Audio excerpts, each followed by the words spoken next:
Cek, cek, cek, cek, cek, cek, cek, cek. Yang atas?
Cek, oke ya ini ya, cek, cek, cek.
Cek one, cek two, cek one, two, cek one, cek two, cek one, cek two, 1 2 3, 1 2 3.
IPU involves more than 46,000 parliamentarians all over the world. Men and women dedicate their lives to defend freedoms, democracy, the state of law. It's time to the international community and to the IPU recognize the role that each one deserves.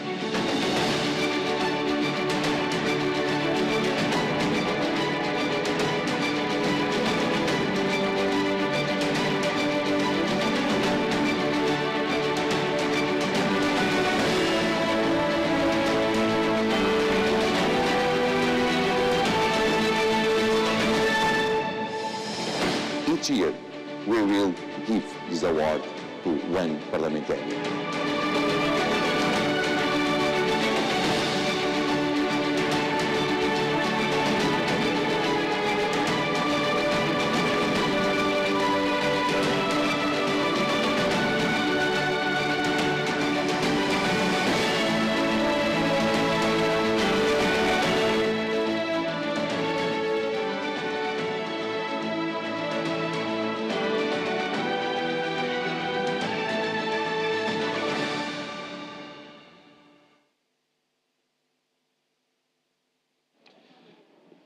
Dear colleagues, good morning.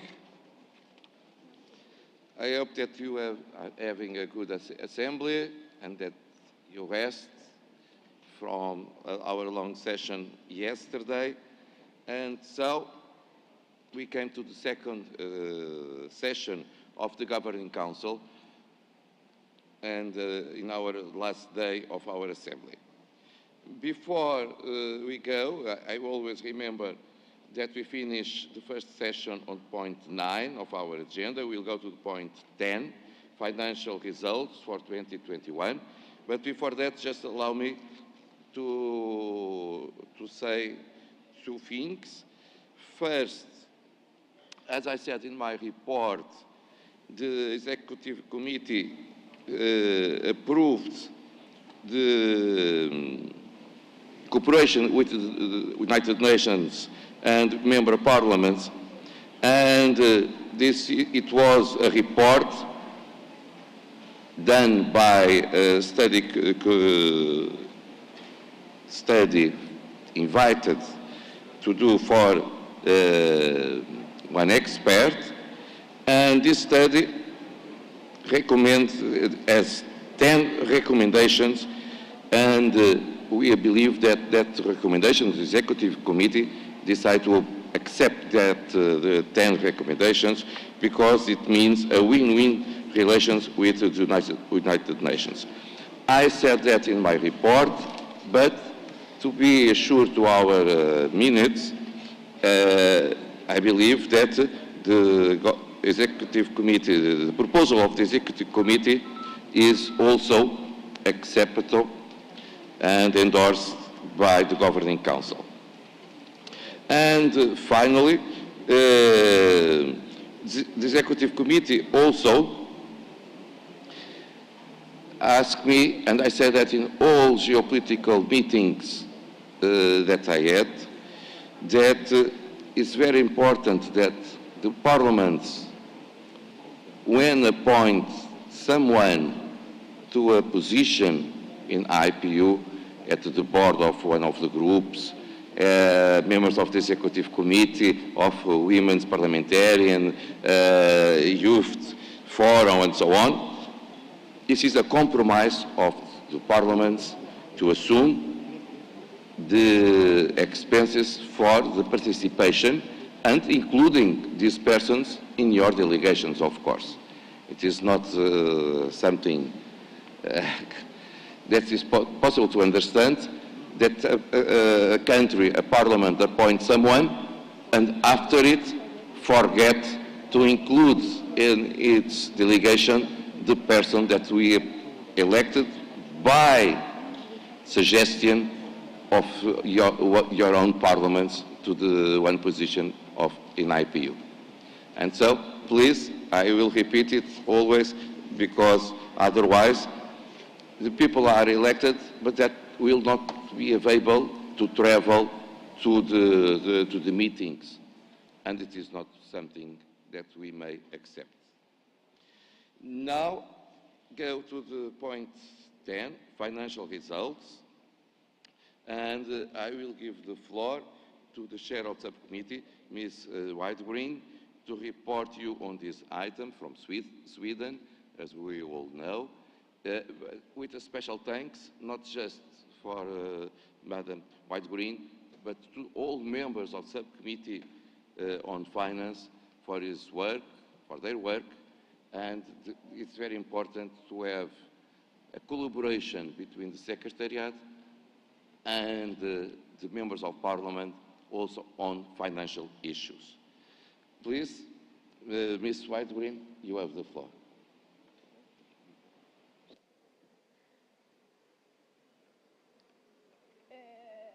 Anda. Can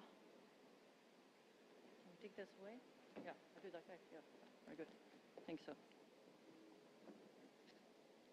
Mr. President, Secretary General, fellow members of Parliament, ladies and gentlemen, good morning. We are in the times of uncertainty. Times are shifting, and any development would need peace and security. Financial matters too. You have to stay well equipped to be able to conduct the aims that you're appointed to do. We all know that, how essential the basis of having a well and healthy, strong economy is to be able to manage crisis. And Mr. President, we are not in the time of certainty right now. We are in times of uncertainty. Pandemics ongoing, post-pandemic for others, wars, over 55 state-owned conflicts, 1.2 billion people live in conflict zones. And in some parts of the world, we haven't yet started vaccination, or only people have one shot. These are just a few examples that affects the economics and the finance situation. It does matter. Also for an organization well-equipped, 133 years on its position, but the finances has to be in shape to be able to conduct what we do in the room here today. For that, Mr. President, we can look back on a year of very good, strong finance situation within the IPU of 2021. The IPU financial situation is in shape. The economy is healthy. Because even though we have pandemics, COVID, crisis, tough time for members and parliaments, members continue to pay to the IPU. And even so far this year, they have paid even quicker than before. So your parliaments really see the IPU as relevant and want to stay inside the organization. I will now, as the chair of the Finance Committee of the IPU, give you an overview of the audit report of 2021, financial situation of the IPU, financial statement, budget highlights and funding for the future, and about the voluntary funding. But I would like to start to present the Finance Committee of the IPU. All of your geopolitical groups have a representative within the Finance Committee. We work hard to be on top of issues as you as members think are very important. And I would like to thank the members of the Finance Committee for conducting a very thorough job, and I'm very happy that all of your members within these representatives from the geopolitical groups are very active. I also would like to thank the Secretariat, Secretary General, members of the finance staff for being so engaged and making sure that we are working openly, transparently, and with high level of accountability. Thank you very much.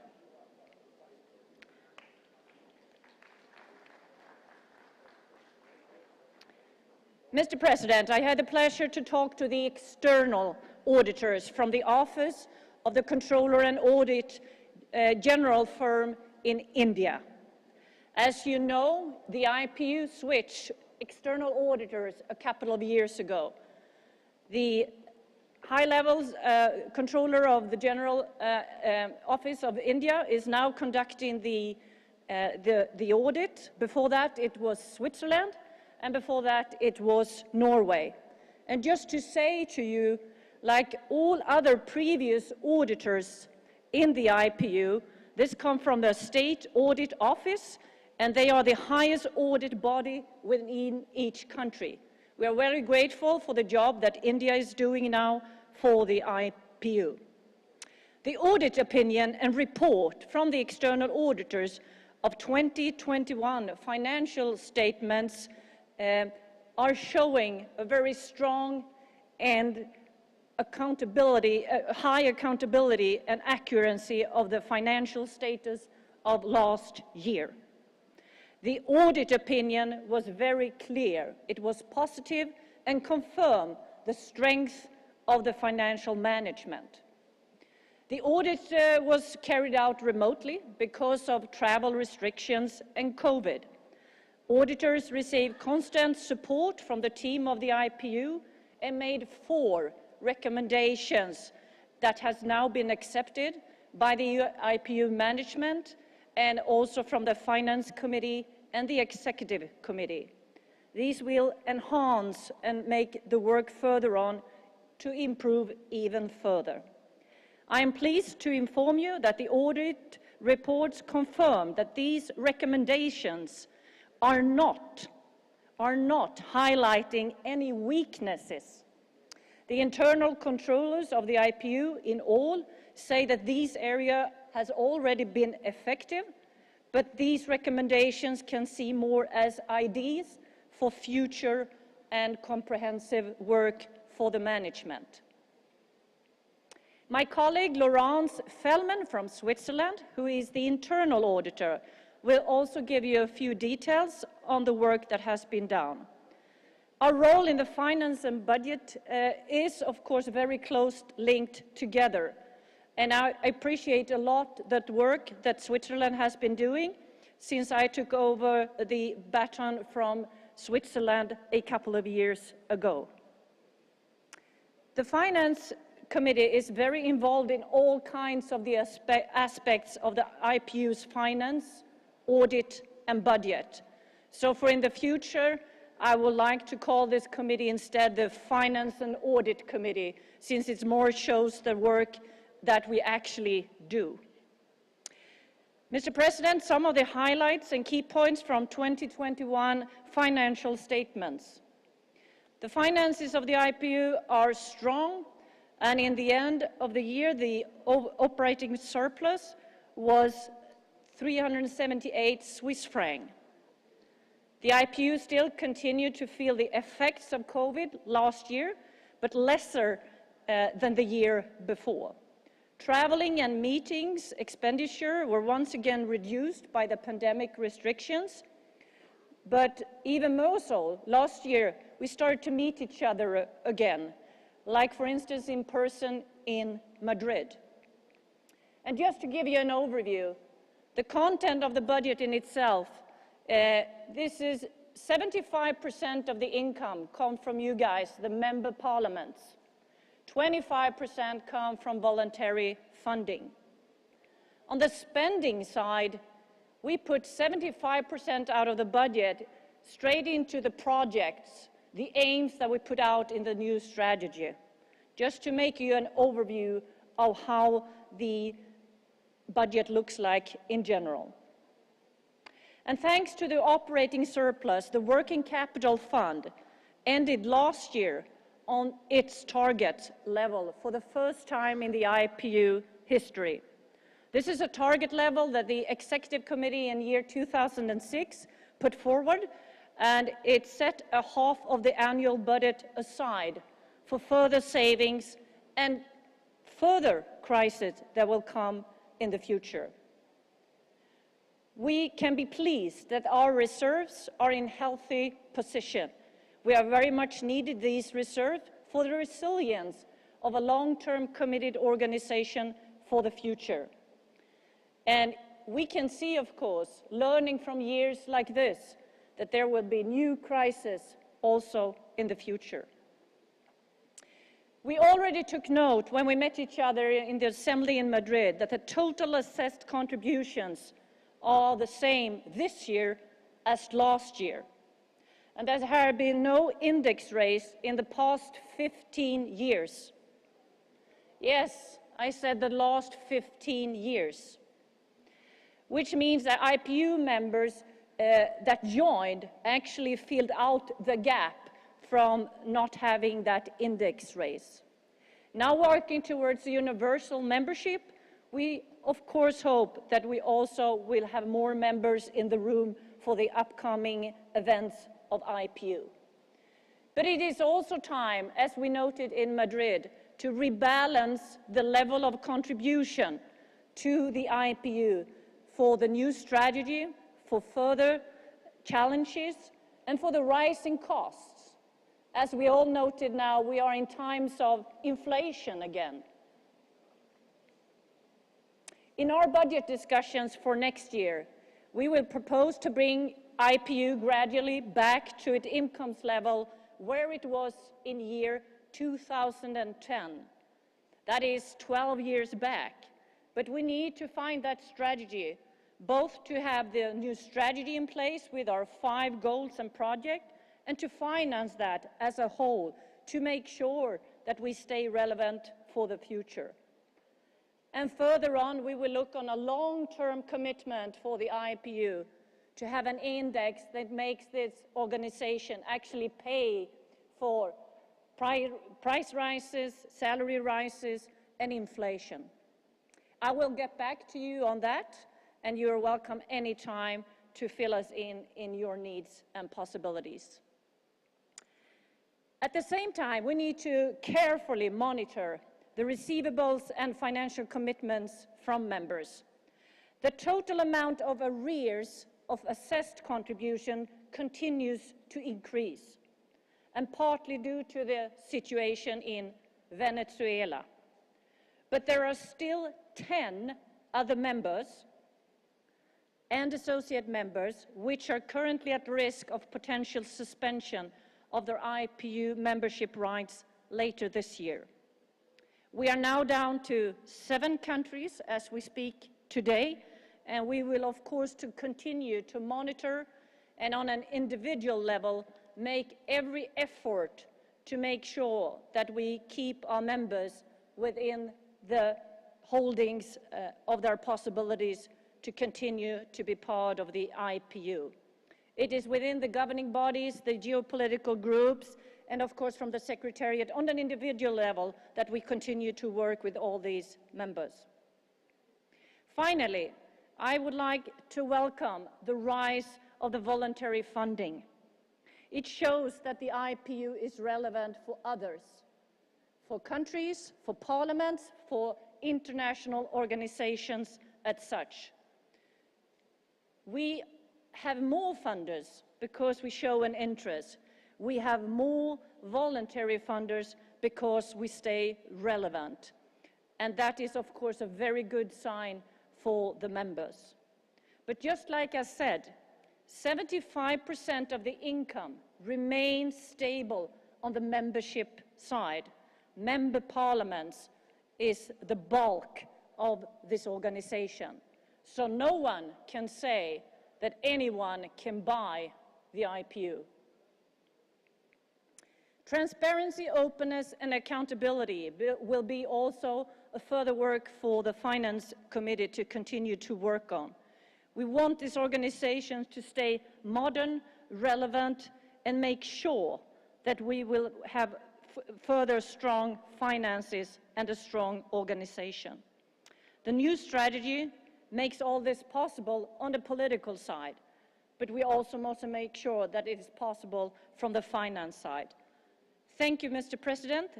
The Executive Committee therefore recommends the Governing Council to approve the Secretary General's financial administration of the Inter-Parliamentary Union and the financial results of 2021.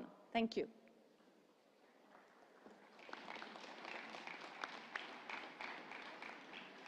Thank you, Madam Chair, and again for the work you have done as President of Subcommittee on Finance. Allow me to give the floor to Madam Felmariel from Switzerland, Internal Auditor, elected during this Assembly, and so in these special conditions, from my heart, thank you so much.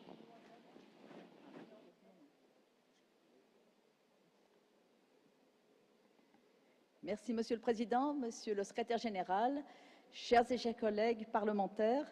Je vais vous donner brièvement le rapport de vérification interne qui est exigé par les statuts. En vertu du mandat de vérificateur interne auprès de l'Union interparlementaire qui m'a été confié lors de la 209e session du Conseil directeur à Nusa Dua, voici mon point de vue sur le rapport financier et les états financiers vérifiés de l'UIP pour l'exercice clos le 31 décembre 2021. J'ai examiné les documents présentés ainsi que l'avis du vérificateur externe et reçu des explications du secrétaire général et de ses collaborateurs et collaboratrices. À l'issue de cet examen, je souhaite attirer l'attention sur les points suivants. Je note que le vérificateur externe a exprimé He expressed a positive advice without any reservations, according to which the financial situation for 2021 represents faithfully the situation of the IUP, and on 31st December 2021, the provident funds were closed, and the financial performance and cash flows for the year, in accordance with international public sector accounting standards, the IPSAS. The audit report confirms the accuracy and quality of the financial statements.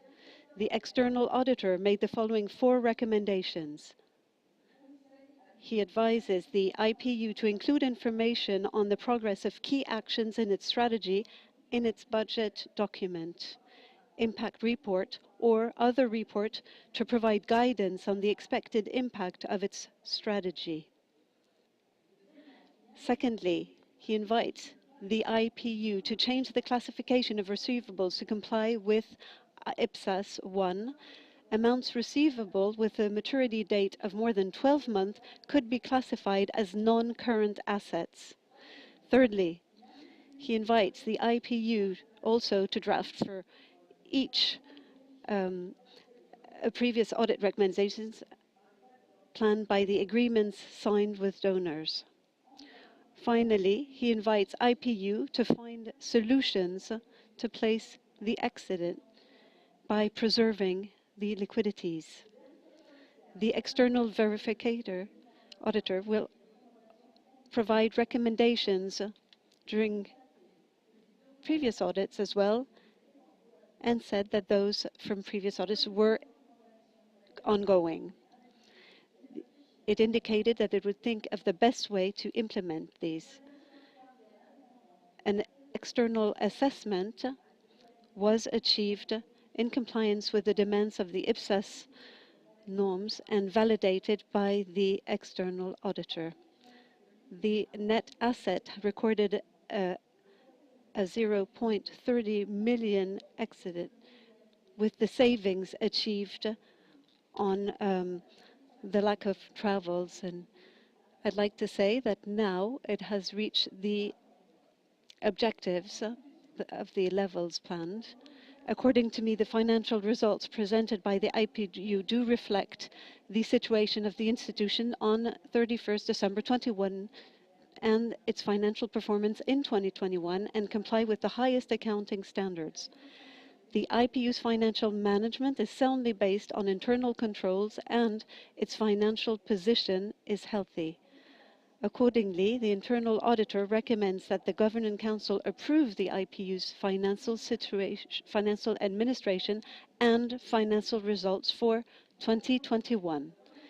We therefore thank the financial manager for her team, Mrs. Robert, and the great work achieved, and also Madame Cecilia Widopain and her team. Thank you very much for your attention.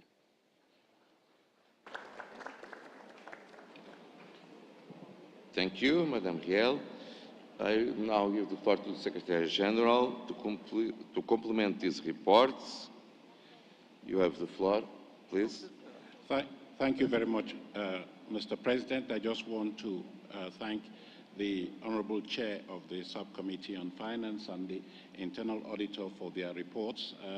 I think that they have explained to you the state of the finances of the organization as of today.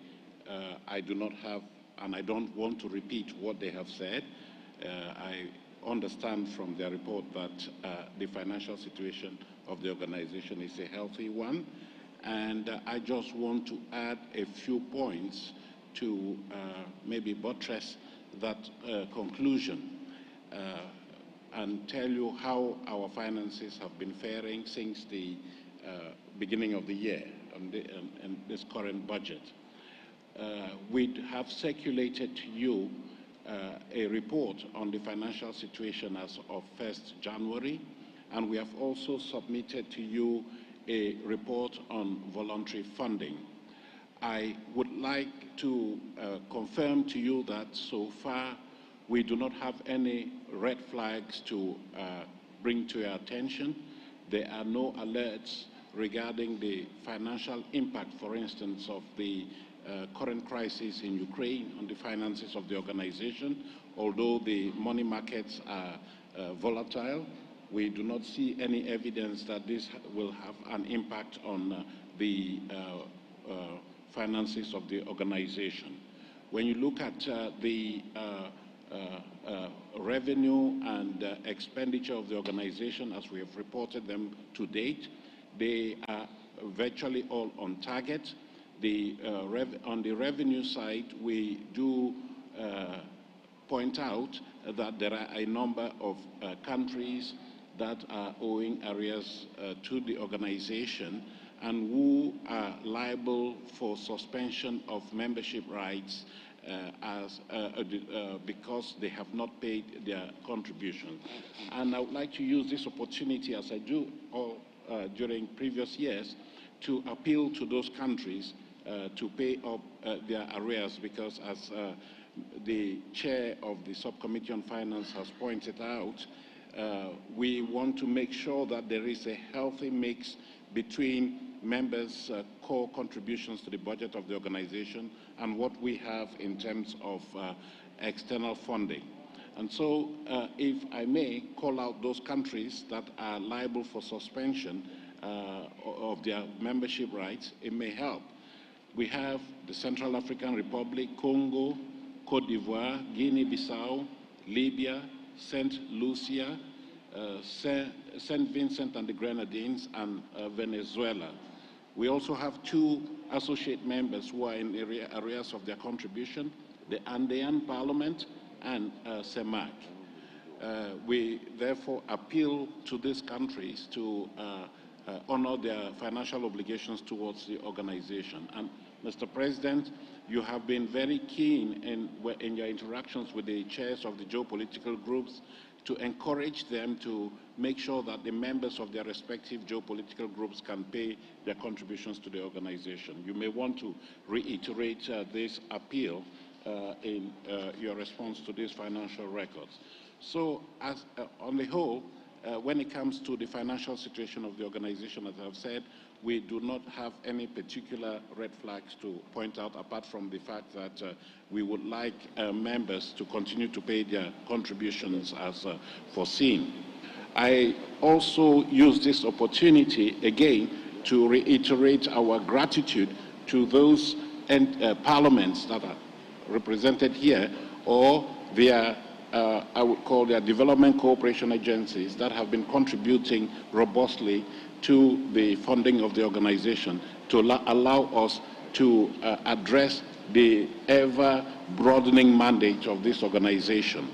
And Mr. President, you allow me to again single out those contributors, because we want them to serve as role models for others to emulate and make sure that our coffers are constantly replenished, so that we can deliver on the mandate that you have assigned for this organization.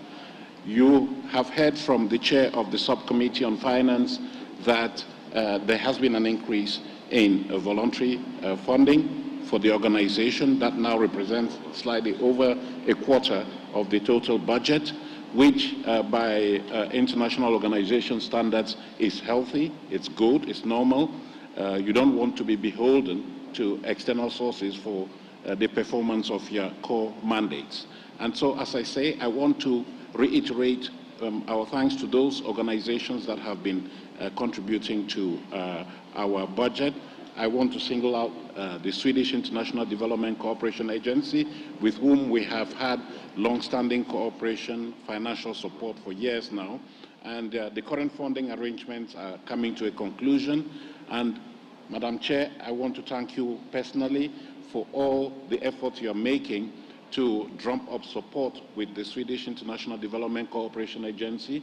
We do have indications that they are going to renew their confidence in the IPU. They might even increase their contribution to the budget of the organization, for which we are very grateful.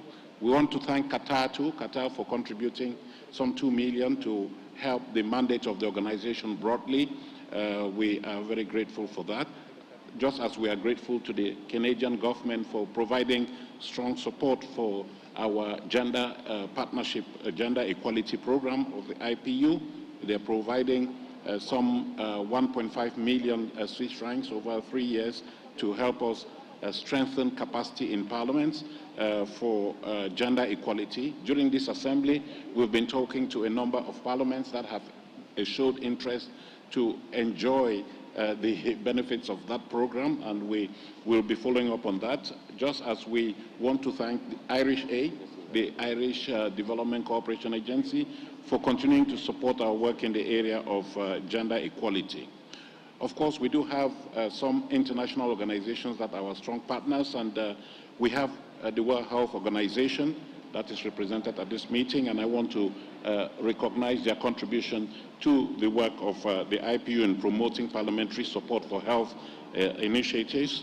Just as I would like to place on record our support to the Parliament of Angola, that has been also supporting our work on youth and health, building support for maternal, newborn and child health. A host of other parliaments have been very robust in contributing to the organization, and China, the National People's Congress of China, has not only been the main core contributor to the budget of the organization, but has also provided external, or rather additional voluntary support for our work on the SDGs as well as on countering terrorism. I mentioned Bangladesh, that is supporting our counterterrorism work, Benin, that is supporting our counterterrorism work, the United Arab Emirates, that has been also a long-standing partner of the IPU, providing support not only in terms of countering terrorism, but for generally to discharge the mandate of the organization. I see Dr. Ali leaving the room, but I think you want to hear this. you want to hear that we appreciate the support that we receive from the United Arab Emirates, but I want to say that we expect more from Dr. Ali.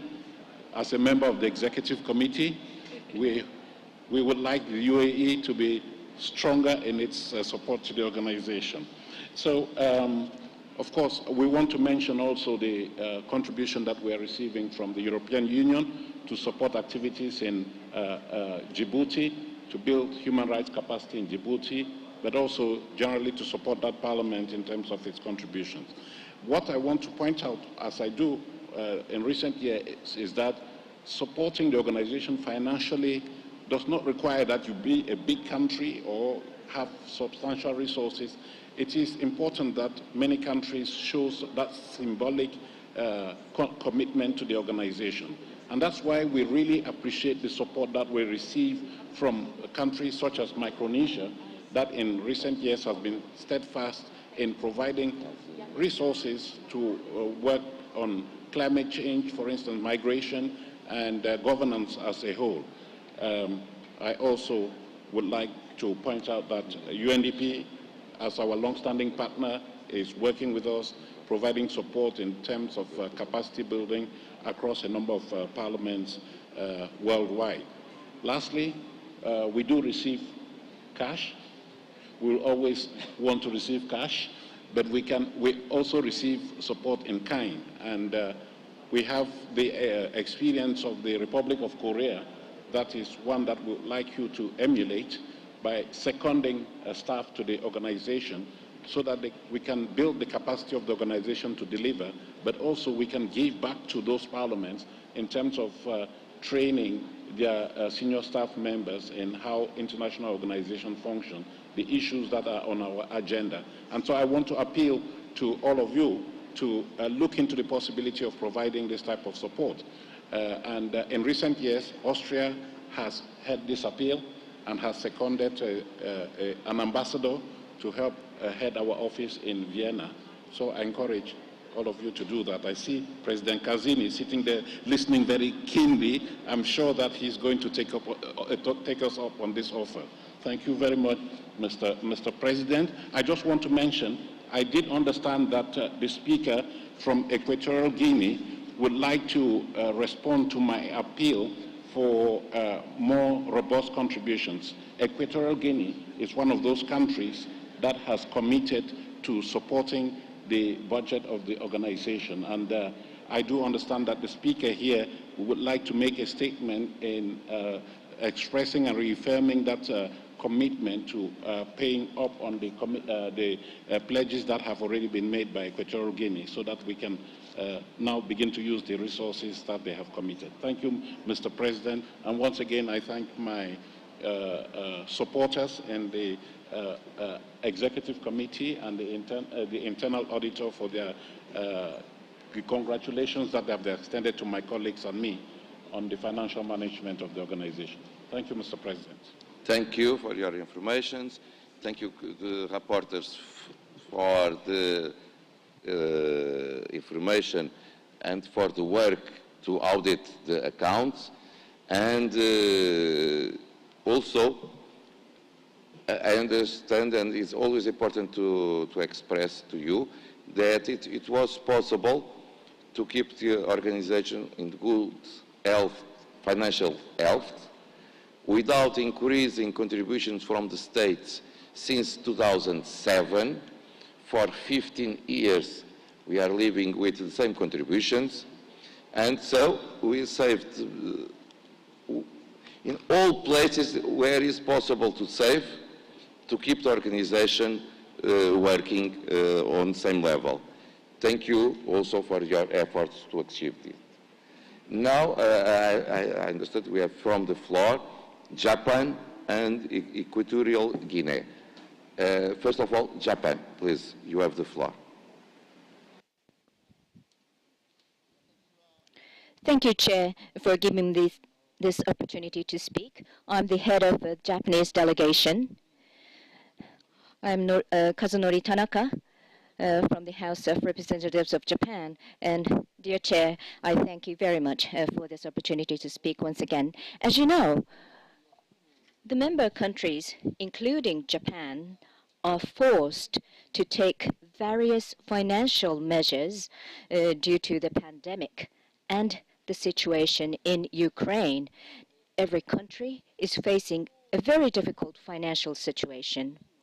Under these circumstances, in order to keep down the total amount of contributions, IPU must undertake a thorough reform that will enable efficient use of budget through financial streamlining. For instance, there seems to be many similar types of meetings and projects in IPU. We should thoroughly scrutinize all of them to actively reduce expenses of this organization. We should also review the high salary structure of the senior management in IPU without any sanctuary. Regarding staff matters, Japan demands for increase in number of posts for Japanese staffs in IPU corresponding to the amount of contributions provided by Japan. Japan will continue to closely monitor IPU's activities. I thank you again for the floor. Thank you.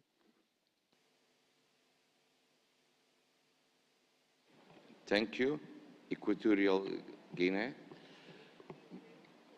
Muchas gracias, señor presidente. Thank you very much, Chair, for giving me the floor.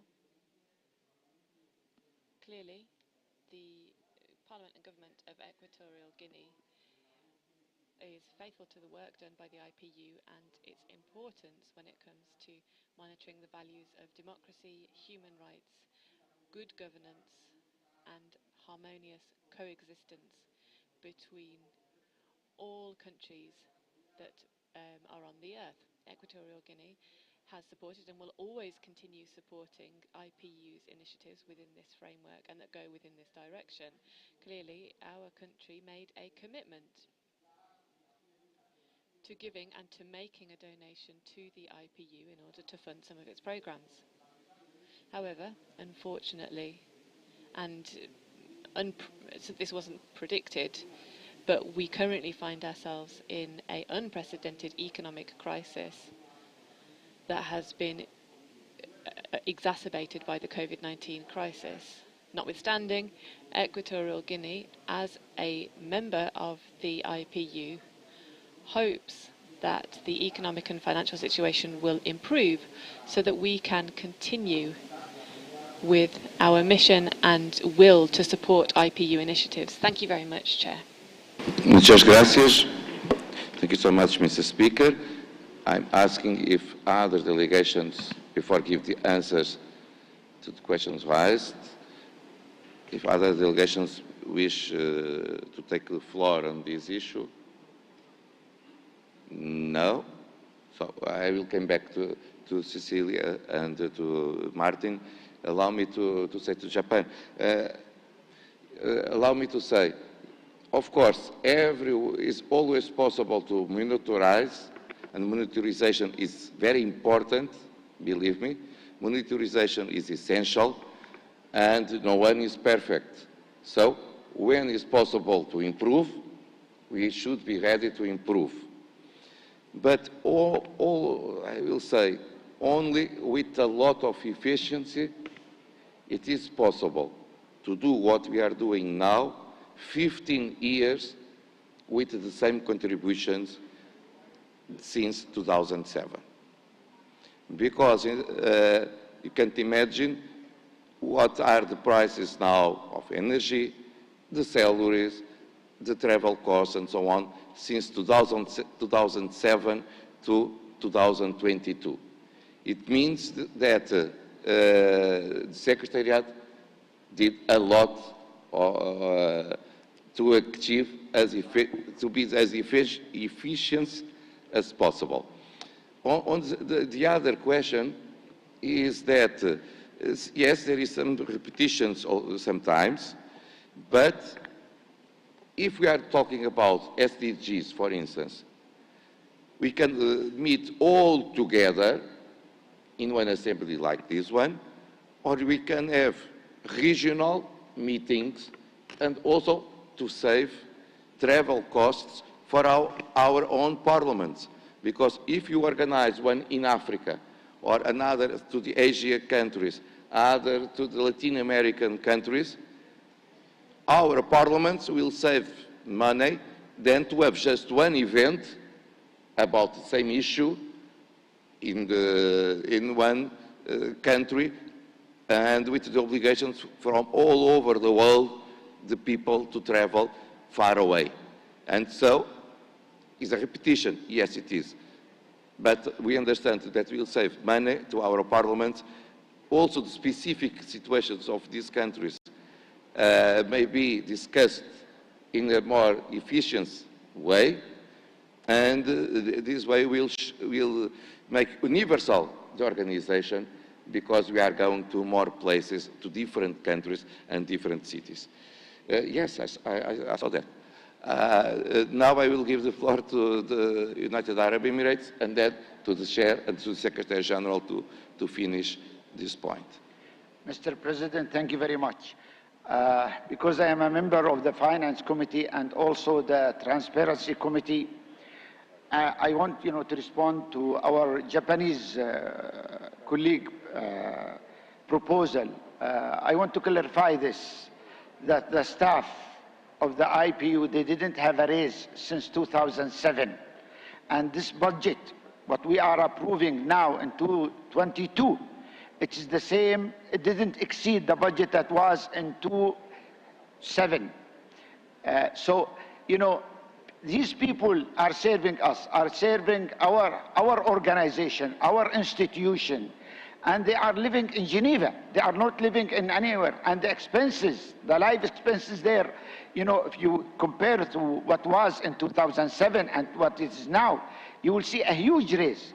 So I don't think it's fair for our institution and for the staff that working for us, working for this institution, serving this international institution that, it's a family for us. I think we should be fair to them.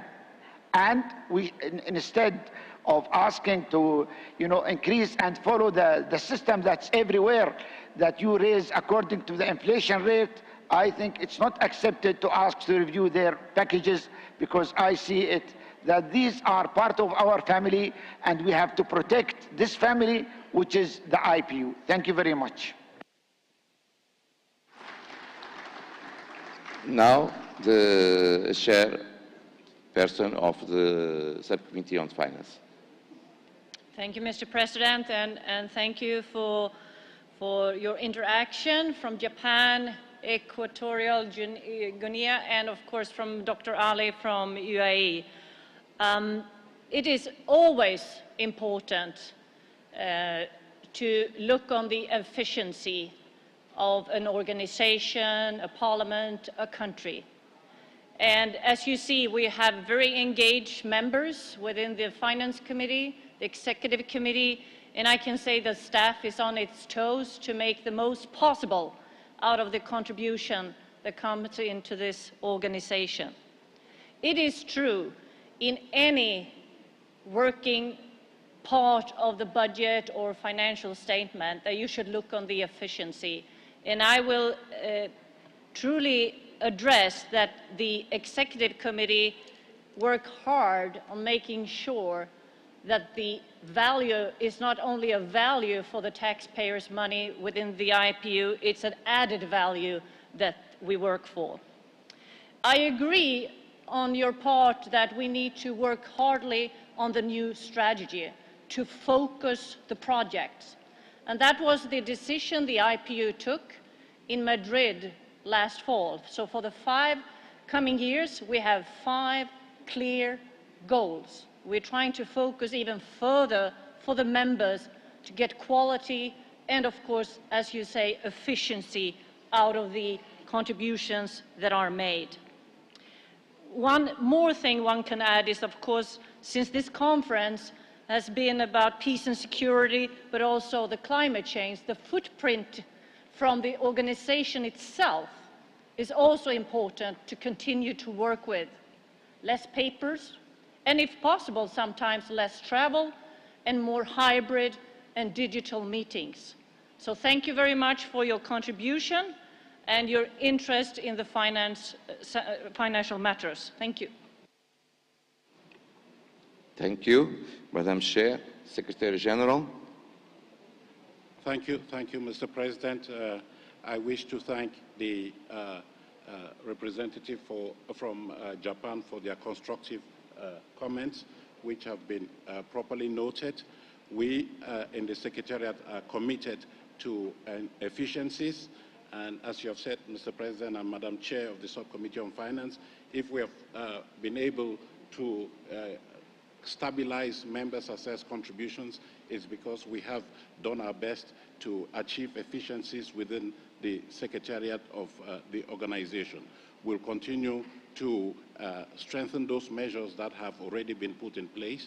And of course, you have the mechanisms, as the chair of the Subcommittee on Finance has said, they have the mechanisms for monitoring the performance of the organization in terms of financial management. So we do take on board your comments.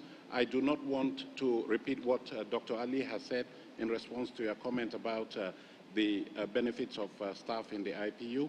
I just want to mention that this organization is an international organization, and it has to comply with a number of requirements or conditions for staff. If you want to attract the most qualified and experienced staff, then you need to have a package that is attractive to them.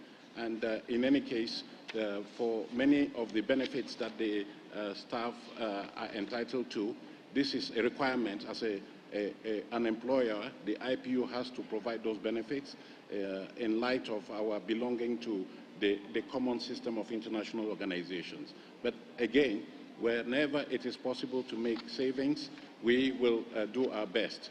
I am hoping that there is no call for us to reduce staff, because we have a bare bones secretariat and they are stretched thin. If anything, we would like to see the possibility of increasing the staff complement of the organization if we are able to address the ever-expanding mandate that you are entrusting to the Secretariat.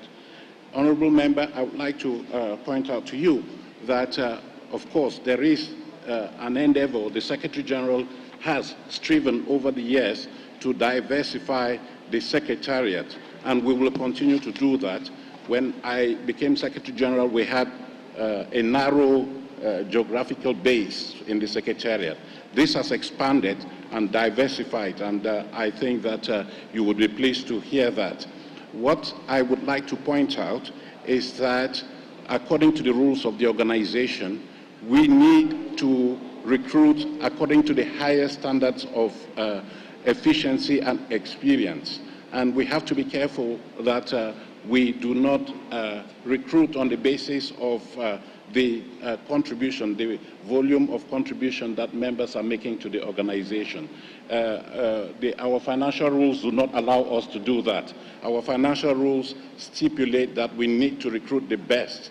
But of course, whenever it is possible to identify those best from a wide variety of countries, we do our best to do that. But I am committed then to diversity, but diversity that gives priority to skills, experience, and expertise in the organization, so that you can have a complement of staff who will continue to deliver on your mandate, as you have noted here, as the auditors of the organization and overseers of the organization have pointed out.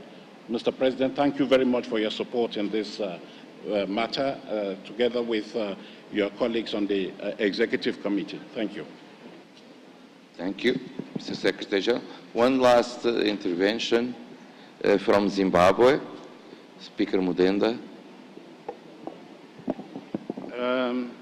Thank you very much, Mr. President. It is gratifying that the financial position of the organization is very sound, as presented by the chairperson of the Finance Subcommittee, Honorable Whitegren, and the step-in internal auditor. I think it is important also to commend the Secretariat, Mr. President, for having stayed on the deck and ensuring that the work of the IPU continues unabated, in spite of the fact that they have not received salary increment for a long time. And when you measure that commitment against the staff turnover, the staff turnover at IPU is very low. Those that have been engaged have stayed there for as long as was possible. And this is highly commendable, Mr. President. And it is important, therefore, that as we look at the budget, we must also start looking at the salary package and other benefits for our staff so that they are motivated accordingly. Having said that, Mr. President, I'm wondering whether this is this not an opportune time to select two internal auditors that will assist in the running of the organization, since we only have one step-in internal auditor we approved at the beginning of the General Assembly. And if it is so, it will be good that we get volunteers that can step in as internal auditors for our organization. During the executive, Mr. President, I think Uganda, Esther volunteered. I don't know whether her volunteering has been accepted, which would mean we need another internal auditor to be selected as internal auditors. Thank you, Mr. President.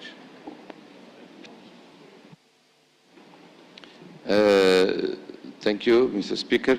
We already did it in Madrid, and so you have two internal auditors, or just one? Secretary General. Thank you very much, Mr. President. Let me just clarify that it is during the second assembly of the year that you elect two internal auditors for the accounts of the following year. And so for the accounts of 2022, you have two auditors, internal auditors that you have already elected in Madrid, as you said, Mr. President. They are Mr. Andres Griffroy from Belgium and Ms. Heli Jakinen from Finland. Those are the two that have been lined up for auditing the accounts of 2022. For 2023, we will identify those when you meet in the second assembly of the year in Rwanda in October. And Mr. President, you may wish to take note of the offer already from the Ugandan member of the Executive Committee to be one of those internal auditors. So we will factor this into the conversation and the lead up to the identification of the two internal auditors for 2023. Thank you very much. Thank you. We take good note of that, of course, and thank you, Mr. Speaker, thank you, Mr. Secretary General, because it's important to have two internal auditors to avoid the situation that happened this year, that we appointed just one for the accounts 2021, and then this person was not elected member of parliament, and we became without internal auditor. And so it's always important to appoint two to avoid the situation like happened.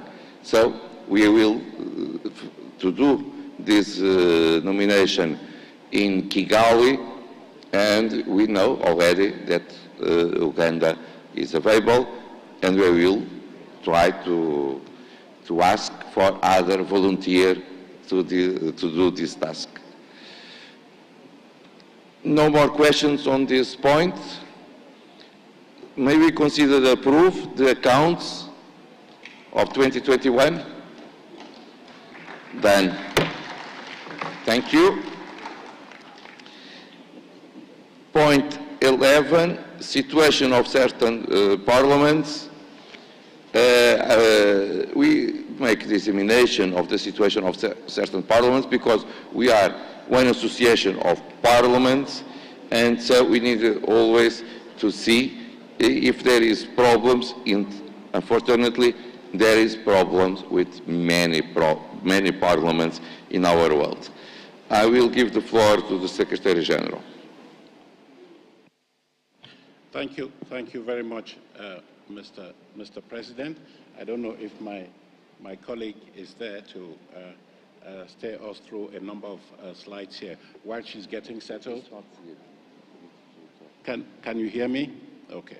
Yes, my colleague is settling in there to take us through a number of slides under this item. Mr. President, you and your colleagues of the Executive Committee during each session review the situation of a number of countries whose parliaments have been dissolved unconstitutionally, countries that may be facing crises that impact on the functioning of parliaments, or just a political crisis in general that you may want to take note of and be prepared to respond to if those crises worsen. So we have prepared for you very quickly as a result of the deliberations of the Executive Committee during this assembly. We have prepared for you a number of slides that will explain to you how your organization is monitoring and addressing those countries where crises are taking place. You will see from the first slide where the IPU is involved in monitoring the countries, and the color code there gives you an idea of what is happening in each country. The red, which is the worst situation, is where there's no parliament functioning. The orange is where there are major political crises that are impacting on parliaments. And then the yellow are other crises that we just want to bring to our attention in the context of our early monitoring or early warning system, so that, as I said, you may want to take appropriate action in due course. So when we go to the specifics, Mr. President, you and your colleagues examined a number of countries. You started with Afghanistan. Very quickly, Afghanistan, since the Taliban takeover, is without a functioning parliament on the territory of Afghanistan. Many of the MPs of the parliament that was in place have now fled the country. They have constituted what has been confirmed to us to be a parliament in exile. We have, Mr. President, you and I have been meeting with the Afghan delegation at this assembly, led by the Speaker of the lower house of Parliament. I believe he has addressed this assembly. But when we met with the delegation, we clarified that in the IPU, we don't have a category of parliaments in exile, because our rules stipulate that to be a member of this organization, you should be a parliament functioning on the territory of a sovereign state and representing the population of that state. For the time being, that's not the case with Afghanistan. But with your colleagues, Mr. President, in the Executive Committee, you agree that we will continue to, as a symbolic gesture, a political gesture, to continue to work with the Parliament in exile and allow them to observe the proceedings of the organization without any further prerogatives such as claiming elective office within the organization or voting when it becomes necessary. This is a symbolic gesture you want to show to your colleagues in Afghanistan, and we hope that as the time goes on, the situation can improve. You have also drawn attention to the humanitarian situation in Afghanistan and suggested, I think Speaker Modenda spoke to that at length, that we look at the dire situation, particularly of women and girls in Afghanistan.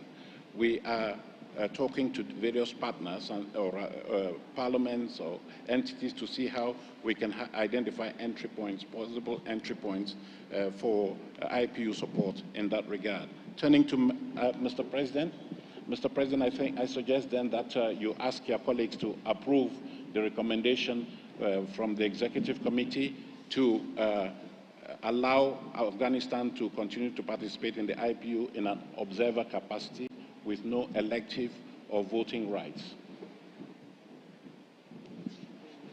Someone disagrees?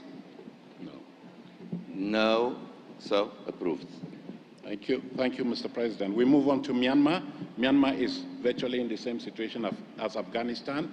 The parliament elected in 2020 stands dissolved, yes, or rather, well, not allowed to meet, so there is no functioning parliament on the territory of Afghanistan today.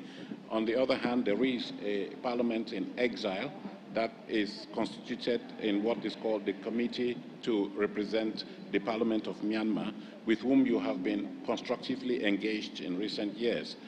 In the Executive Committee, then, you agree, Mr. President, to recommend that the treatment that you have now applied to Afghanistan should apply to the Parliament in Myanmar. That is, you will let that committee to represent the Parliament of Myanmar continue to engage with the IPU in an observer capacity with no voting or elective rights in the organization. Thank you. Thank you, Mr. Secretary General. Someone disagrees? No? Done. Burkina Faso experienced election, a military coup early this year. The National Assembly, the parliament there, was dissolved. There has now been transitional arrangements put in place with the transitional charter that will govern the transitional period for 3 years. And in that arrangement, there is a transition parliament that has been put in place, 71-member transitional parliament with a civilian Speaker of Parliament who was elected a couple of days ago. So we have that transitional arrangement. I point out that this situation is like the one in Mali and Guinea that you have in the past reviewed and taken a position on. And the Executive Committee is recommending that you apply the same treatment to this transitional parliament as you applied to Mali and Guinea. That is, you take note, as you have done, you have condemned coup d'etats, you take note of the establishment of this parliament, you ask the IPU to continue to work with them, you retain their membership in the organization, but you work with them to establish a roadmap for Parliament's contribution to the return to normal constitutional rule. Mr. President, you may wish to ask your colleagues to endorse this recommendation of the Executive Committee. May we approve? No one is against? Okay, done. Thank you, Mr. President. Sudan is straightforward. There have been 2 coups in Sudan since April 2019. The last time Sudan was in an IPU assembly was in Doha. Following the Doha assembly in 2019, there was a coup, and since then, no legislative body has been established. It had been hoped, and according to the transitional arrangements, that a parliament would be elected very soon. And in the absence of any indication that a parliament would be elected in the coming months, you took the decision in Madrid to suspend the Parliament of Sudan, because there is no parliament in Sudan, there's no functioning parliament in Sudan, and you therefore took the extreme decision to suspend Sudan from the IPU. And that's why today, instead of the 179 members that you had last year, you now have 178. Thank you. Someone disagrees? No? It's done. Thank you, Mr. President. Guinea, I think we have reviewed the situation of Guinea since Madrid too, and Guinea stands in the same situation as Mali, with a coup having taken place last year and a transitional parliament put in place. In Madrid, you did decide to take note of this unfortunate circumstance, but you decided to apply the solution you applied to Mali, that is, retain the membership of Guinea, but work with the authorities there to make sure that that transitional parliament works robustly towards return to normal constitutional rule. We have been engaging at the level of the Secretariat with the Guinean authorities, including the Guinean ambassador in Geneva, and this message is very clear to them. We hope that in the coming days or weeks, we can establish a program of cooperation with that parliament in order to help them comply with the decision of the Governing Council. Mr. President, you may wish to take note of, ask your colleagues to take note of those developments. Yes, Mr. Secretary General. No one opposed? It's done. Next, Mr. President, Libya. Libya is an intractable situation where we now have 2 prime ministers, 2 parallel governments, 2 election timelines with no real clarity of what is happening. You remember that there is a parliament, a transitional parliament that you recognize as a member of this organization. That parliament is based in Tobruk, but they are functioning under very challenging circumstances. Libya had been reported to be attending this assembly. It hasn't come for a variety of reasons that we don't know for the time being. Yesterday night I did receive a message from the Speaker of the IPU recognized Parliament in Tobruk, indicating that they wanted to travel to Geneva to have conversations with the Secretary General. They wanted to bring their own version of the Prime Minister and Deputy Prime Minister. So we will follow up on this letter, and we'll see how we continue to engage with them and then be in a position to report to you, Mr. President, you and your colleagues in the Executive Committee, and subsequently the Governing Council. No opposition? Then? Yeah. We move on to Mali. Mr. President, I think we are very clear on Mali. You do know that they have a transitional parliament that you have retained in the IPU, and you did say that we should establish a roadmap with them. We have, with the authorities of the transitional parliament, established a project that would help that parliament play its role in putting in place the legal reforms, legislative reforms that are required for a return to constitutional rule. There have been some concerns now about the deadlines, the timelines that have been established, and it looks like elections are not going to take place very soon. The latest we know is that the elections will take place in 2025. But we are constantly engaged with that parliament. We have a program that we are rolling out with them to support them in the legislative process, reaching out to the citizens in order to have a new constitution that reflects really the will of the people, and of course trying to build the capacity of the staff, because irrespective of what parliament is in place, the staff will be there all the time to service them. So you may wish to recommend to your colleagues, Mr. President, that we continue to monitor the situation and that we see to it that that program is really implemented and reported to you on. Thank you. No opposition? Then? Thank you. Tunisia. Tunisia is a country where the head of state has literally suspended, and I would say dissolved parliament, because that parliament has not been able to function since July 2021. And you did discuss this matter in Madrid. You did express deep concern over the developments there, and you asked that the matter be monitored closely with a view to the IPU engaging the authorities in a robust manner so that Parliament could either resume its functioning or the new constitutional arrangements can be put in place very quickly for normalization. We have been in contact with the authorities, including the President of the Republic, to convey your concerns and also offer the support of the organization in terms of creating a new constitutional framework for return to normalcy. We are following up on that with through the ambassador of Tunisia in Geneva, who has been appointed as a focal point for interaction with the IPU. We will be reporting to you as things evolve, but we also want to point out that we are engaged with the Tunisian authorities regarding a number of violations of human rights of the parliament. This matter will be reported to you on to you later on this morning when the Committee on Human Rights of Parliamentarians presents its report. Mr. President, you may wish to ask your colleagues to take note of this development and request that the Secretary General and his colleagues continue to monitor this situation and urge a speedy return to constitutional rule. About Tunisia, our former President Casini asked the floor. You have the floor, Mr. President. Thank you.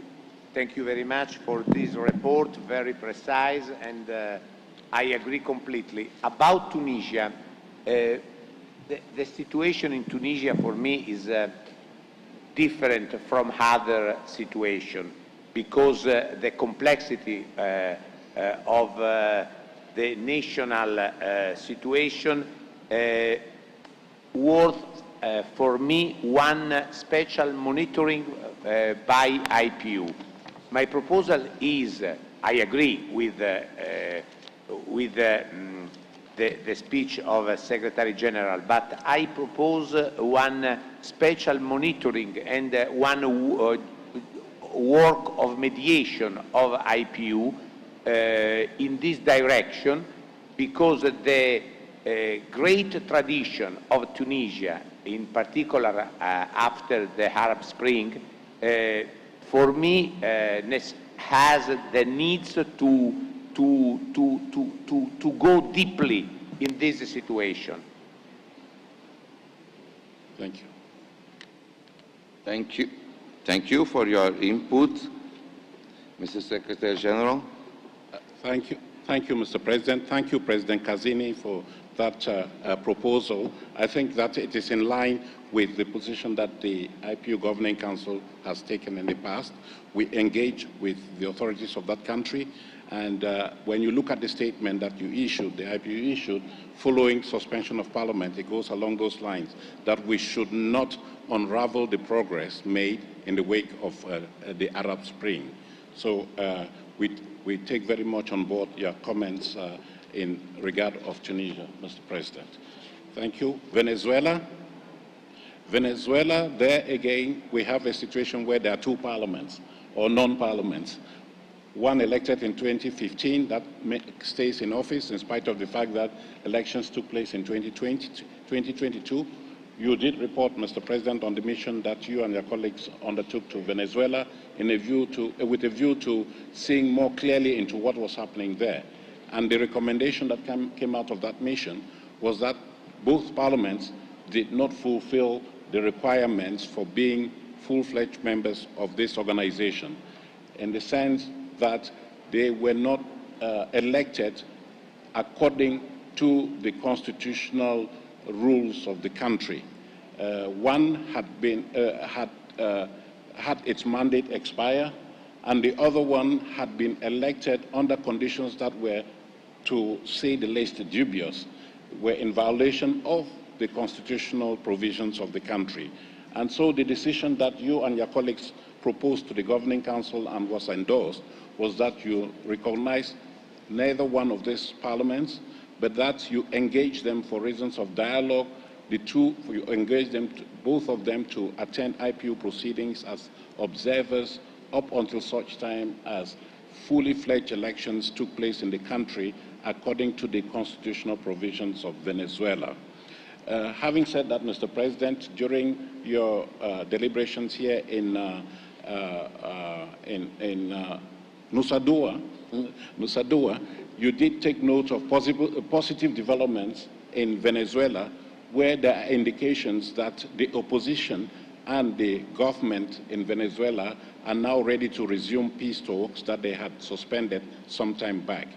You expressed the hope that these peace talks could roll out their full potential, that dialogue will prevail, and you have always mentioned that the situation in Venezuela is for Venezuelans themselves to resolve.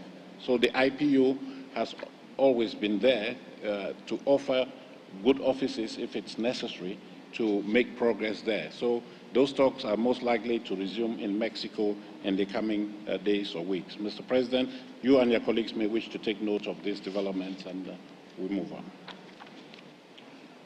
Thank you. No opposition. Done. Done.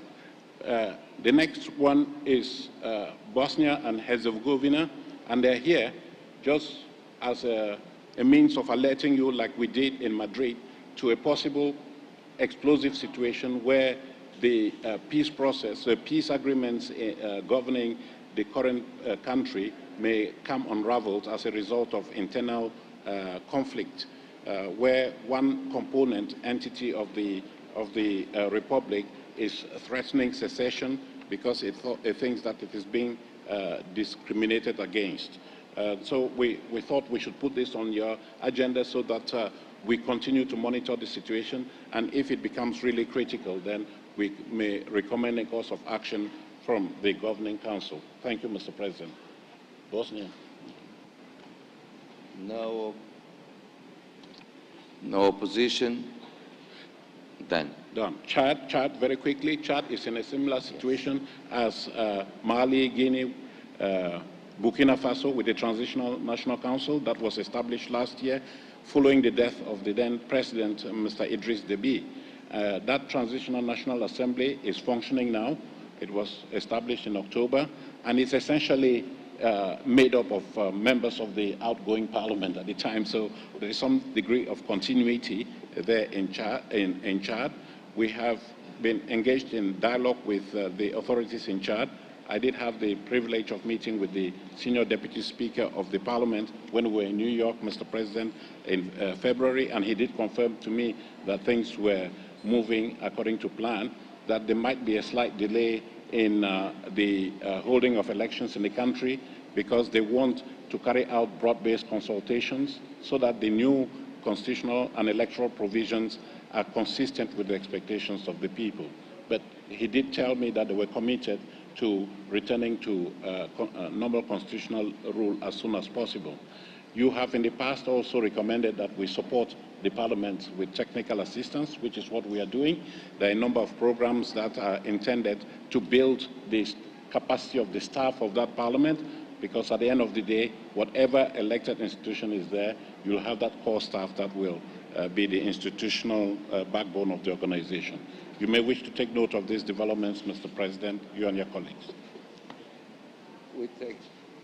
We take good note of that. It is no special recommendation. It's just to take note of your efforts in accompanying this situation.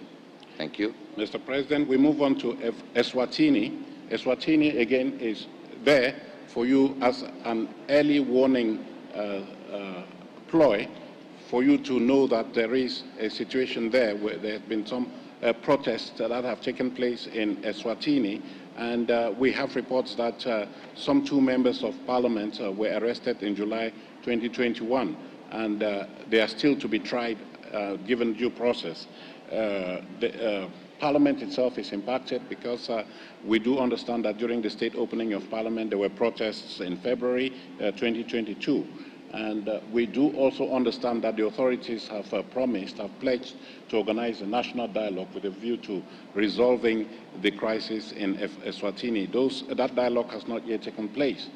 We hope to continue to engage with the parliaments there. And I do understand that the Committee on Human Rights of Parliamentarians will be reporting on the situation of the 2 parliamentarians who have reportedly been arrested in Eswatini. Mr. President.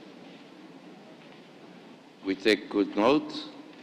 Thank you, Mr. President. Guinea-Bissau has been on your radar screen for a long time, and we have been actively engaged with the authorities of the Parliament because it is suffering from wrangling between the government and the Parliament, and this is impacting on the functioning of the institution as such. And Mr. President, when you reviewed this matter in the Executive Committee, I think you did pledge that you would propose your good offices and see if you could prevail on the political authorities of Guinea-Bissau to resolve this standoff, which is not good for democracy in the country. Even the technical support that the IPU had envisaged has not been able to take place because of this internal wrangling between Parliament and the head of state, the President of the Republic. So, Mr. President, you and your colleagues may wish to take note with concern that this standoff is ongoing, and that something has to be done. And if the IPU, through you, Mr. President, can be helpful in resolving that standoff, of course, that opportunity should be seized. Thank you very much. I see that South Africa asked the floor, please. Thanks, President. I wanted to check what is the action that is recommended in relation to Eswatini, because there are observations that have been made about Eswatini, but we have not got to hear what exactly is the IPU going to do about the situation, because there is no constitutional order in Eswatini, and the MPs have been arrested, and there seem to be nothing that the IPU has said should specifically be done in relation to Eswatini. So I wanted to understand what is the resolution of the IPU in relation to Eswatini. Thank you. Thank you. Mr. Secretary General. Mr. President, for us, we say that Eswatini has been put on this list as an early warning ploy, in the sense that you do keep abreast of political developments and identify potential hotspots or flashpoints in the world that may impact on Parliament. As far as we know today, the constitutional order in Eswatini has not been disrupted. There have been protests. There is a parliament that is functioning, albeit in a context of crisis. And in this assembly, if I'm not mistaken, we have a delegation of Eswatini. So to all intents and purposes, there is an institution there that is functioning and that is a member of the IPU. You may want to take note of what is happening there and express concern about the crisis. Of course, you can encourage that national dialogue that is envisaged takes place very quickly with a view to resolving the issues there. That is one course of action. The second one that I mentioned was that the Committee on the Human Rights of Parliamentarians of the IPU is seized of the case of 2 MPs that were arrested in the context of the current crisis in Eswatini. And that committee is examining this case, and I do believe that when it presents its report later this morning, it is going to report to you on what it is doing with those 2 cases. So that is what we are saying. The recommendation is that you take note with concern of the current developments or crisis in Eswatini, and of course the Human Rights Committee will make its recommendations to you, and I would not like to prejudge what they will say in their report to this Governing Council. So, Mr. President, if you respond to the member from South Africa, the recommendation is to take note of these worrying circumstances and hope that that dialogue can take place. And if the IPU needs to intervene to offer its good services, it can do so ultimately. Thank you. Thank you. You wish? Just quickly, President, I would recommend that the IPU should pay specific attention to Eswatini, because what is obtaining there is that political parties are not allowed to exist, and a lot of activists have been arrested who are trying to call for democratic reforms in terms of what happens. I wouldn't think that it would be a correct assessment to conclude that we have got a constitutional order in Eswatini, because there isn't such. It's an absolute monarchy, and the only remaining one in the entire world possibly, where all the parliamentary and executive functions are performed by the royal family and does not permit political activity to exist there.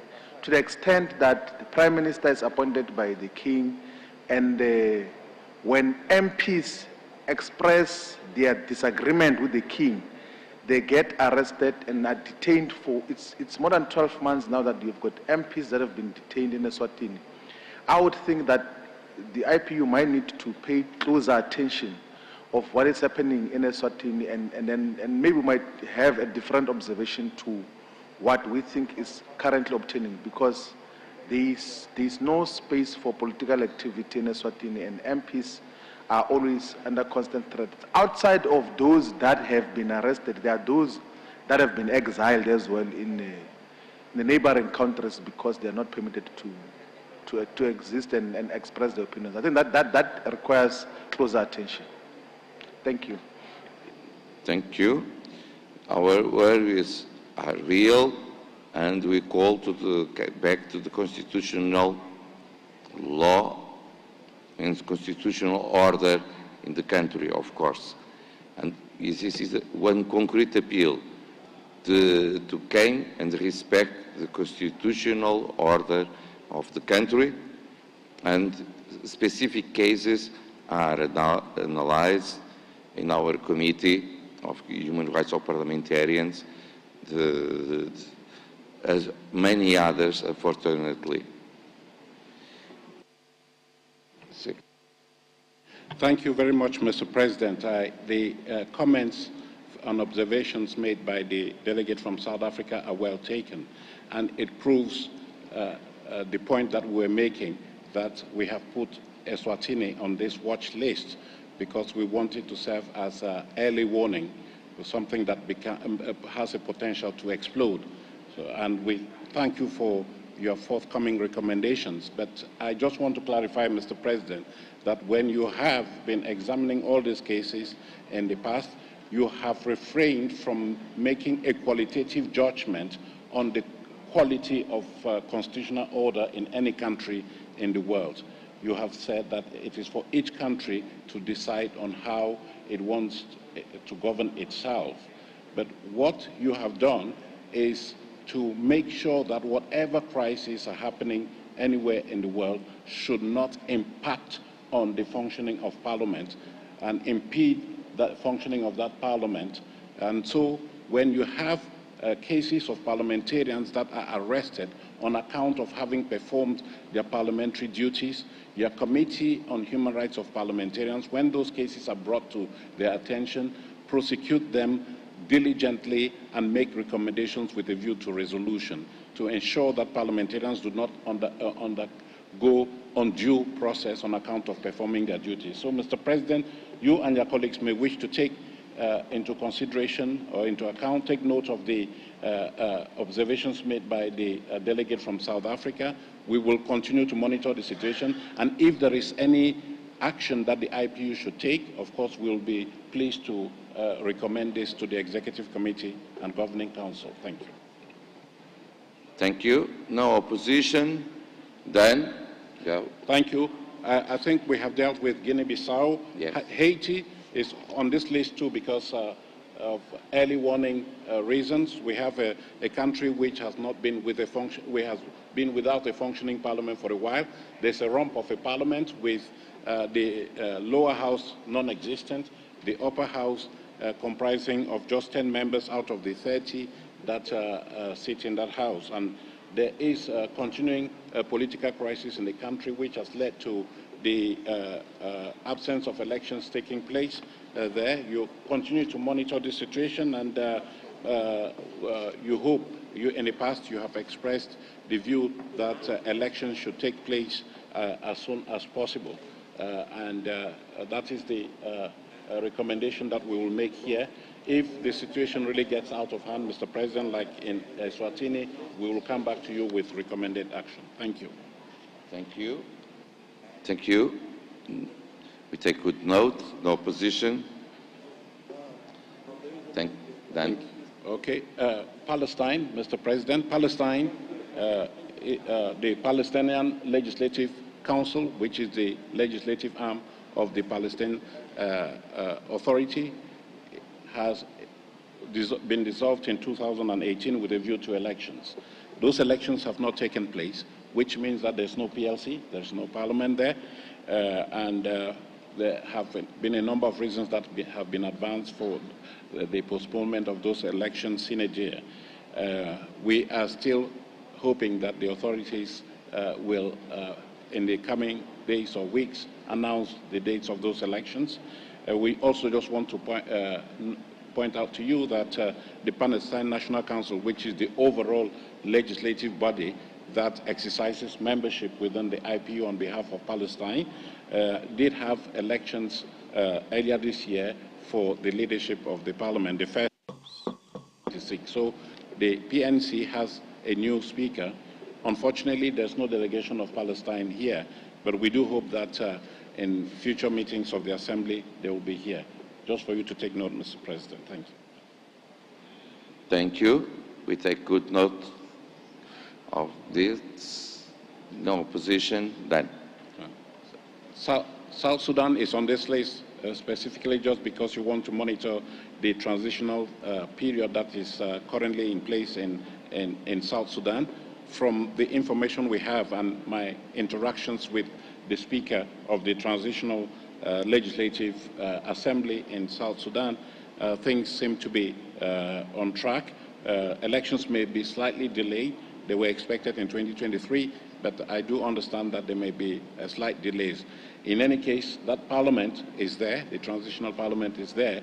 It is made up of a cross-section of the political class in South Sudan.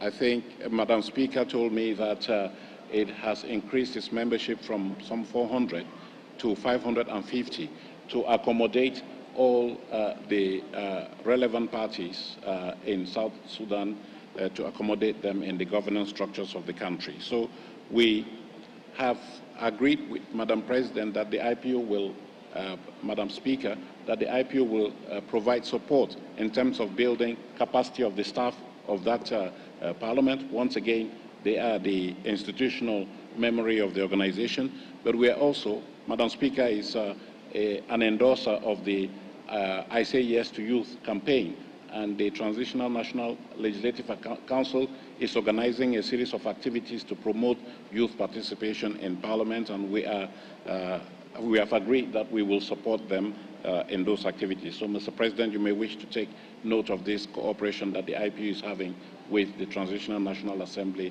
in South Sudan. Take good note. No opposition. Then Syrian Arab Republic, just to point out that the constitutional making process is underway, although we do understand that there are limitations, not much progress is happening there. You and your colleagues may wish to take note of this, Mr. President, and encourage your colleagues, the Syrian parliamentarians who are here, to do their level best to speed up the process so that Syria can come up with a constitution that is compliant with the expectations of the Syrian people, and that this can help resolve the ongoing crisis in Syria. Thank you, Mr. President. we take good note. No interventions. Lastly, Yemen, no major developments. The Parliament of Yemen is represented in this assembly, the one that is based in Seyoun that you have recognized. And the message that has always gone to them from you is that that parliament should be seen to be mobilizing all parliamentarians in the country in the effort to resolve the ongoing crisis in Yemen, especially the humanitarian crisis. We have, during this assembly, been engaged with the authorities of Yemen, Mr. President, and they have indicated to me that they would welcome IPU's involvement in bringing together relevant stakeholders so that together with the Yemen Parliament, we can identify what it is that we can do to really help them over and above just talking in the assembly about the plight of the Yemeni people. You may wish to take note of this, and we will continue to have consultations and report to you, Mr. President, and your colleagues in due course. Thank you. Thank you. No opposition. Then. Mr. President, we have come to the end of this review. I think this is a very important, I would venture to say, important component of your work as the governing body of the organization. And in conclusion, I just want to say that you have really, the executive committee in particular, has expressed deep concern over what it sees as a worrisome trend, what there has been termed the coup d'etat epidemic now, challenging the world, whether it's in Afghanistan, Myanmar, Mali, Guinea, Tunisia. Something has to be done. The IPU needs to carry out some in-depth reflection on how it positions itself in relation to this phenomenon. The executive committee has indicated some possible avenues of action, and I do remember that you and your colleagues have said that the IPU should be more robust in engaging with regional parliamentary institutions and other stakeholders with a view to understanding better the dynamics in these countries, so as to be able to contribute to the resolution in a sustainable manner of this crisis of democracy that we are facing today. And in that particular regard, regarding Myanmar, the Secretary General has had some very fruitful discussions on possible entry points into Myanmar and seeing how the IPU can help in Myanmar. We will be carrying out those consultations with you, Mr. President, and see how we can help in the context of Myanmar. And we can report to you as and when we have positive developments. With those few words, Mr. President, I hand over to you. Thank you very much. Thank you. This way we finish the point 11. This is, as you said, one important point item of our agenda, analyze the situation of certain parliaments, because unfortunately there is some parliaments that are not working as usual, as every parliament should do. But we take good note of these situations, and we will continue our efforts to help these cases to come to constitutional order as soon as possible. And so, thank you for your contribution, and we will go to item 12, report of the Committee of Human Rights of Parliamentarians. Dear colleagues, this committee is, for me, the most important, because we may find other institutions, other organizations that can study, analyze the issues that also IPU analyze. Sustainable Development Goals, gender, the participation in youth in politics, to be more, to support democracy, and so on, so on, so on. But there is just one that study and make one evaluation of the situation of parliamentarians. This is the IPU. And I always remember the speech of the President of the Assembly of the United Nations, when we addressed us during the Speakers' Conference in Vienna last September. He is a former Speaker of Parliament, and he said, when I was arrested in my country, I always remember that the only institution that fight for my freedom was IPU. And so that's why I came here now as President of the General Assembly of United Nations to say thank you.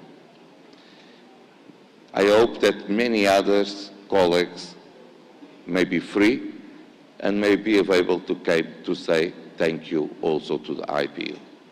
So, I will give the floor to the Vice President of the Committee of Human Rights of Parliamentarians, Mr. Coccolati, to introduce the report of the committee and also the recommendations after a lot of meetings you had also during this assembly. Thank you so much for your work. You have the floor.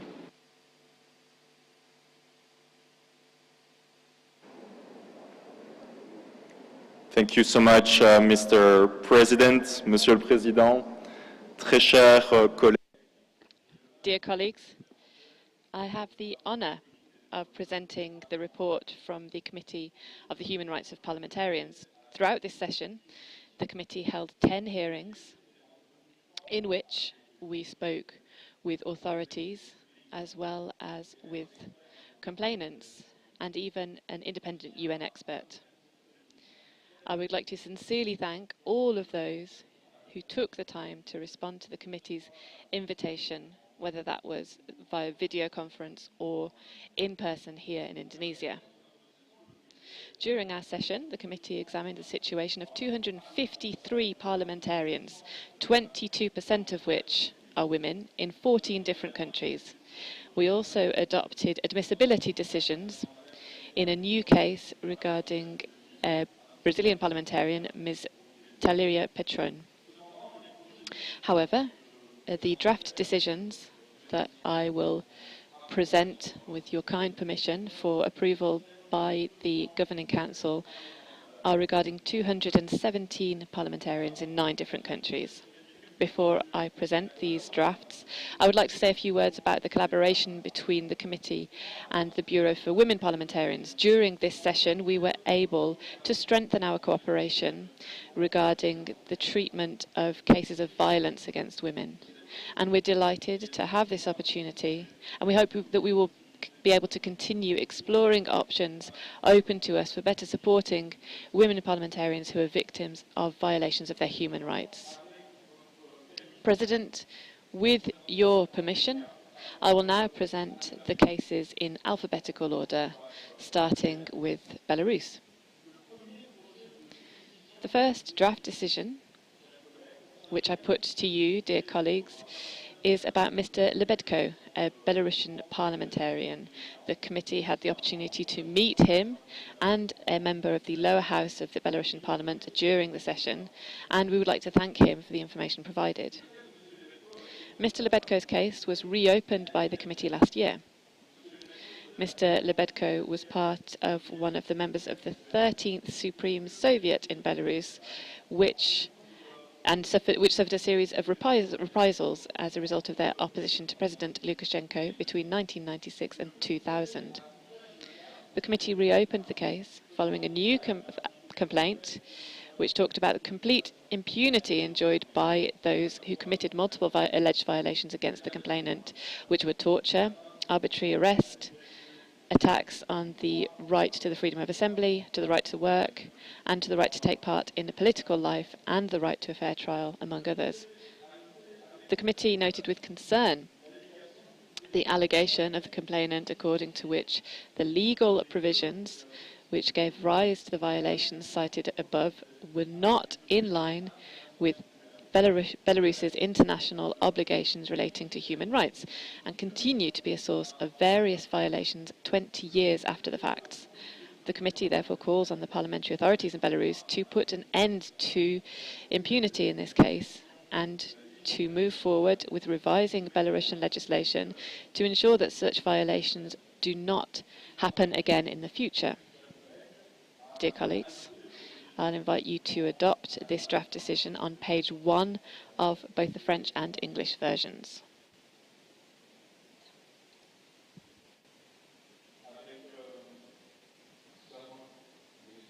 To raise the floor?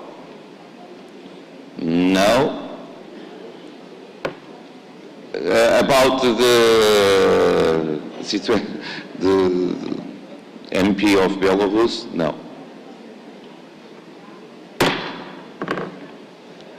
Approved. Merci, Monsieur le Président. Thank you, Mr. President. The committee again examined the former Egyptian case, Mr. Mustafa Anagan, who has been missing for almost 3 years. The committee welcomes the cooperation of the Egyptian authorities, in particular the hearing of Mr. Karim Darwish, chairman of the Foreign Affairs Committee of the Egyptian House of Representatives.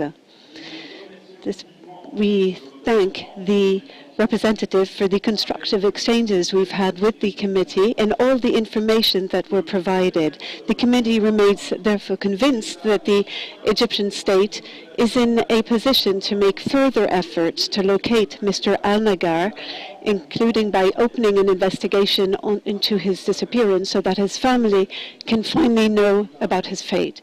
I invite you to adopt the draft decision contained on pages 7 and 9 of the English and French versions, respectively. So that Egypt raised the floor, please.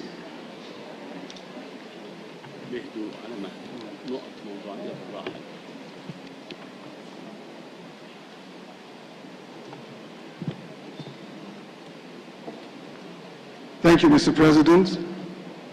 Mr. President, I would like to start by clearly stating that the Egyptian Parliament is strongly committed to fully respecting human rights and is unwavering its support for the implementation of all human rights, whether to parliamentarians or to our citizens. I am obliged to take the floor to put on record my delegation's very strong rejection and reservation on the decisions, the manner in which the Human Rights Committee on Parliamentarians is conducting its business.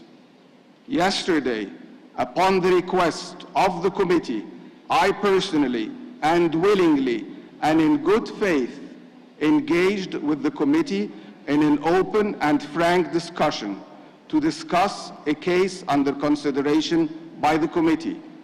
I came to this meeting on the understanding that this committee is an impartial and professional body of the IPU that undertakes its work with integrity. Unfortunately, the decision that we have in front of us today indicates otherwise. Firstly, the committee is building their case based on false pretext and with fabricated allegations that lack any sufficient or logical evidence. Moreover, the committee and its secretariat did not sufficiently verify or cross-check the information that they received, and when I tried to clarify the methods in which they employ to verify the information they received, I did not, I repeat, I did not get any feedback, and they failed to respond.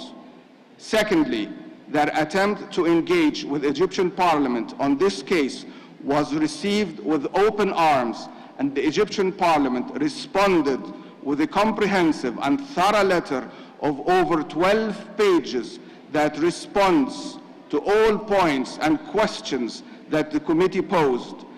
This letter was sent to the committee and later again in an English format yesterday. It is very unfortunate that in their decision and summary, the committee did not take on board the authoritative information that we have provided on this case whatsoever. Nevertheless, the decision includes numerous factually incorrect statements and information. We strongly reject this summary and the decision as they based on completely and unverified allegations and did not take into account the substantiated arguments and authoritative information that was provided by the Egyptian Parliament in this regard. Having said that, we demand redrafting this decision to include all the facts and information that we have provided, given that in its current form, this draft decision is based on false pretenses and allegations and fails to convey the facts that the Egyptian Parliament has provided. Most worrying is that the decision does not respect the bylaws and statutes of the IPU, as it includes the opinion of the Secretariat on that case, which is very alarming and does not serve the purpose and objectives of the committee and runs counter to the principles of professionalism and impartiality. Mr. President, as you rightfully said a few moments ago, respect to the constitutions is one of the main pillars of the work of parliaments, and we fully agree and adhere to that in the Egyptian Parliament, and we call upon the IPU and its bodies to adhere to that as well. Thank you, Mr. President.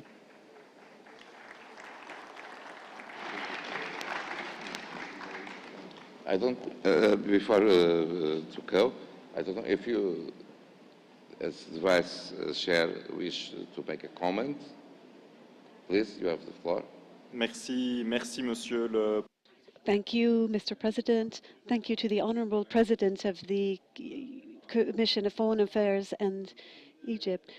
The committee would like once again to renew its thanks for the cooperation of with Egypt and the open and transparent dialogue. We made a note of the reservations of Egypt and its point of view, and this point of view is also reflected in the decisions that are proposed today unanimously by the members of the committee. I would like to underline that the committee does not conclude that Mr. Al-Nagar has been the object of a forced disappearance. It is an allegation and a fear. Thus, we feel that it is our common objective to find Mr. Al-Nagar. Our only objective is to be able to deliver all the possible efforts and with the Egyptian authorities to find him and for his family as well. Thank you very much. Merci beaucoup. Thank you very much. But also, there is one lack of information in our report, and it should be correct to be so factual as possible. Secretary General. Thank you, Mr. President. I join the Chair of the Committee on Human Rights of Parliamentarians to thank the Egyptian delegation and authorities in general for their spirit of cooperation in resolving this matter. That is in the spirit of dialogue that this committee has always given priority to, dialogue with all the authorities concerned. And thank you for coming to the committee, Karim. We have, I think, taken note that some information that is reflected in this decision may not be factual, may not be accurate. We do understand that this has to do with the preambular parts of the resolution of the decision, which is something that can be, I think, the committee may be willing to look into to correct, because we don't want the council to take decisions on the basis of inaccurate facts. This is something that I would suggest, Mr. President, you agree that we review to make sure that it is factual. We will do that. But having said that, we do understand that the operative paragraphs of the resolution or the decision, the Egyptian delegation does not take issue with, because it simply thanks the Egyptians for their spirit of cooperation and expresses the wish and hope that together we can work to clarify the situation that currently is vague for all of us. I think that is what we do understand, at least I understand from this decision. So if Council agrees, and I hope that the Chair of the committee agrees, we can review the accuracy of the facts that have been presented here in the preambular part, but that the operative paragraphs here remain valid, because there are no accusations against the Egyptian authorities. The committee is simply hoping that they can work with you more robustly in order to clarify a situation that nobody wishes to happen.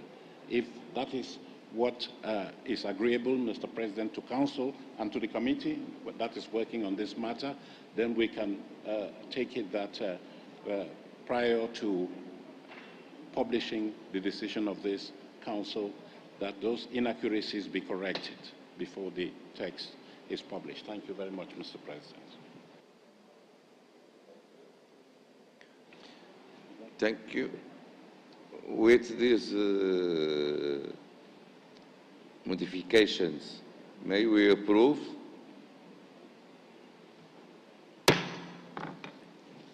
Merci, Monsieur le Président. Thank you, President. Thank you, Secretary General. And with your permission, I'll move on to examining the case of Ecuador. The committee examined a group case regarding 7 Ecuadorian parliamentarians who brought this to the attention of the Council for the first time. The committee would like to thank the Ecuadorian delegation for the information provided and for having participated in a hearing before the committee during this assembly. The committee notes with concern that the legal procedures underway against 3 are underway against 3 opposition parliamentarians, Ms. Desantonio, Ms. Cabezas and Ms. Astudillo. In relation to their parliamentary activities, the committee would like to receive official and detailed information about the facts to justify the accusations made against these 3 parliamentarians, as well as about the administrative procedure undertaken against Mr. Harin, which ended in his temporary suspension of his parliamentary mandate, and the procedures underway against Mr. Munoz, who are both also opposition members. The committee is also very concerned by the discriminatory and sexist messages and derogatory comments made again received by Ms. Palacios, Ms. Velos, Ms. Destonio, Ms. Cabezas and Ms. Astudillo. The committee would like to state that the National Assembly has the option of contributing in a decisive manner to prevent all forms of violence against women, including online violence, and to create conditions in order that effective and timely inquiries can be carried out about these acts, and that those who committed them can be sanctioned. I would like to invite you to adopt the decision, which appears on pages 4 and 5 of the English and French versions, respectively. No one asked the floor. Adopted. Monsieur le Président, c'est la première fois que Mr. President, it is the first time that I am presenting you with the situation of 3 parliamentarians in Eswatini. 2 of them have been detained on terrorism charges since July 2021, and the 3rd fled the country before an arrest warrant was issued to him. The 2 detained parliamentarians were arrested after they called for democratic reforms, which is a legitimate demand. The President of the Assembly provided us with valuable information on their situation. We were told that their parliamentary immunity had been respected and that their conditions of detention are good. However, the response of the President of the Assembly does not put an end to our doubts as to how parliamentarians can be accused of terrorism. This is why we want to send an observer, with your permission, to their trial and report to you in the near future on the respect of their fundamental rights. I invite you, therefore, to adopt the draft decision on pages 10 and 12 of the English and French versions, respectively. No one asked the floor. Then, approved. le comité vous soumet.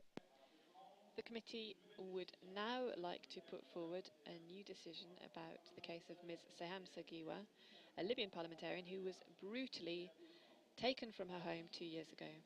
To date, we have no information about what has happened to her, and the authorities have still not provided concrete information about the progress of their inquiry into her disappearance.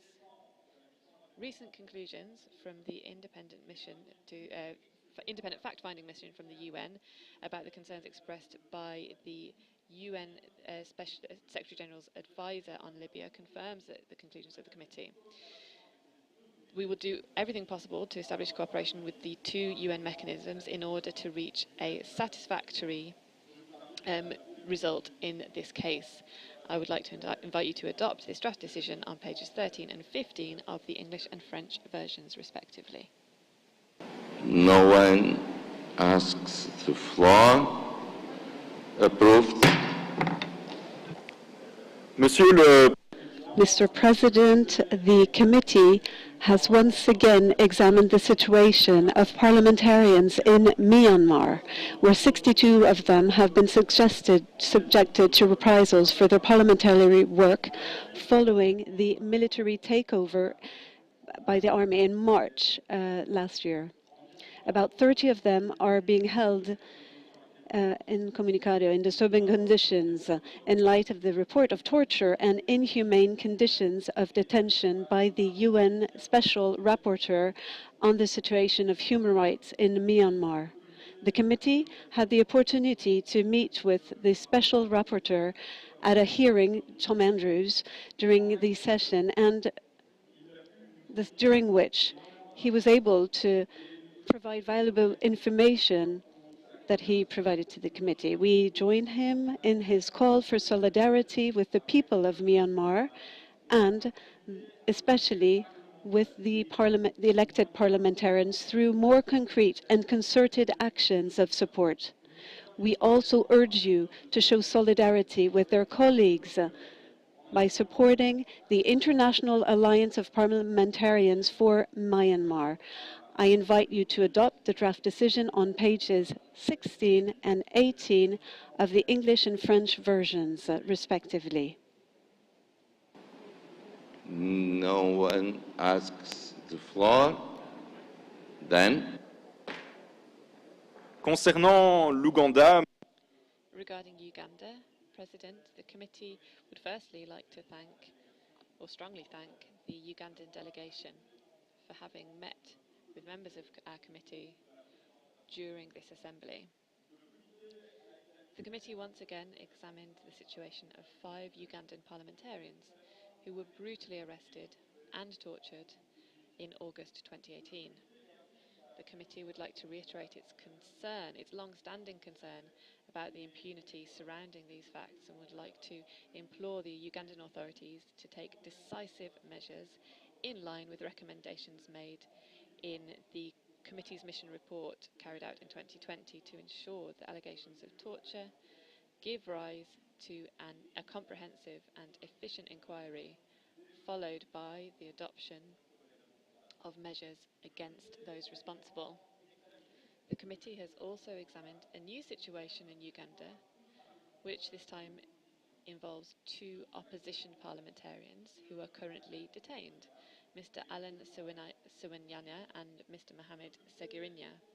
The committee is deeply concerned that these 2 men remain detained, given the concerning allegations regarding their detention conditions and the mistreatment that they've suffered in detention, as well as the presumed deterioration in their state of health. We would like to call on national authorities to take all necessary measures to ensure that these 2 parliamentarians can fully enjoy their rights, in particular their right to life and physical integrity. The committee would like to send a delegation to Uganda as quickly as possible in order to visit the 2 detained parliamentarians and to gather information about the implementation of the recommendations contained in the mission report for the mission carried out by the committee in 2020.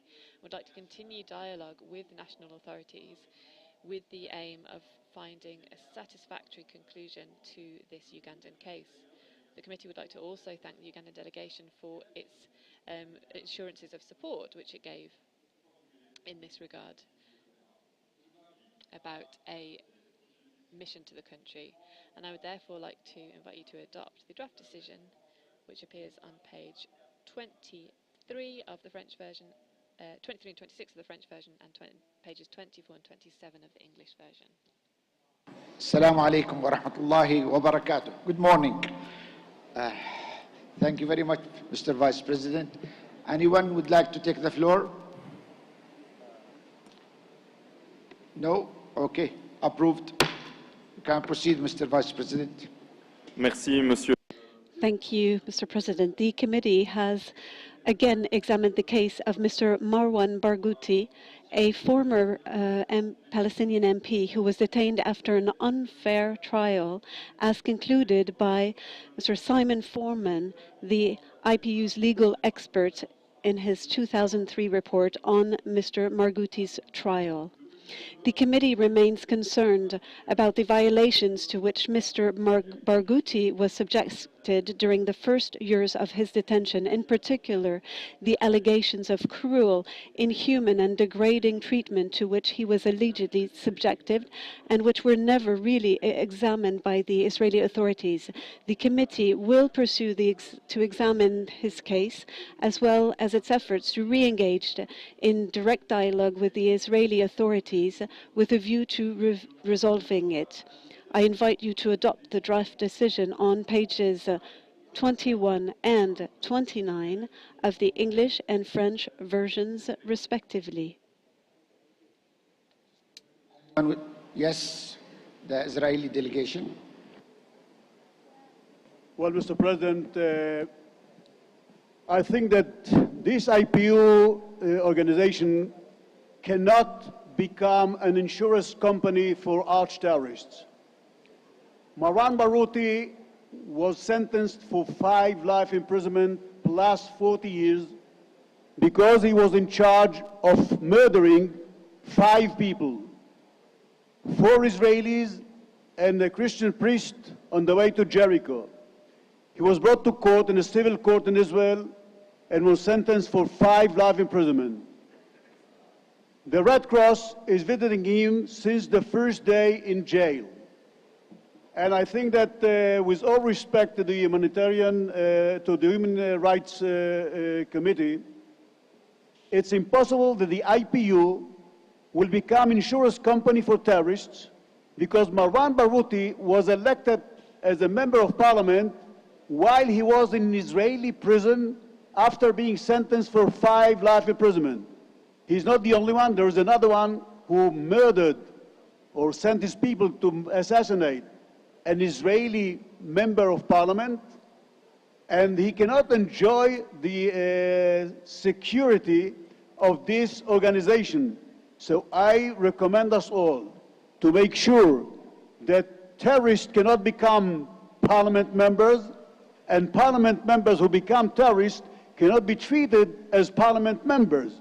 And if we speak about this issue about the Palestinian Authority, we, Israel, we have 4 people in Palestinian jail, or maybe 2 of them are bodies, and no Red Cross is allowed to visit them.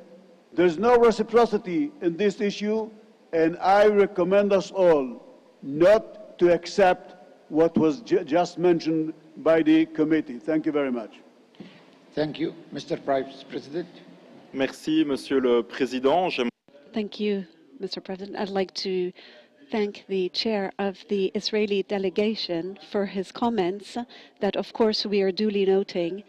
I would like to underline the principle that for the Committee of Human Rights and Parliamentarians, all parliamentarians, whatever they are accused of, we believe in a fair trial, in human detentions conditions, and we believe that there shouldn't be inhuman treatments and degrading acts. On the form and dialogue that we would like to engage with the Israeli authorities, the committee's door, I would like to underline this, will remain open, and our committee has always been available to go to Israel and to meet with the Israeli authorities, but also Mr. Barghouti. And we would like to renew this appeal, which is still topical, and of course, a new decision might be taken. Thank you. So the reservation will be marked on the first page of that decision as will being made available at the dedicated web page. I just want to refer, with your permission. Sure. I think that when the chairman of the committee speaks about a fair trial, with all respect, the Israeli system of justice is well accepted worldwide by all countries, or let's say by all democratic countries, including the United Nations. So if Marwan Barghouti was brought to trial in Israel and was sentenced in a civil court for 5 life imprisonment, that's a fair trial. And the committee cannot say that it was not a fair trial because you're not a judge. The committee is not a cluster of judges. And if you go to his trial and you work all along the decisions of court, you'll get all answers. Red Cross is, as I said, visiting him on a very intensive system. If they have any remarks, they hand it over to the Israeli side. I think that we have sent you letters, not 1, not even 2. We've met on a side meeting here in this conference, and I think that you are simply do not answer to our letters, and it's unacceptable. Mr. Vice President. Merci, Monsieur le Thank you, Mr. Chair, and thank you to the representatives and members of the Israeli delegation for their openness to this dialogue. And of course, we are open to send a committee of the IUP in Israel to deepen these exchanges with the Israeli authorities, meet with all the stakeholders and humanitarian organizations, and Mr. Barghouti as well, who is still being detained. So the reservation will be marked in the decision. Okay? Now, I just wonder, can I get an answer, or can we, as representatives of all over the world, can get an answer? Is the IPU dealing with terrorists who are elected as members of parliaments after being detained in any country? Is Carlo the Jackal will be elected tomorrow to any parliament in the world? Is he going to be one of the members of parliament who is going to be honored by the committee?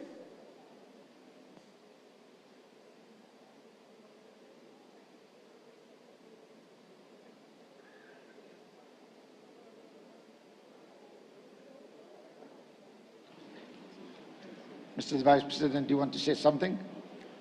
Je rappelle simplement. I'd like to remind you that the committee is an independent body composed of members planned by this Inter-Parliamentary Union, and we represent 47 countries, 1 out of 4 in the world, 685 cases, and whatever the accusations, we must respect the fundamental human rights.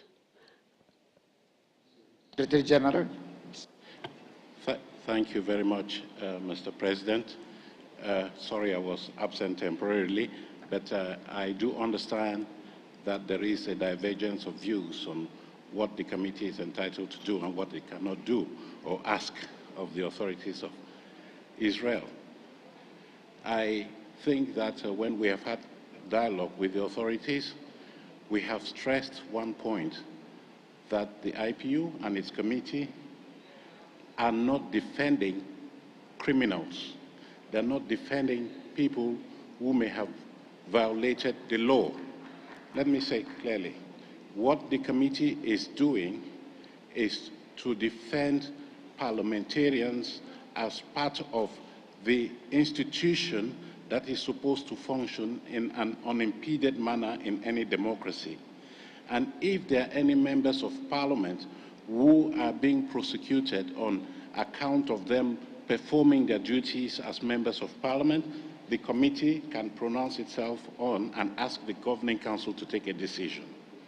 So I do know that the committee is very anxious to portray itself as an institution that is doing its work impartially and independently, but according to its mandate to defend the human rights of parliamentarians in the performance of their duties. And if I understand very well, if a member of parliament, even if they have immunities and other privileges, if they do commit a crime, then they should face the full force of the law. But the committee is anxious, I think that's the point that the chair was making, that in that particular instance, that person or those persons be given due process, that they are given a fair trial, and if they are found wanting of, on the other side of the law, then they should face the full force of the law after the normal legal process has been followed. So, Mr. President, I just thought we should clarify this. The committee is not there to defend terrorists, if that's the question you're asking, Honorable Dichter. They're not defending terrorists, they're defending parliaments by parliaments that are made up of members of parliament, and making sure that those parliamentarians can act and perform their duties as mandated by the people. I hope we have been able to clarify this in addition to what... my question, Mr. Secretary General, my question was, if Carlo the Jackal, as a terrorist who is in France jail, will be elected tomorrow to any parliament in the world, is the committee or is the IPU going to ask questions about him while he became a parliament member? I think that the answer is well known to all of us. No, I think I have clarified the matter that we are not defending terrorists. We are defending members of parliament in the performance of their duty as members of parliament. Being a member of parliament does not entitle you to commit crimes. Is that right, Mr. Chair? Mr. President, being a member of parliament does not entitle you to commit crimes. And if you do commit crimes, even if you are a member of parliament, you should be prosecuted according to the normal procedures. I really urge this IPU to get this resolution that a parliament member who moves to terrorists cannot enjoy the support and the defense of the IPU. Yeah. Well, Mr. go ahead. Chair. Yes, Indonesia. Mr. Chair, I think your explanation is very clear already about the stand of the committee. I think we can proceed with the next one. Thank you. Thank you very much. And the remarks will be marked in the decision. Next, Vice President. Thank you very much, Mr. President. Je continuerai avec... I'll continue, if you'll allow me, onto the case of Venezuela. The committee re-examined the case of 134 Venezuelan parliamentarians elected in 2015. In view of the conclusions of the joint mission from the Executive Committee and the Committee on the Human Rights of Parliamentarians, who went to Venezuela in August 2021, the Committee on the Human Rights of Parliamentarians noted with satisfaction that President Maduro's government announced the imminent recommencing of dialogue with the opposition party, and that these issues would be discussed within the broadest framework of the political crisis in Venezuela, which can only be solved by inclusive political dialogue and by Venezuelans themselves. The committee has every hope that the speakers will rapidly be able to meet again, and reiterates that the IPU is ready to provide any support it can to any effort that aims to strengthen democracy for all in Venezuela. At the same time, the committee would like to once again ask the Venezuelan authorities to immediately end all forms of persecution against opposition parliamentarians elected in 2015. I'd therefore like to invite you to adopt the draft decision, which features on pages 30 and 33 of the English and French versions respectively. Would like to take the floor? Approved. Could you proceed? Merci. Thank you, Mr. Chair. Dear colleagues, I would like now to bring a conclusion after the adoption of these different decisions today of the Human Rights Committee of Parliamentarians. The cases that I just mentioned are just an emerged part of the iceberg. 685 cases total from 47 countries, one country out of 4. The organization, our organization of the Inter-Parliamentary Union, has never been faced to so many complaints for violations of human rights of parliamentarians. And often behind these violations and complaints concerning these parliamentarians at every corner of the globe, there's an opposition, a democratic opposition at times to governments. We are conscious that the members of the Inter-Parliamentary Union take at heart the rights of these parliamentarians, and that a number of you have led concrete actions of solidarity. And I would like to say in this regard that parliamentarians today are uniting to defend democracy in Myanmar, to defend parliamentarians, whether in exile or in detention in Myanmar, for our respect and admiration.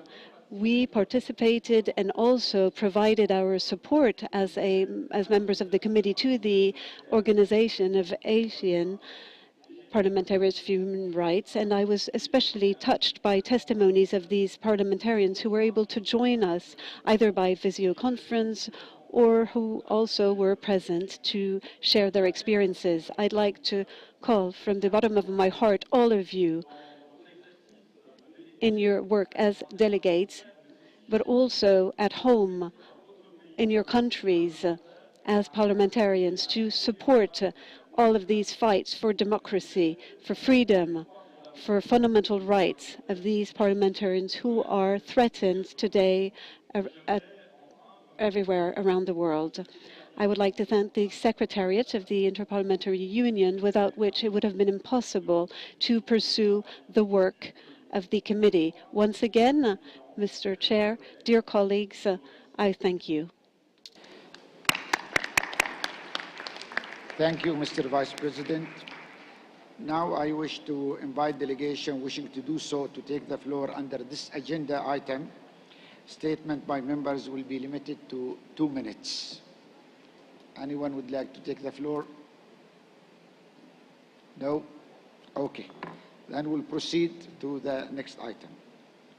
So, dear colleagues, the Governing Council will now elect 2 members for this committee to replace Ms. Dumont from France, whose membership of the committee expires at the 209th session of the Governing Council, and Ms.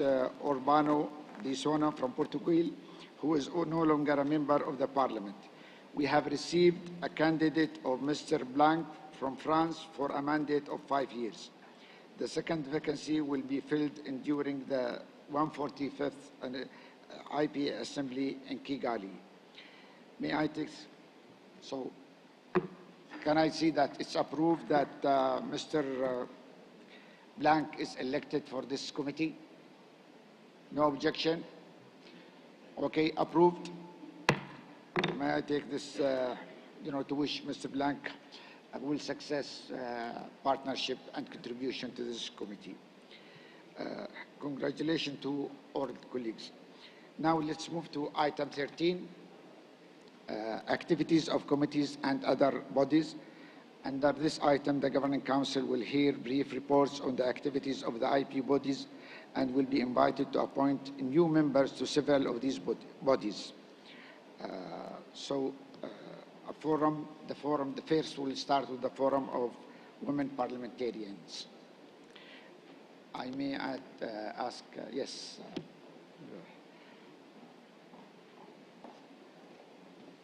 Yes. Ms. Putri from Indonesia, the floor is yours. Madam Speaker, Mr. President, Mr. Secretary General, dear fellow MPs, ladies and gentlemen. I'm pleased to report on the 33rd session of the Forum of Women Parliamentarians that I had the honor to preside over. The forum met on 20 March and was attended by 129 participants, including 64 parliamentarians from 60 countries. We had 55 women parliamentarians and 9 men parliamentarians in attendance. I take this opportunity to encourage more male colleagues to attend the forum and to champion gender equality. The session of our forum was marked by the absence of the President of the Bureau of Women Parliamentarians, Ms. Lesia Vasilenko from Ukraine. The first Vice President of the Bureau, Ms. Hala Fayez from Bahrain, replaced Ms. Vasilenko, and I thank her for her support and leadership. The session was opened by the IPU President, Mr. Pacheco, and by the Speaker of the House of Representatives of Indonesia, Madam Puan Maharani. I want to thank them for their remarks on women as driving force for peace and climate change. The forum considered from a gender lens the 2 draft resolutions considered by the standing committees during this assembly. Gender-based violence and sexual violence are further intensified in the context of conflict, displacement, and migration. We agreed that it was urgent to listen to the victims or survivors of conflict-related sexual violence and to be accountable for their rights. We also agreed on the need to address pre-existing inequalities in access to internet and called for policies and resources to encourage the use of ICT in education and ICT-related training and employment to empower women and girls. I am happy to say that most of our amendments to the draft resolutions were included in the text adopted by standing committees on peace and international security and that on sustainable development, finance, and trade. I look forward to the adoption by the Assembly later today. After our work on the resolutions, we share parliamentarian experiences in promoting women's, children, and adolescents' health in the time of COVID-19 and in recovering from the pandemic. We called for women and girls to be involved in design and delivery of health services and to be empowered to claim their rights to health. We shared strategies and good practices for a post-COVID recovery that prioritize sexual and reproductive health and rights and improve access to health services for all. Fellow parliamentarians, I am very pleased to inform you that the Bureau of Women Parliamentarians and the Committee on the Human Rights of Parliamentarians are building synergies to better support women parliamentarians against acts of gender-based violence. In follow-up, it was decided that these joint efforts will continue towards the development of a special protocol for women MPs victims of gender-based violence. The Bureau also had an interactive dialogue with Ms. Pramila Patron, the Special Representative of the United Nations Secretary General on Sexual Violence in Conflict, and the IPU Secretary General, Mr. Martin Chungong, who is also a global champion for the fight against sexual violence in conflict. Regarding the task force to be created by the IPU resolution on peaceful resolution of the war in Ukraine, respecting international law, the Charter of the United Nations and territorial integrity adopted in Nusa Dua, our Bureau of Women Parliamentarians made a strong recommendation that this task force should have gender parity in its composition and include countries that do not have a high stake in the conflict. No resolution of conflict and no lasting peace can happen without women at the table. Before I conclude, I thank you all for having joined the 144th IPU Assembly. It was a great pleasure for me and my country to welcome you. I hope you enjoy your stay in Nusa Dua, Bali, and I wish you a safe return to your home. Thank you for your attention.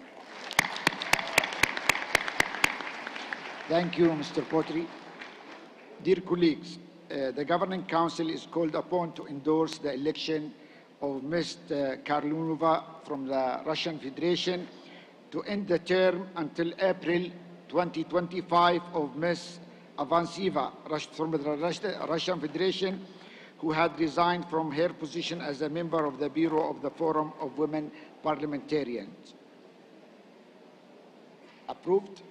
May I take that you wish to endorse Mr. Karnova election? Congratulations. Thank you. Now I'll call upon the Forum of Young Parliamentarians, Ms. Sahar Al-Bazar, to take the floor. The floor is yours. Thank you. Madam Speaker, Mr. President, Mr. Secretary General, dear colleagues and friends, I am pleased to give you a short brief about our work at the Forum of Young MPs. We met on Monday with 58 MPs. Almost 45% of them were women. I am happy to say that this is the highest percentage of women we have ever had in our forum's meetings, and I hope this positive trend continues.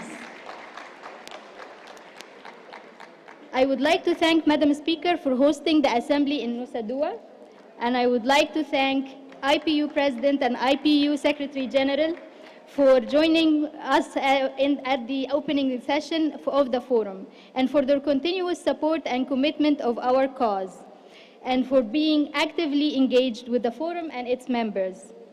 At the forum, we started by sharing updates on youth participation at the IPU level, like our brand new empowerment series of young MPs that started on 15th of March, providing online policy discussions with experts, and we will continue providing and offering these on quarterly basis. In addition to the online training offered to the young MPs on national level, covering leadership, communications, and mentorship. We also discussed pledge number 1 in our campaign, I Say Yes to Youth in Parliament, focusing on promoting youth quotas. We had the chance of showcasing great examples from Egypt, Mexico, and Zimbabwe.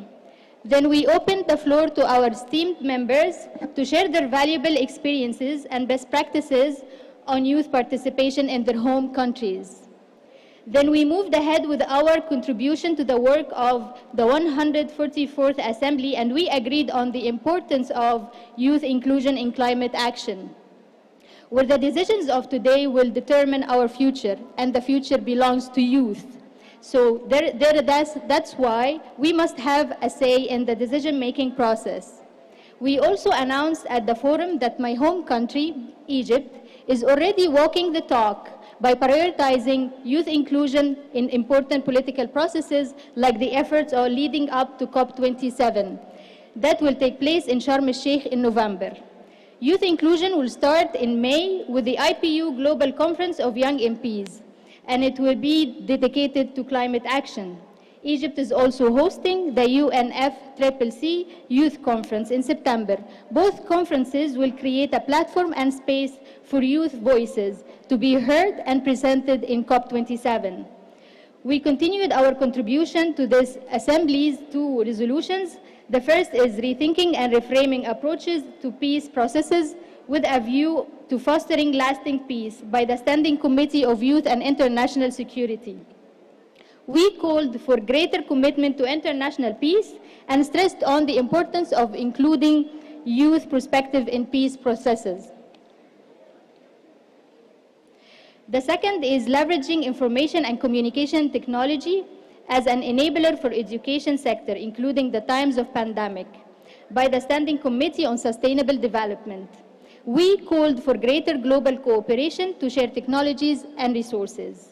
Moving forward, with the preparation for the 145th Assembly, we discussed the next Assembly resolution, parliamentary impetus to local and regional development of countries with high levels of international migration, and to stopping all forms, including state-sponsored, of human trafficking and human rights abuses.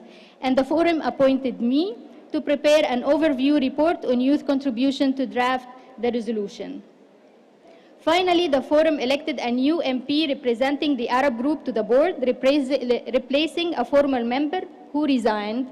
The Forum elected Mr. Al-Ajmi from Kuwait to join the board. I welcome Mr. Al-Ajmi. Thank you very much for your time and attention, and I wish you all safe travel back home. Thank you, Mrs. Sahar. Wait, where are you going? They might have some question for you. Well, any question about the report? No? Okay, so we endorse the report. And I urge you to support the forum that will be held. Oh, okay. Wait, Sahar, come back. Okay, the floor is yours. Thank you. I wonder whether you can hear me. Can you hear me? Yes, I can. Mr. President, in welcoming the statement, the report from the Forum of Young Parliamentarians, or the IPU, may I suggest that IPU might consider the possibility of encouraging member parliaments to establish a platform to engage secondary school level of young people on issues and legislation which relates to young people and children across member states.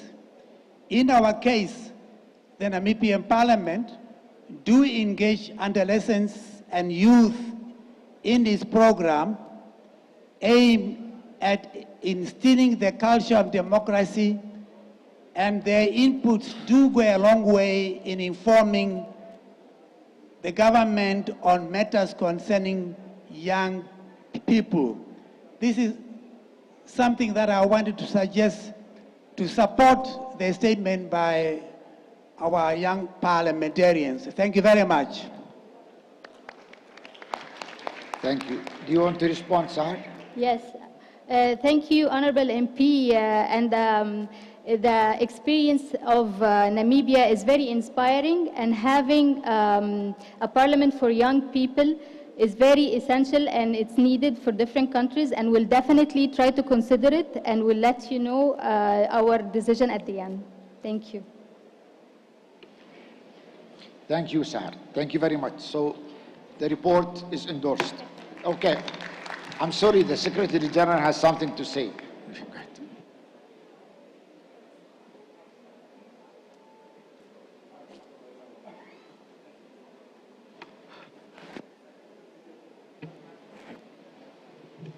You can use mine.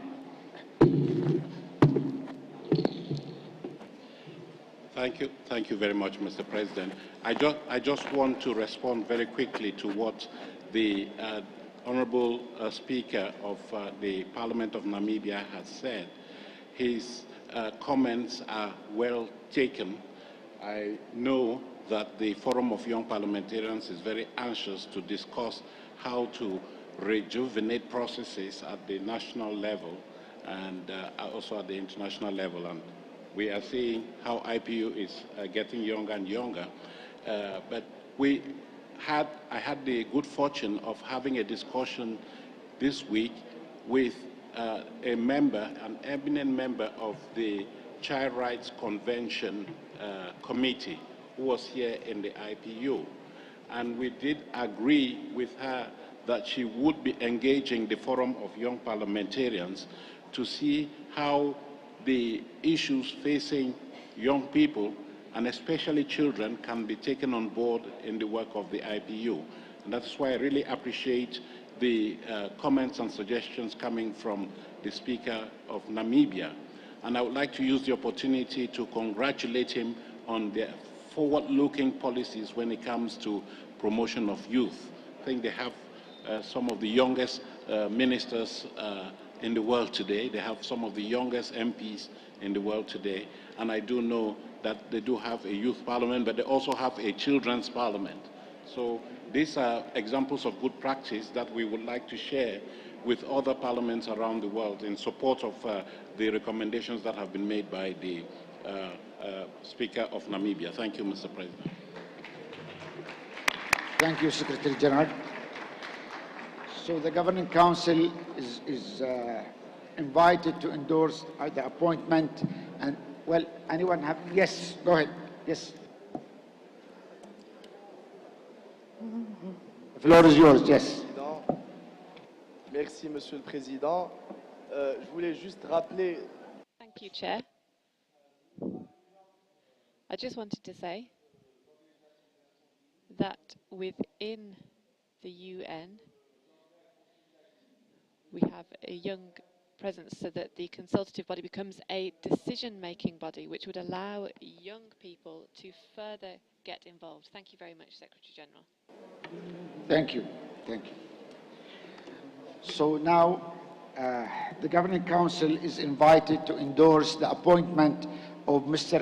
Al-Ajmi from Kuwait to be a board member to replace Mr. Al-Kattan, who is no longer a member of that board. Okay, approved. Thank you. Now we'll move to the Committee on the Middle East. Now I'll give the floor to Mr. Ben Bandis from Algeria, member of the committee. The floor is yours.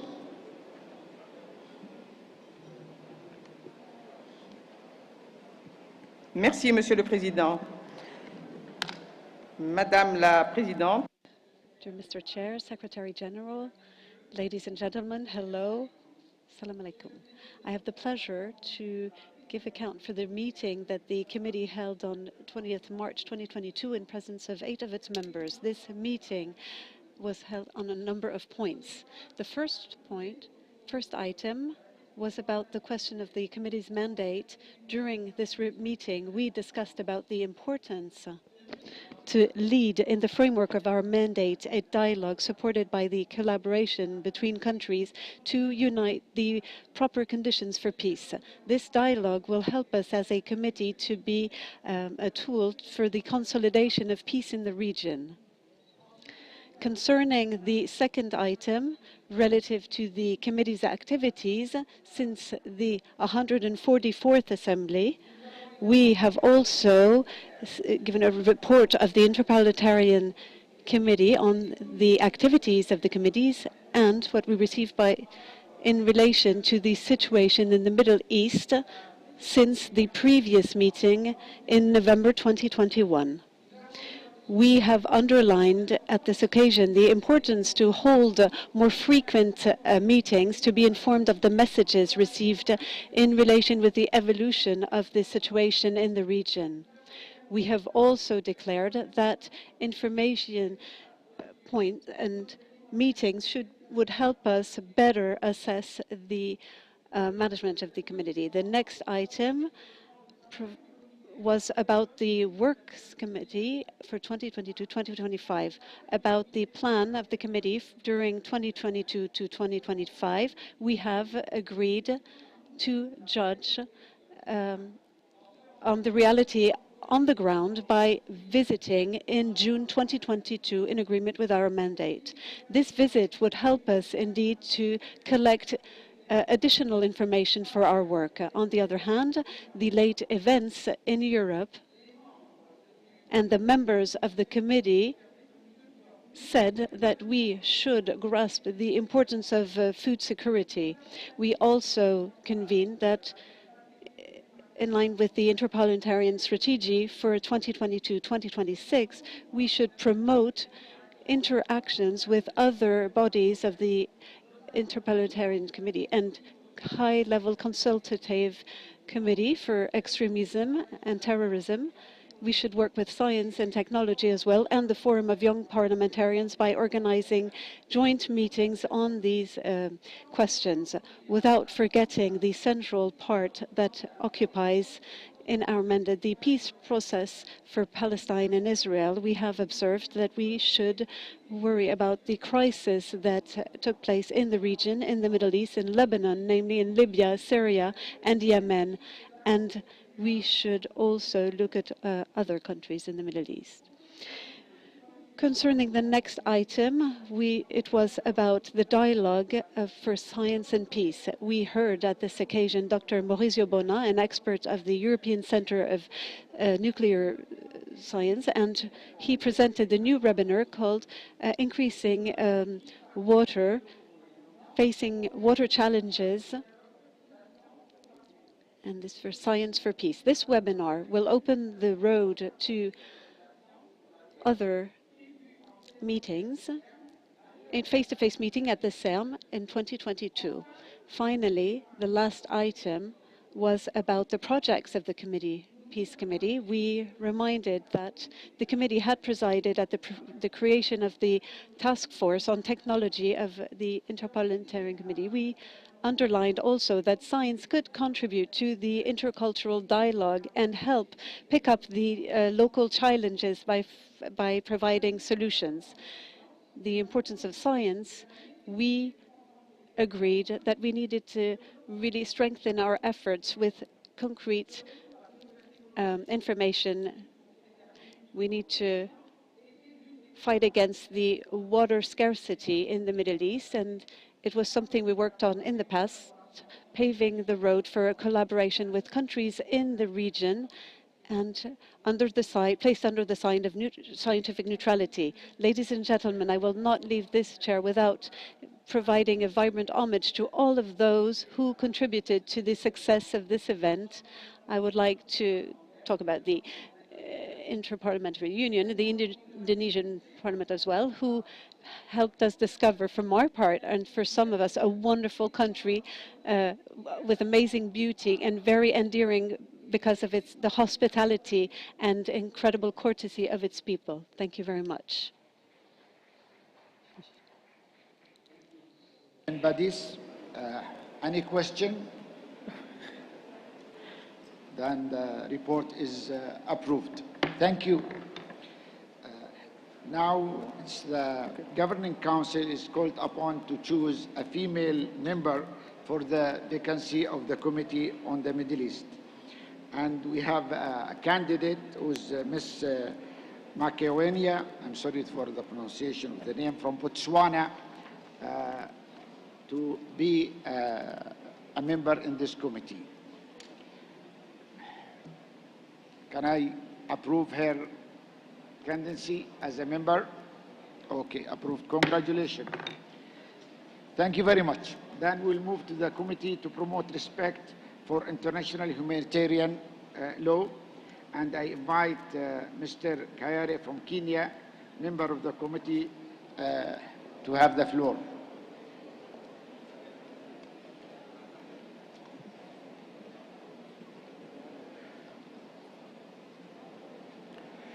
Dear colleagues, members of the IPU and the IPU Assembly in general, I am pleased to report on the meeting of the International Humanitarian Law Committee, which was held yesterday here in Nusa Dua. You will find our report in your set of documents, and so I will just focus on 2 points of the 7 agenda items of the meeting yesterday. Colleagues, we are the committee that is in charge of promoting respect for international humanitarian law. You will understand that we spent some time discussing the humanitarian impact of the war in Ukraine. Just to give you a figure, as at 21st of March, there were 3,557,245 million refugees fleeing Ukraine since 24th February 2022. There were a little over 1 million 2 weeks ago. The pace of displacement is dramatic. More than 2 million have found refuge in Poland, more than 500,000 in Romania, more than 300,000 in the Republic of Moldova and Hungary, just to give you an idea. Others have fled to Slovakia, Russia, and Belarus. As members of the International Humanitarian Law Committee, we reiterate the importance for humanitarian law to be respected by all parties. This concretely means that civilians must be protected wherever they are, and agreements passed to allow safe passage out of cities and areas of violence and conflict. Humanitarian aid should be allowed in, as parties are obligated under the international humanitarian law to ensure people under their control have access to assistance. Civilian infrastructure must be spared from attack. This infrastructure includes hospitals, schools, water facilities, and electricity installations. Prisoners of war and interned civilians must be treated with dignity, and this includes treating these people with dignity in reporting, in the media reports, and even on the social media. In addition, we highlighted the need to provide assistance and protection to refugees, as well as support to the host countries and host communities. The second point that I would like to mention relates to the meeting that the committee had with the Special Representative of the UN Secretary General on Sexual Violence in Conflict, Ms. Pramila Patten. Our exchange was very constructive, and we were able to identify numerous areas of potential cooperation. In terms of what we as MPs can take, we identified the development of legal frameworks to prevent and address sexual violence in conflict, as well as the role of parliamentarians in terms of implementation. We also drew attention to the challenge of prosecution of non-state actors, as well as violence against women, children, and as well as violence against men and boys. We very much welcomed this exchange and agreed to engage with the Office of the Special Representative and develop some joint work. Lastly, we welcome the foreseen organization of numerous events within the framework of our cooperation with the UNHCR and the ICRC, and we plan to hold global events in the coming months on refugees and climate change and refugees and education. And we will hope that you all will participate in your numbers.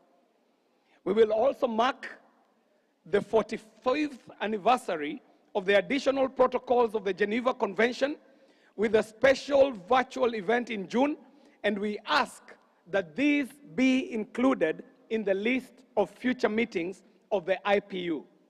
I thank you very much. My name is John Carrier from the delegation of the Kenya Parliament. Thank you very much.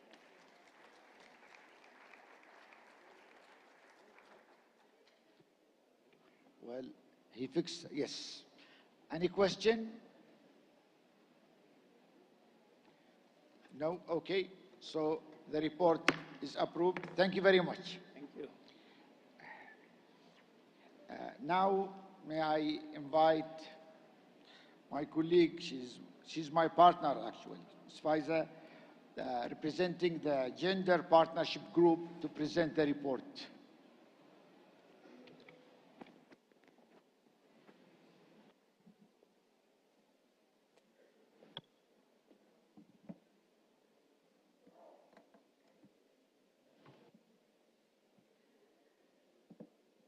Madam Speaker, Mr. President, Mr. IPU Secretary, dear colleagues, I'm pleased to report today on the work of the Gender Partnership Group here in Nusa Dua.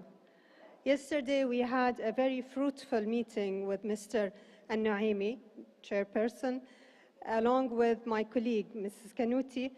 I took part in the work of the group for this session on behalf of Ms. Vaselinki. Dear colleagues, the group was heartened to see yet again a strong participation of women in this assembly. The percentage of women delegates reached 38.6%, confirming a very promising upward trend.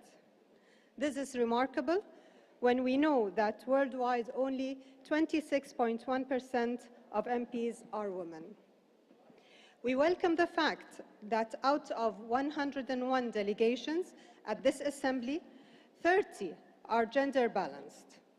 This means that they have between 40 and 60% women delegates.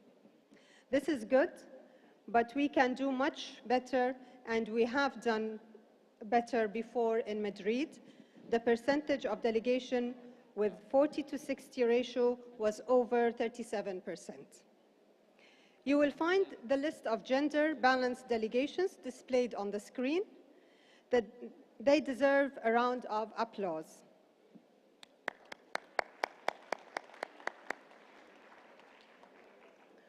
Of course, should you find that your delegation should be on this list, but we omitted it by mistake, we will correct our records, but please inform the Secretariat for that. But if you are not on this list because you did not meet the 40-60 ratio, we can only encourage you to bring more women or men next time around. And we will all benefit because we know that democracy requires diversity of views and the inclusion of men and women at the same time. Colleagues, the group in particular concerned that 13 delegations in Nusa Dua out of 90 delegations of 2 or more members included no women at all. This is over 14%, and our target is 0. Also, when we look at national parliaments, we can see how much more work needs to be done. At the start of this year, there were still 24 parliaments with less than 10% women in their lower or single chambers. So the group decided to pursue its dialogue with delegations of parliaments that have no or few women members to promote women's participation. Here in Nusa Dua, we held a very constructive dialogue with the delegation of Nigeria to discuss avenues to make Parliament more gender inclusive. We agreed that changing the picture requires legal and constitutional reform, and that such a reform requires political will and mobilization by women and men, especially leaders across the political spectrum. But we also need mobilizations by civil society and women's groups. The group stands ready to support the Nigerian Parliament's efforts, hoping that change can be achieved ahead of the 2023 elections. Dear colleagues, for women to lead, we also need a respectful environment, both nationally and at the IPU. We continued the group's discussion to develop a specific policy to prevent and address sexism and sexual harassment at the assemblies and other events organized by the IPU. We reviewed existing good practices, and the group decided that the IPU framework should endorse the Code of Conduct for UN system events. To implement this code, we requested the IPU Secretariat to elaborate an implementation plan with accompanying measures that should focus on prevention, communication, training, and enforcement. We will also set up a mechanism for regular monitoring of the implementation plan by the group. The group also encourages you to seek IPU's support in the development of anti-harassment policies in your own parliaments. We count on your support, dear colleagues, and we can't do this work alone. Thank you for your attention. Thank you, Mr. Faiz. Any question? Thank you very much. Thank you. You see, oh, wait. Okay. Yes, go ahead. I'm sorry.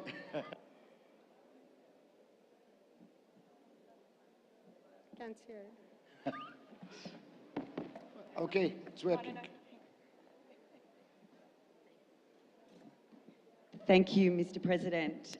I would just like to, if I could, get Australia added to your list that you put up. We, in fact, have 100% women in our delegation, so feel that we have well and truly exceeded the 60-40 allocation.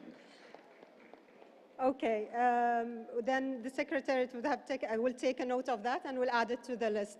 Probably there was a miscount or something.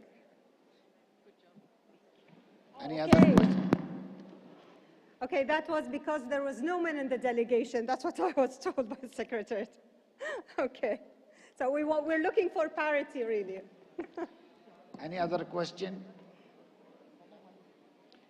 Okay, thank you, Mr. Faiz. Well, I urge you, because I am the chairperson of this group, to look into the Code of Conduct, and I hope that we will be able to approve it in the next assembly. Thank you. Now, we'll move on to the advisory group on health, and I'm inviting Ms. Katula from Zimbabwe, member of the IPU advisory group on health, to present the report.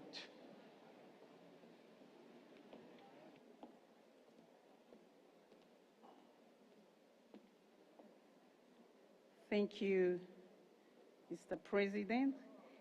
My name is Given Katuta from Zambia, just to correct them. Yeah. I'm sorry. It's okay. Thank you so much, Mr. President, and the Secretary General. And also, I would like to thank the Secretariat of IPU. The IPU Advisory Group on Health met on the 20th of March with 4 out of 10 members in attendance.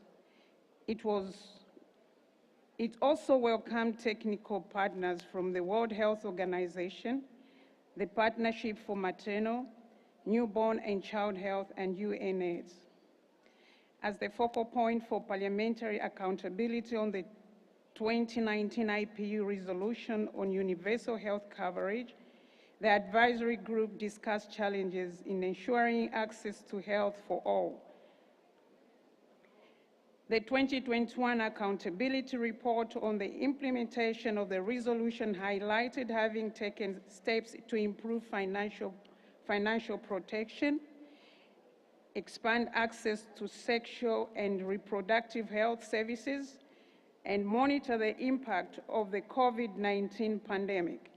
The group acknowledged the importance of addressing the ongoing pandemic while calling for the increased attention to be paid to other diseases and health issues that had been sidelined. Women, children, and adolescents were impacted by indirect consequences of the pandemic, particularly due to disruption to maternal and immunization services. The group agreed that universal health coverage and strengthened health systems needed to be prioritized in pandemic preparedness efforts. It further pointed out that demographic changes and the governance of health systems were among the main challenges in implementing universal health coverage. Sustainable and predictable investment in health was critical to achieving long-term health goals. In line with the new IPU strategy, the group will continue to play its accountability role with a more targeted approach to regional challenges to access health and increase focus on capacity building in national parliaments. The advisory group briefed on the process to develop a new international instrument for pandemic preparedness. It expressed the importance for parliaments to engage in the process through the IPU and to have access to data as well as details of legislative and budgetary practices from other countries. Finally, the advisory group unitedly elected Mr. José Ignacio Equinez of Spain as its chair and Ms. Saray Nunez of Mexico as vice chair, each for a period of 1 year. Allow me to say this, Mr. President, that I'm so grateful, and I would like to express my gratitude the time I was the chair for this advisory group on health to IPU. Thank you so much. Thank you, Mr. Katuta. Well, wait, maybe they have a question for you. Anyone have a question? No? Okay. Thank you very much. The report is approved. The next item is related to COVID-19 pandemic. And part of the partnership and the engagement between the IPU and the WHO, there is new initiatives that Mr. Secretary General will introduce to you now. The floor is yours, Mr. No, thank you, Mr. President. Under this item, we have announced that we are going to launch a tool today that will help and equip parliaments to contribute to addressing the challenge of pandemics such as the one we are currently experiencing with COVID-19. And we have lined up for this purpose a video message from the Director General of the World Health Organization, Dr. Tedros Ghebreyesus, who is unable to join you here. He had planned to come, but last-minute commitments have prevented him from doing so. But you will know that he is a very strong supporter of cooperation between the IPU and the World Health Organization. And if I may use this opportunity while I think they're loading up the video, is it available already? It is? Okay. I'll invite you to then follow that video message from the Director General of the WHO. Secretary General Martin Chungong, my dear brother, Excellencies, dear colleagues and friends, good morning and thank you for the opportunity of addressing you today. The Inter-Parliamentary Union is a long-standing partner of WHO and plays an important role in bringing nations and partners together in solidarity. And COVID-19 has demonstrated that when the world is at risk, there is no substitute for solidarity. Shared threats demand a shared response. In fact, that's not a new realization. The nations of the world knew that when they founded the World Health Organization almost 75 years ago. And they knew that when they agreed the International Health Regulations, or IHR, legal framework that governs the global response to pandemics and other health emergencies.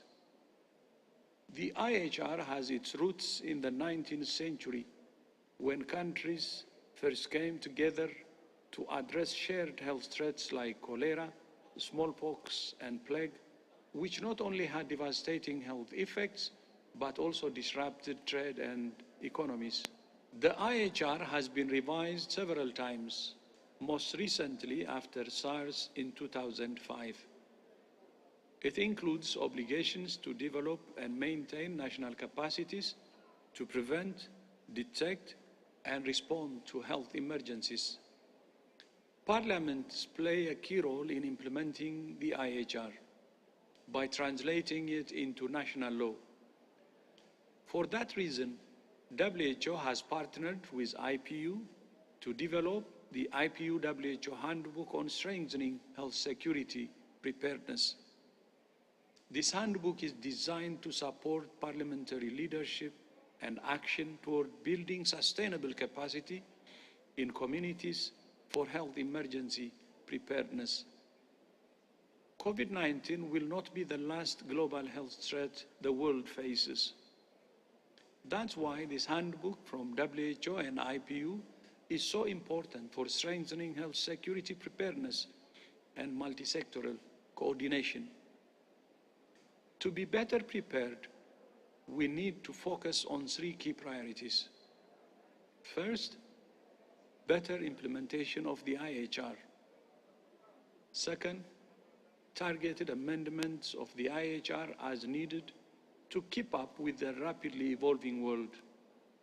And third, a new treaty or international accord on pandemic preparedness, which WHO's member states are now in the early stages of negotiating.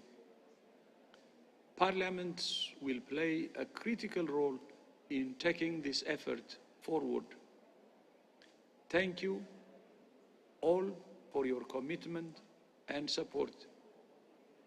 It's time to break the cycle of panic and neglect so the world is better prepared for the next global health emergency.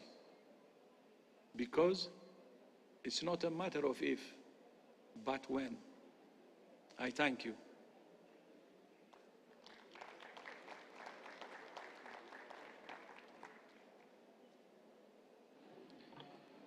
Thank you very much. Thank you, Dr. Tedros, for that very inspiring message. I think that having worked with Dr. Tedros ever since he became Director General of WHO, there is a meeting of the minds between the two organizations that we have to work together to bring the scientific community closer to the decision-making community that you represent here. We have been discussing during this assembly how parliaments can respond to the threat of climate change. And now we are also discussing how you can contribute to efforts to make sure that the world, as he has said, is better placed to deal with emergencies and is better prepared to respond to these emergencies. And I take it from his word that it's not a question of if, but when. Earlier this week, we have had a side event that was very clear on the message we're trying to convey, and that is you parliamentarians have to make sure that we never again, we should never again be caught napping, because the COVID pandemic showed that the world was not prepared to cope with a crisis of the magnitude of this pandemic.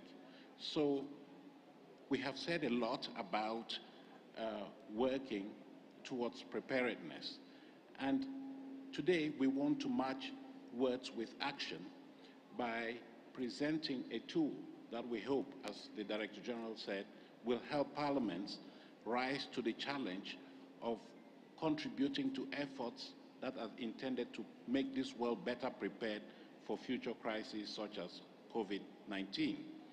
So we have the privilege today of launching this handbook on strengthening health security preparedness, the international health regulations.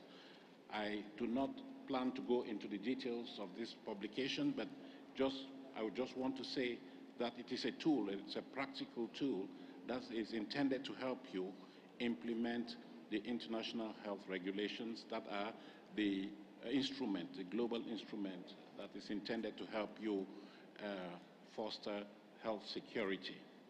And I do say that this is part of the mandate of this organization. In 2019, you did adopt the resolution on universal health coverage. And to Dr. Tedros, universal health coverage and global health security are two sides of the same coin. So we can see this tool today as being one that is intended to help you live up to the expectations that were raised in the declaration or resolution that you adopted in Serbia 2 years ago.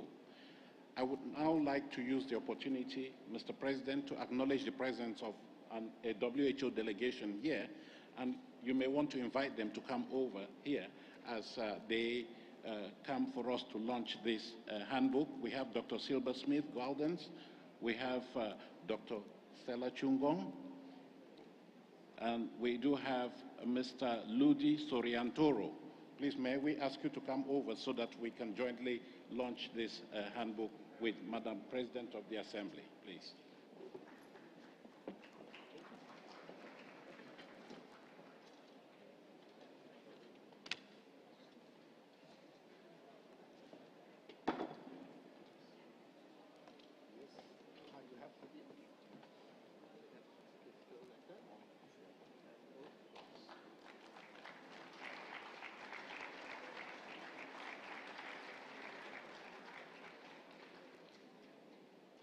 Thank you very much. Thank you. Thank you. Thank you.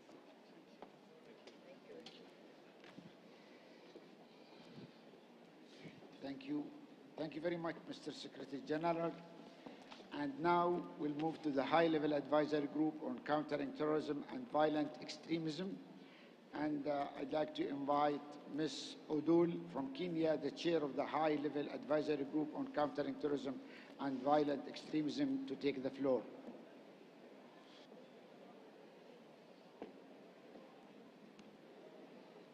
Thank you, Mr. President. I have the pleasure of reporting to you on the meeting of the High-Level Advisory Group on Countering Terrorism and Violent Extremism, which took place on 21st March 2022. The meeting witnessed the launch of the new IPU tools, namely the mobile application and the interactive map.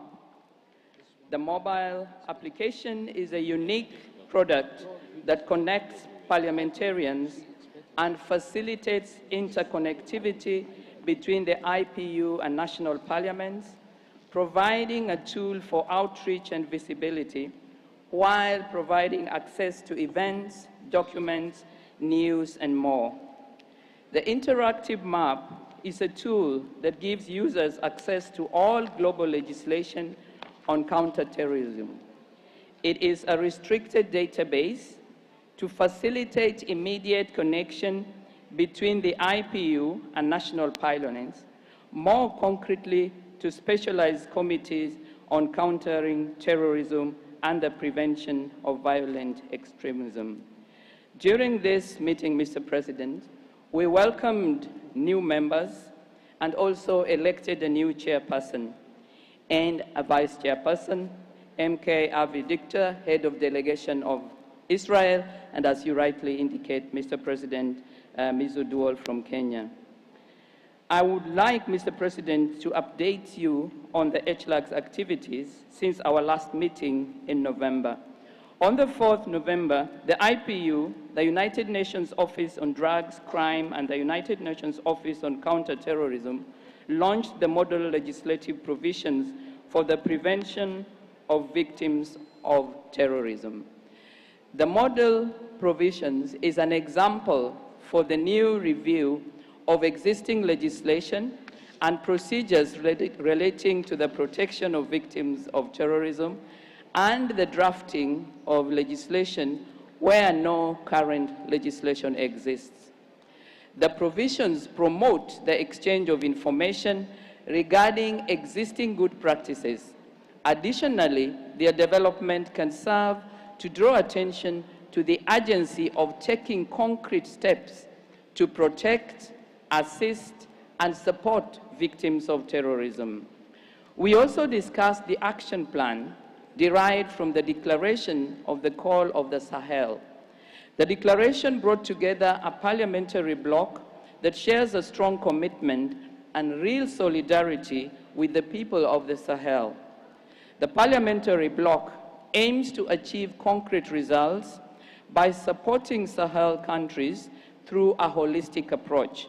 We agreed that it was necessary to reassess international cooperation and to evaluate why the regional situation was worsening and becoming a substantial danger to global peace and security.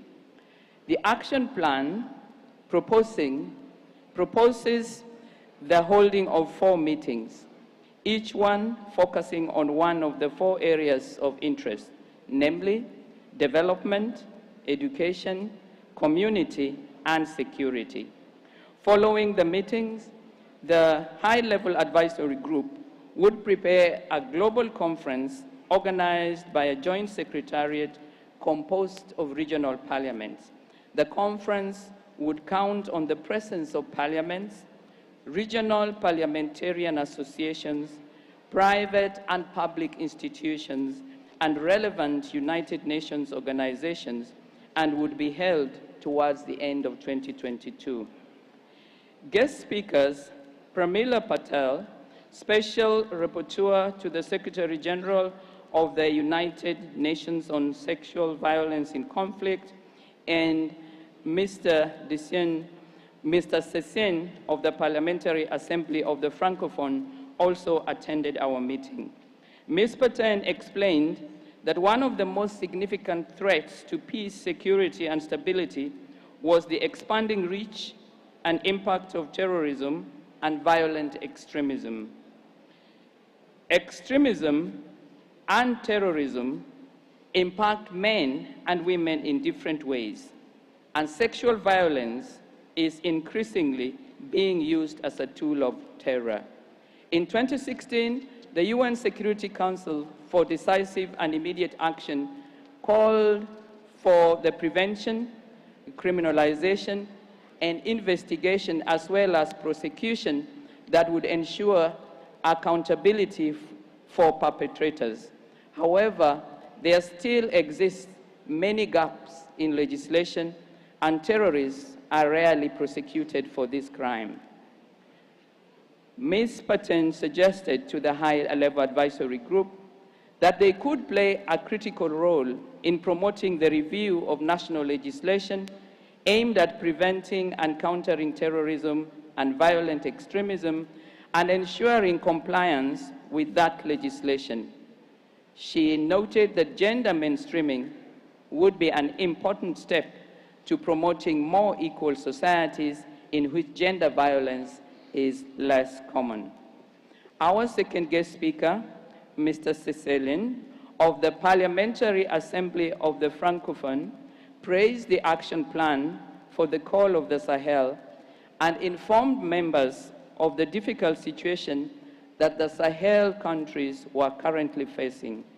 Mr. Cecilin highlighted that the Parliamentary Assembly of the Francophone is willing to join the Joint Secretariat of the call of the Sahel.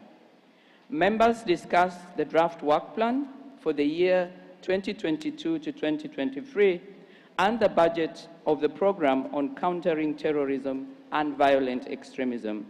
I would like to end, Mr. President, by thanking China and the United Arab Emirates for their contributions to the budget. And I encourage members to raise the necessary funds for the implementation of the work plan, as we in HLAC are confident that fast results will come soon. Thank you, Mr. President. Thank you, Ms. Adol, and congratulations for electing you as the chairperson of the group. Thank you. Any question? So the report approved. Thank you.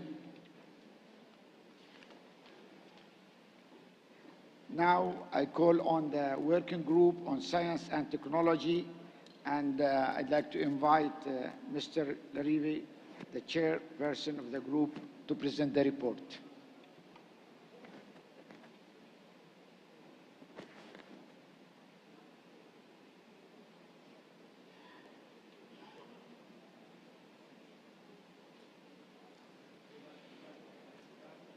Oui, je vais l'enlever.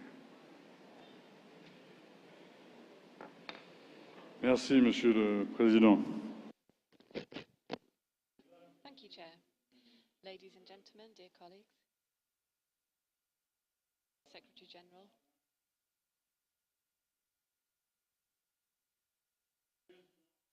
as Chair of the Working Group on Science and Technology, which is part of the IPU, we held 2 meetings on science and technology on the 4th of July and 20th of January and 20th of March 2022. We worked well in terms of what we decided upon together, which was bringing together science and technology in order to achieve common goals, i.e. peace. Peace through dialogue and cooperation. And so, and in fact, these words today have a significant resonance. And I must say that I'm pleased that we included, after amendment which I provided to the working group in our previous session in Madrid, science as part of the IPU strategy for 2022 to 2026 as our strategic goal number 3. Given the resilience and capacity for innovation of parliamentarians to create real change between politics and science, and to contribute to supporting good governance and science, and also including science in the IPU strategy, we can tell you that science has become a key element in decision-making, in political decision-making at all levels, in terms of ensuring rationality and transparency. We need a common language there in the service of parliamentary diplomacy. Regarding the IPU strategy, and in line with this strategy, we recalled the importance of creating links. In the framework of our work that we carried out, in particular with the Middle East Committee, and the issue of water and food are incredibly important. I'd like to talk about 3 points we worked on. Firstly, our programme of work. We, I think, set an ambitious agenda. The participation plan for the working group in the international conference entitled Science, Ethics and Human Development, organised in Hanoi, the 22nd of September 2022, with Vietnam in collaboration with CERN, the Vietnamese Parliament, and the organisers of the International Year for Fundamental Sciences for Sustainable Development 2022. Our participation in this conference with the aim to have continuous dialogue between parliamentarians and the scientific community. That's the first stage, however. If we want to continue, today more than ever, we need to have an actual budget for the activities of this working group in order that we can predictably plan our activities. And this is perhaps our hardest task. My second point is dialogue around science and peace. On this point, we heard Dr. Maui Shoguna, an expert from CERN, who carried out a webinar entitled Increasing Water Sources and Hydrological Technology in the Face of the Middle Eastern Water Crisis. This was organised as part of Dialogue for Science and Peace, and this webinar took place within the Schools of Science for Peace, which were held in the CERN headquarters in Geneva. In our working group, we expressed that we strongly supported this initiative, which is to take place at the end of the year, as it's an excellent example of concrete, although limited, cooperation. And now, this is certainly a route that we need to pursue. The neutrality of science and technology can allow us to bring conflicting countries together. Furthermore, the participation of the IPU Committee on the Middle East questions to this initiative is very important for showing that our organisation can be effective in this field. I'd like to finish by the Ethical International Charter on the Use of Science and Technology.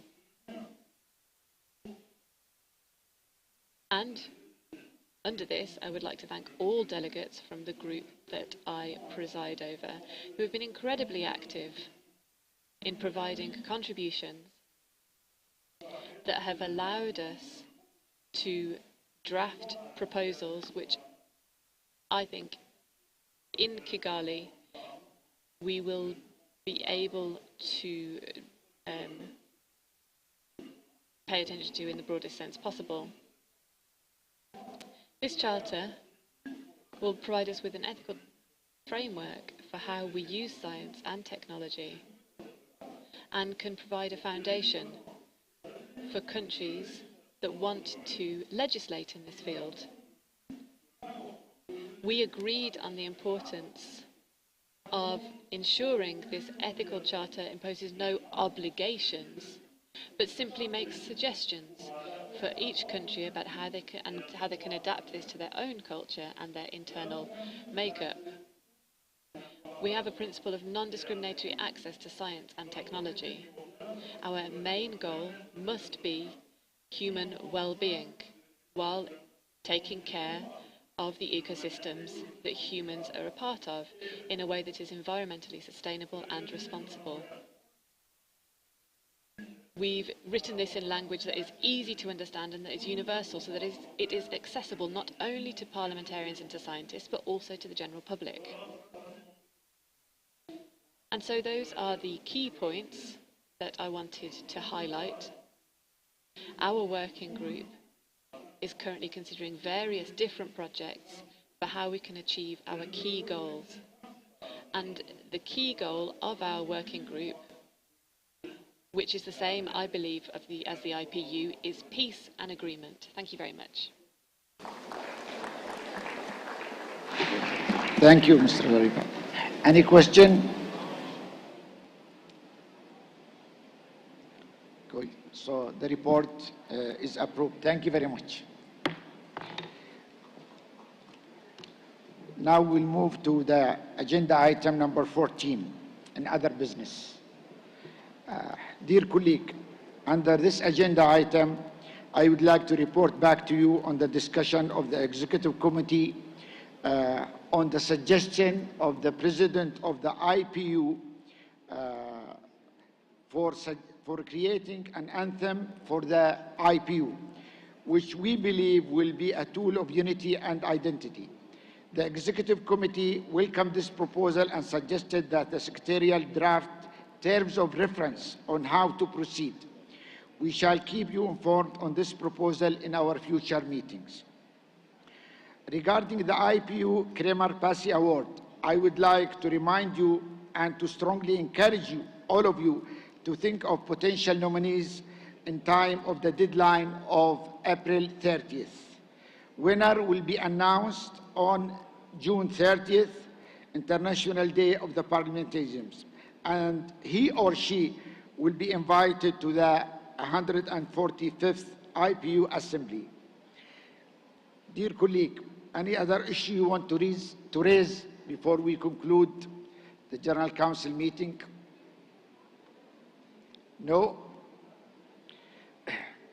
Well, before I declare the end of this session, I'd like again to thank Indonesia, the speaker, the delegation, all those who actually made it easier for us to be part of this engagement and to have a successful meeting for the IPU.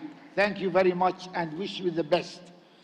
So if there is no any other issue that you want to present, I'd like to declare our 209 session of the Governing Council closed. It's decided. Well, you know, the Secretary General is always willing to make you busy. Go ahead, No, Mr. President, you have declared this session of the Council closed. I don't have anything to say about that, so not to worry. I just want to say that we have now finished our work ahead of schedule for the Governing Council, and in consultation with Madam President of the Assembly, we have now decided that instead of holding the closing session of the Assembly at 5 p.m. as had been scheduled, we should resume at 2:30 to proceed to the closing of the Assembly. So we just thought we should let you know so that you don't wander off and come at 5 o'clock when there will be nobody in this premises anymore. So please, instead of 5 p.m., the closing of this Assembly will now take place at 2:30 p.m. And please, we ask you to be here. Thank you very much. Thank you. So have a short lunch and be here at 2:30. Stay safe. Thank you very much.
coba.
Cek.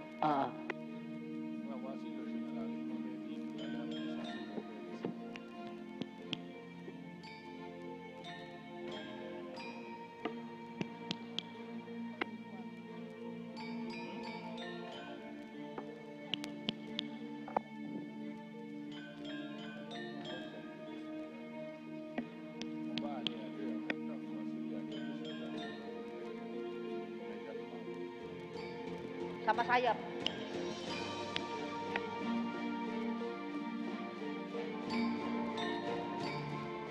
Tes.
Check.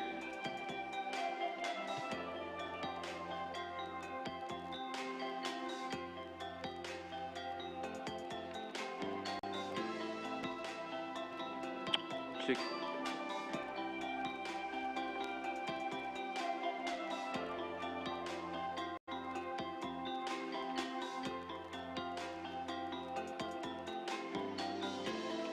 Check.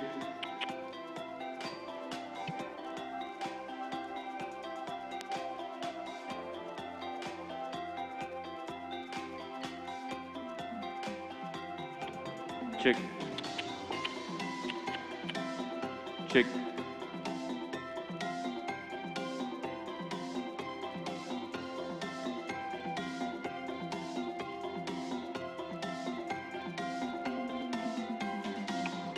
Check.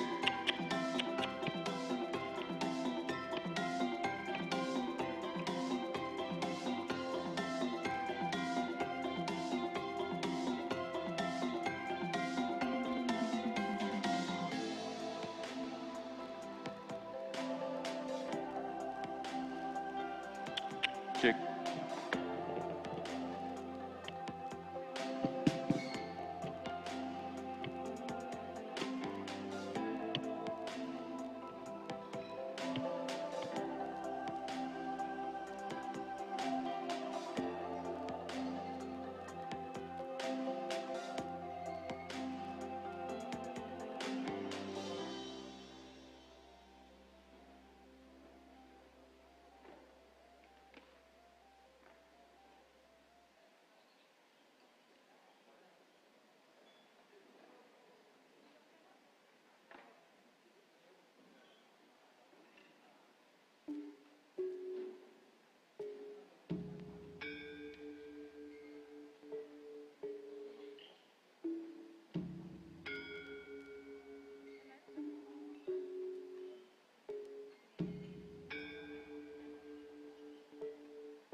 Tes, cek, cek, cek.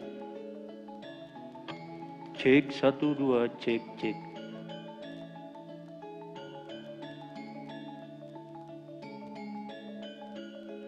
Cek 1 cek 1.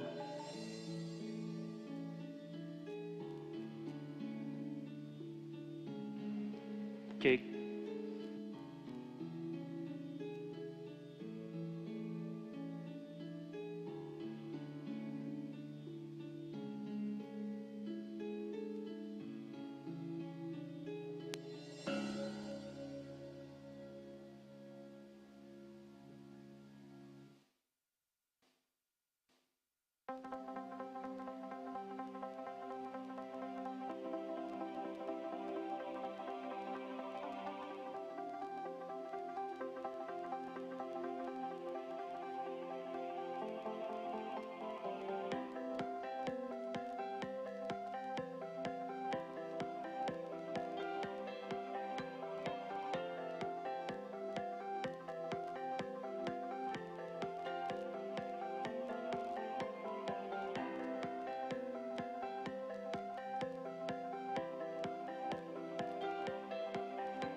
cek, satu, cek, satu.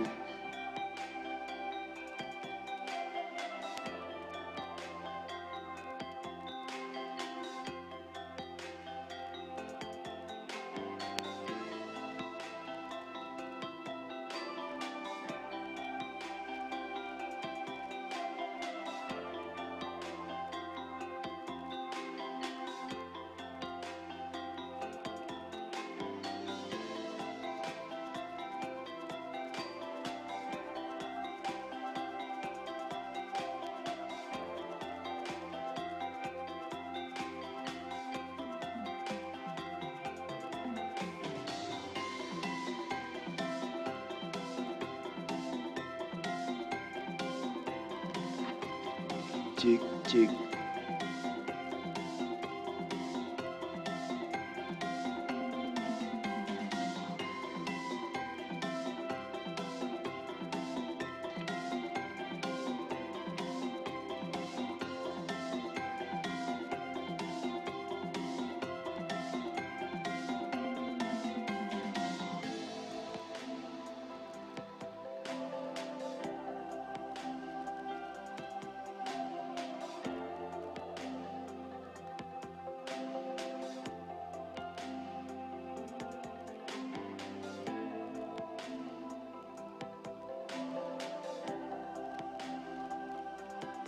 Cek.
Satu, cek, satu, cek.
Cek, cek.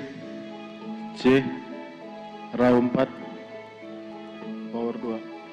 Cek, cek, cek, cek, cek, cek, cek, baris keempat, cek, cek, cek, cek, satu, cek, cek, satu, cek, cek, satu, cek.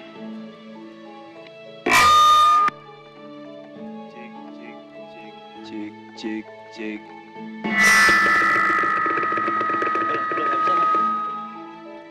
Cek, cek. Cek.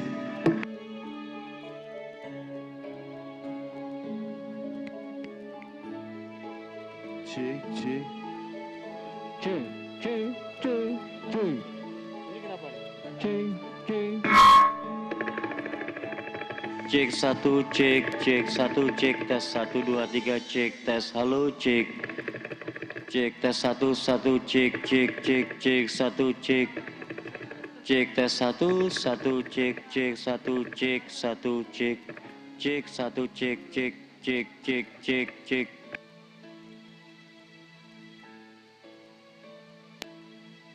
Cek, cek, cek. Cek, cek. Cek 1, cek, cek, cek, 1, cek. Cek, cek, cek, cek, cek, 1, cek, 1, cek, cek, 1, cek, cek, cek. Cek, cek.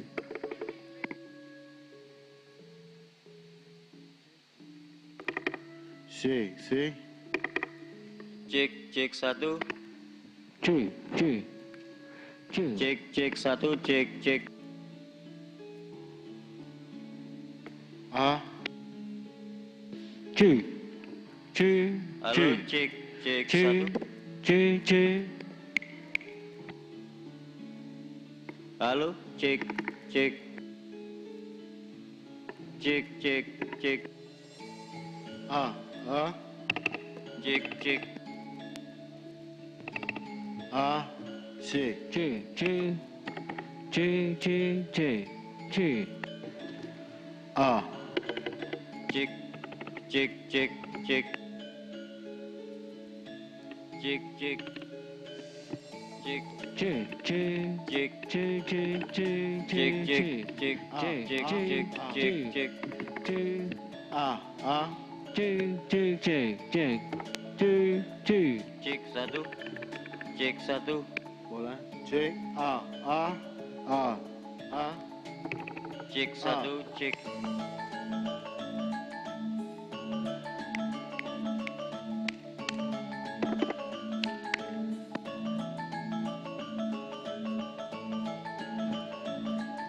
Cek, cek.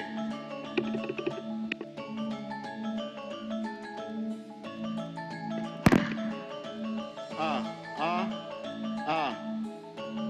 Cek, cek. Cek, cek, cek.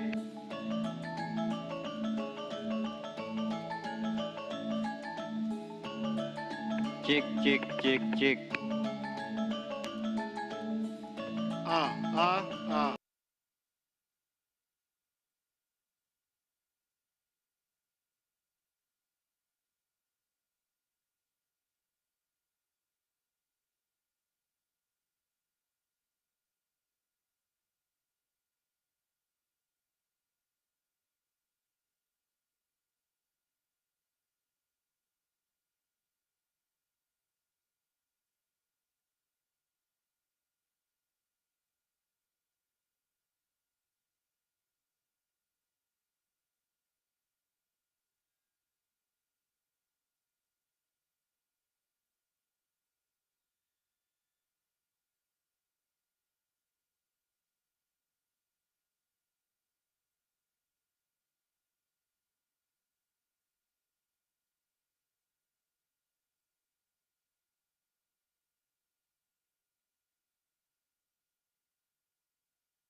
idea. Yeah.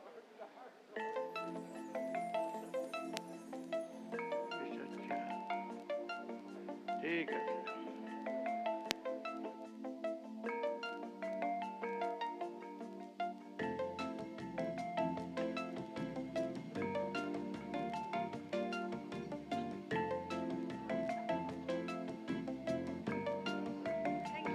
Thank you very much.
IPU involves more than 46,000 parliamentarians all over the world. Men and women dedicate their lives to defend freedoms, democracy, the state of law.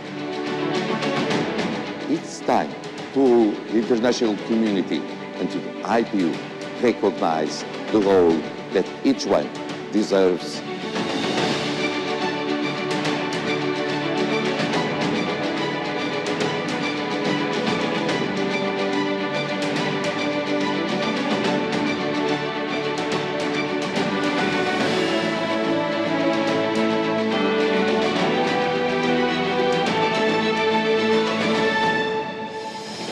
Each year, we will give this award to one parliamentarian.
We start now. Yang Mulia Presiden IPU, Ketua-Ketua Parlemen Anggota. Your Excellency, the President of the IPU, speakers of the IPU member parliaments, the IPU Assembly delegations, I have noted that for the past 4 days, the 144th Assembly have been running in a very productive manner.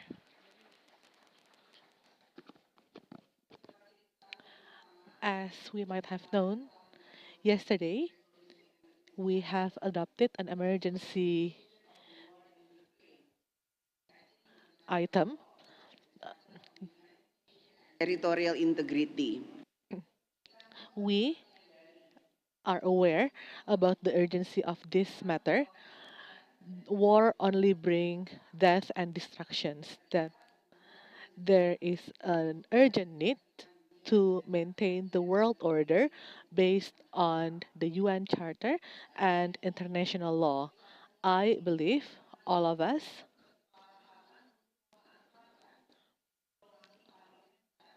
that we need to tap into the full potential of parliamentary diplomacy, which I'm sure we all believe in. Needless to say, this is a very serious situation with global implications at several levels: financial, environmental, humanitarian, and from the perspective of food security and world peace.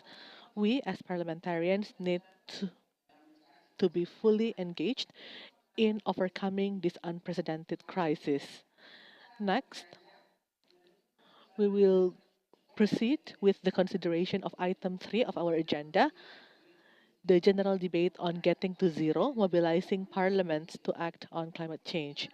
We have had substantive and robust deliberations over the past 3 days, having heard some 120 interventions from close to 100 national parliaments and partner organizations.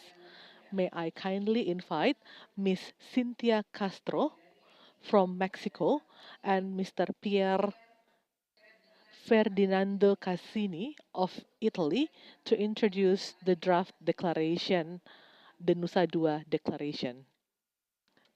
Floor is yours.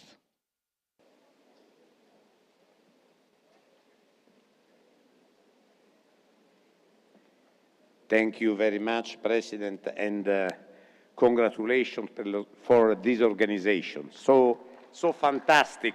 Nusa Dua in Indonesia made a fantastic work. Parliamentarians from all around the world have come together of this 144th IPU Assembly here in Nusa Dua and participated in the general debate on the theme of getting to zero, mobilizing parliaments to act on climate change. During the 3 days of deliberation, 114 speakers from 87 member parliaments, including 22 presiding officers and 15 young parliamentarians, as well as representatives of 2 associated members and 3 observers, contributed to the general debate. We have heard from the parliaments of countries who are already on the front lines of climate change, including least developed countries and the small island developing states.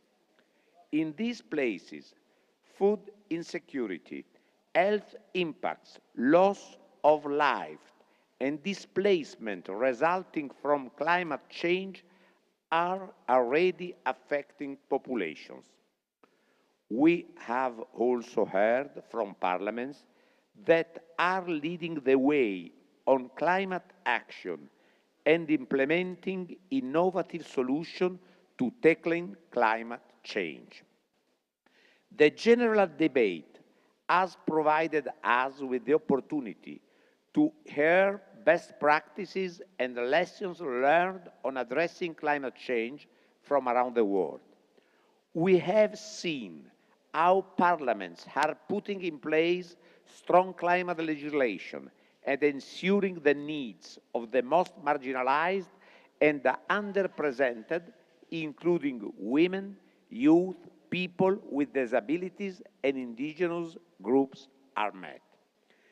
The general debate has also shown us where parliamentary action on climate change needs to be strengthened if we are realistic about meeting climate and sustainability development targets in time. We have also heard how urgent it is to address climate change in the context of conflict, war, and crisis. The outcome of the general debate is encapsulated in the Nusa Dua Declaration. The declaration is a reflection of the rich and tough-provoking discussion from parliaments around the world that have taken place this week in the general debate. We would like to invite you, fellow parliamentarians, to adopt the Nusa Dua Declaration. As highlighted in this declaration, climate change is no longer just a threat. It is already happening in every region of the planet. Warming temperatures, melting glaciers, sea level rise at increasing frequency, and intensify of flooding, cyclones, and droughts are just some of the impacts from climate change that are now a reality. The science couldn't be clearer. The goal of limiting global warming to 1.5 degrees Celsius or even 2 degrees Celsius will be unreachable unless there are immediate reduction in greenhouse gas emission. Irreversible damage from climate change has already occurred, and it will keep occurring unless we act now. We, Members of Parliament, recognize the urgent need to address the climate crisis. Climate change poses an existential threat to humankind, and immediate action must be taken to minimize its worst impact. The Nusa Dua Declaration builds on the outcome document of parliamentary meeting for COP26 in Rome and Glasgow, and it will serve as a guiding force for stronger parliamentary action on climate change, including in the lead up to COP27 in Egypt later this year. Thank you very much, my colleague. I would now like to pass the floor to Ms. Cinzia Lopez Castro from Mexico.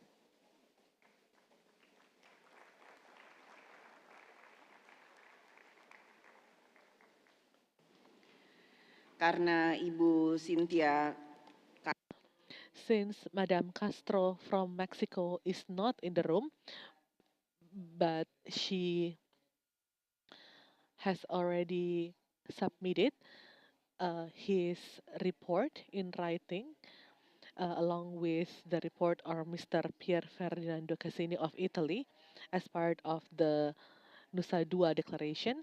I would like to ask the floor whether you can endorse this Nusa Dua Declaration.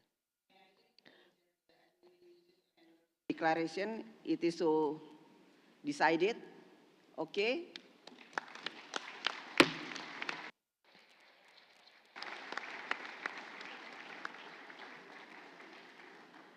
Mari kita beranjak ke item. Let us now proceed to item 4 of our agenda, Standing Committee on Peace and Security have submitted before us a resolution titled Rethinking and Reframing the Approach to Peace Processes with a View to Fostering Lasting Peace.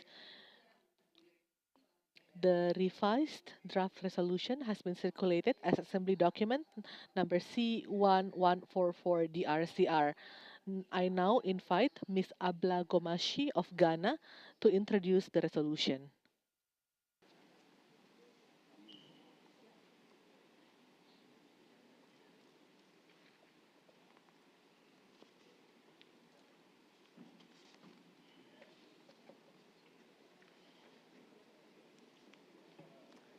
Thank you.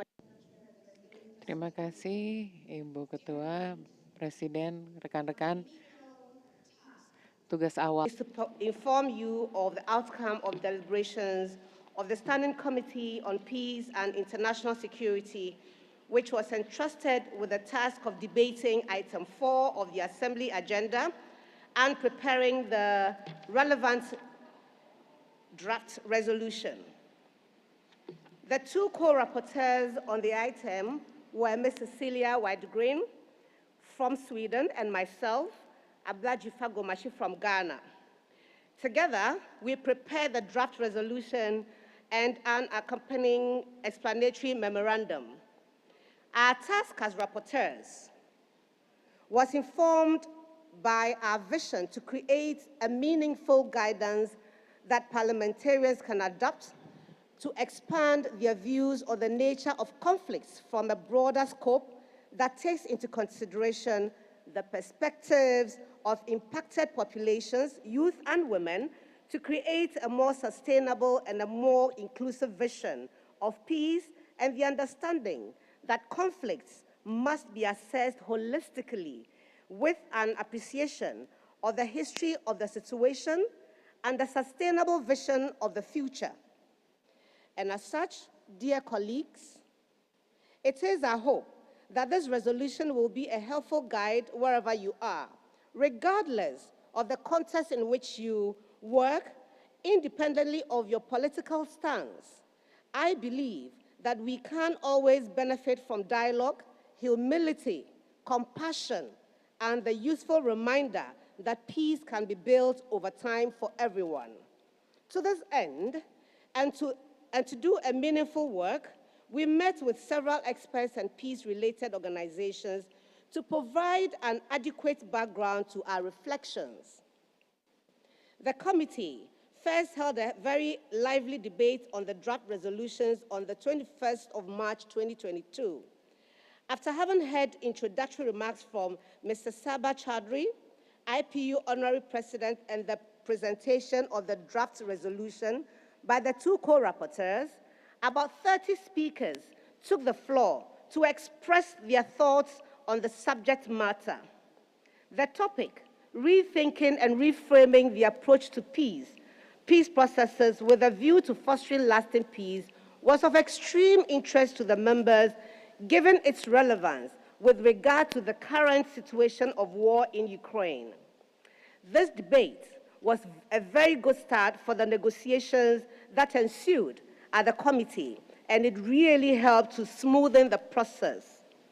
Drafting of the resolution was conducted in the afternoon of the 21st of March 2022 and the morning of 22nd March 2023. In all, 83 amendments were tabled by 16 member parliaments and the Forum of Women MPs.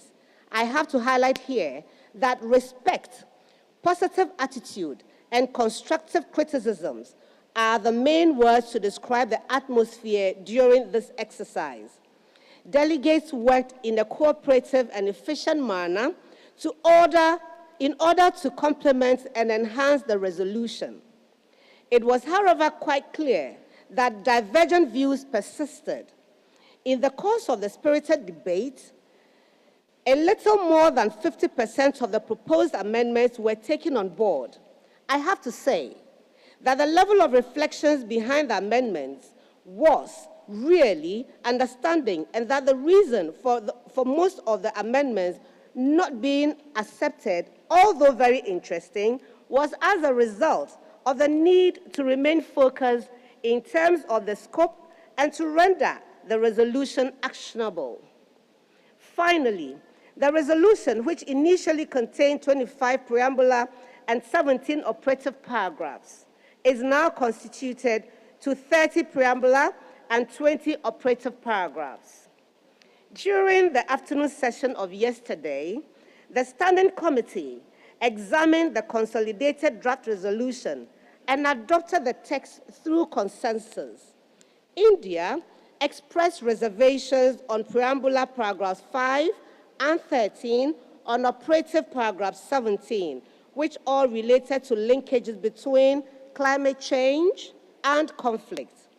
The text of the resolution, as approved by the Standing Committee on Peace and International Security, is now before you, the IPU Assembly, for adoption.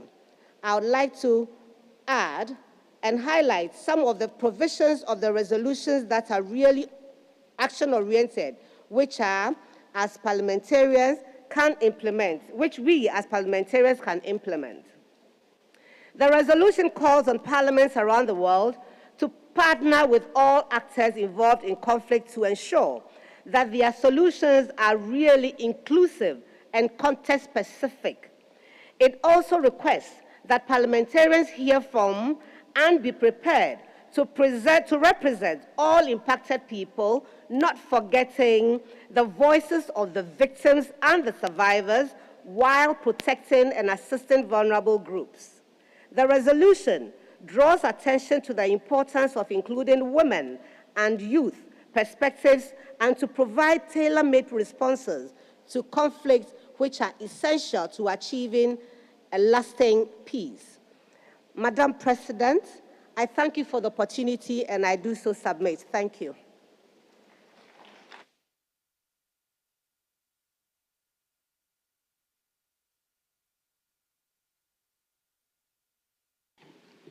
Can I take it?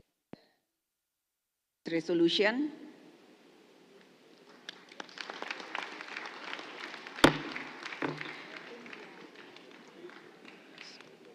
So it is so decided, but India want to speak. Honorable Please. Chairperson, the preamble para number 5 and operative para number 17 and 13 of the resolution of the Standing Committee proposes to club climate security, for which we have reservation. Therefore, our reservation may be reflected in the footnote of the adopted resolution. Thank you for giving me an opportunity to speak.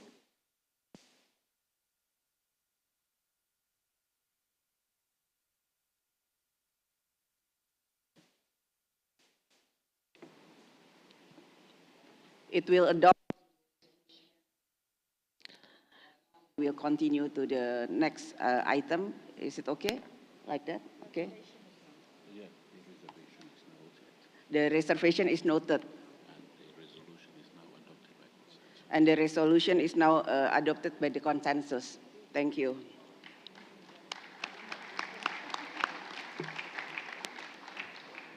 Selanjutnya. Next. Let us now proceed to item 5 of our agenda. The adoption of the resolution prepared by the Standing Committee on Sustainable Development, titled Leveraging Information and Communication Technology as an Enabler for the Education Sector, including in times of pandemic. And we are tabling this before you to get your approval. You have before you the revised draft resolution as prepared by the Standing Committee and circulated as document C2144 DRCR. May I invite the President of the Standing Committee, Ms. Agnes Mulder of the Netherlands, to introduce the draft resolution.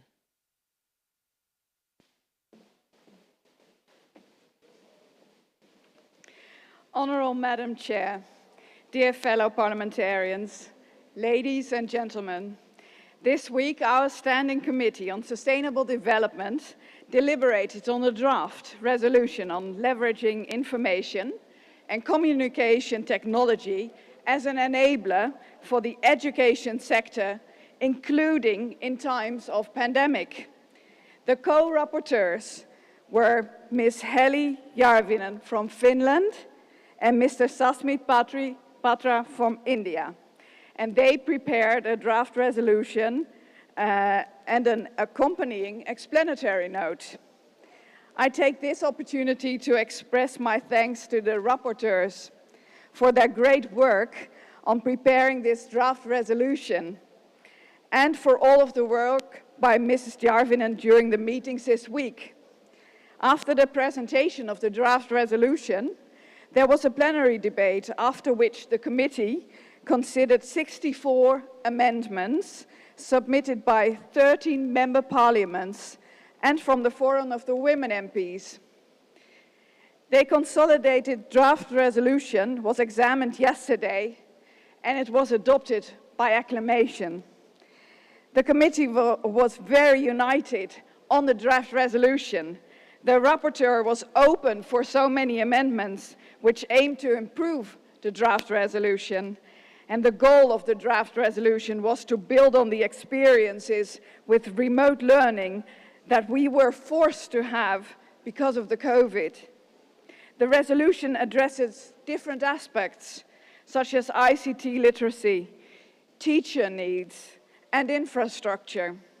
And special attention is paid to the needs of the marginalized and vulnerable populations, and how parliaments can promote more inclusive education through their legislative and also budgetary functions. I hope that this resolution will be tabled in our parliaments and help us guide efforts in this most important area. And as Mrs. Järvinen stated from the heart, no computer can ever replace the importance of the teachers. The teachers, they are the ones making the difference for our children. The committee also approved that we work to plan, and during the next assembly meeting in Rwanda, that we have a debate on the next resolution on forests and climate change. This is a proposal by our German colleagues. Furthermore, we have a panel debate on the theme Reconnecting Local Communities with a Local, Sustainable, Inclusive Economy to achieve the targets of SDG number 8. Because as we now can see, also here on Bali, many of the small firms have been hit very hard, and we want them to reconnect and have a sustainable future. And last but not least, we will also have to make our preparations, of course, for the parliamentary meeting at the United Nations Climate Change Conference in Egypt later this year at the COP27. And we wish us all today further a very blessed day. And I thank the Indonesian delegation for hosting this terrific conference. Thank you very much.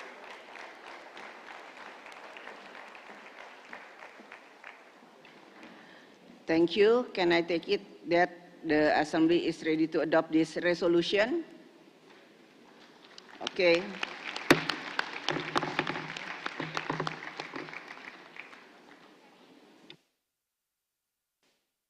So adopted unanimously. Sekarang kita. Now, let's proceed to item 6 of our agenda, reports of the Standing Committees on Democracy and Human Rights and the United Nations Affairs.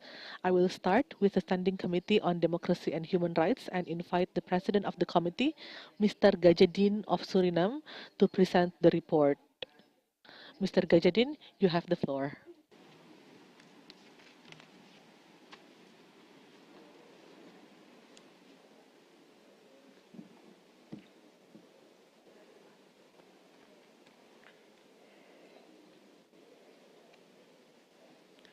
Thank you, Madam Chair. The Standing Committee on Democracy and Human Rights held two very rich debates. The first debate was to prepare the ground for a resolution that will be finalized at the next Assembly on an important issue, namely parliamentary impacts to local and regional development of countries with high level of international migration, and to stop all forms, including state-sponsored, of human trafficking and human rights abuses. The debate was opened by the rapporteurs from Indonesia, Mr. Son, and from Germany, Mr. Lechter. We had the privilege to hear comments from two distinguished expert, Parmila Parton, Special Representative of the UN Secretary General and former of honorary IPU President, Mr. Saber Chowdhury. The rapporteurs and panelists outlined the poverty and inequality were major drivers of migration, alongside war, conflict, and political tensions. Over the decades to come, climate-related natural disaster will also become a major cause of migration. The global phenomenon of migration requires concerted responses that are grounded in human rights. Delegates recall the need to support and implement the global compact of migration. We should pay particular attention to multiple forms of exploitation and abuse to which those who are migrated, neither voluntarily or forcibly, may be subjected. Human trafficking and labor and sexual exploitation affects migrants and refugee women and girls in disproportionate and differentiated manners, especially as sexual violences and child marriage increase in times of conflicts. So it should go without saying all states has shared duty to combat human trafficking. Delegates also insisted the borders should remain open to everyone who is fleeing conflicts, regardless of their nationality and religion. Parliamentarians must ensure that migration is not held hostage to national, regional, and global politics. The protection of those who are marginalized and disadvantaged need to be always put at the center. The rapporteurs will prepare the draft resolution, which will be finalized and adopted at the 145th Assembly. The second debate examined the role of parliaments in reconciliating health measures during a pandemic with preservation of civil liberties. The debate was introduced by Senator Gisle Jorda of France, along with Mr. Yves Leterme, former Prime Minister of Belgium, and Professor Laurence Gostim, Professor of the Global Health Law at Georgetown University.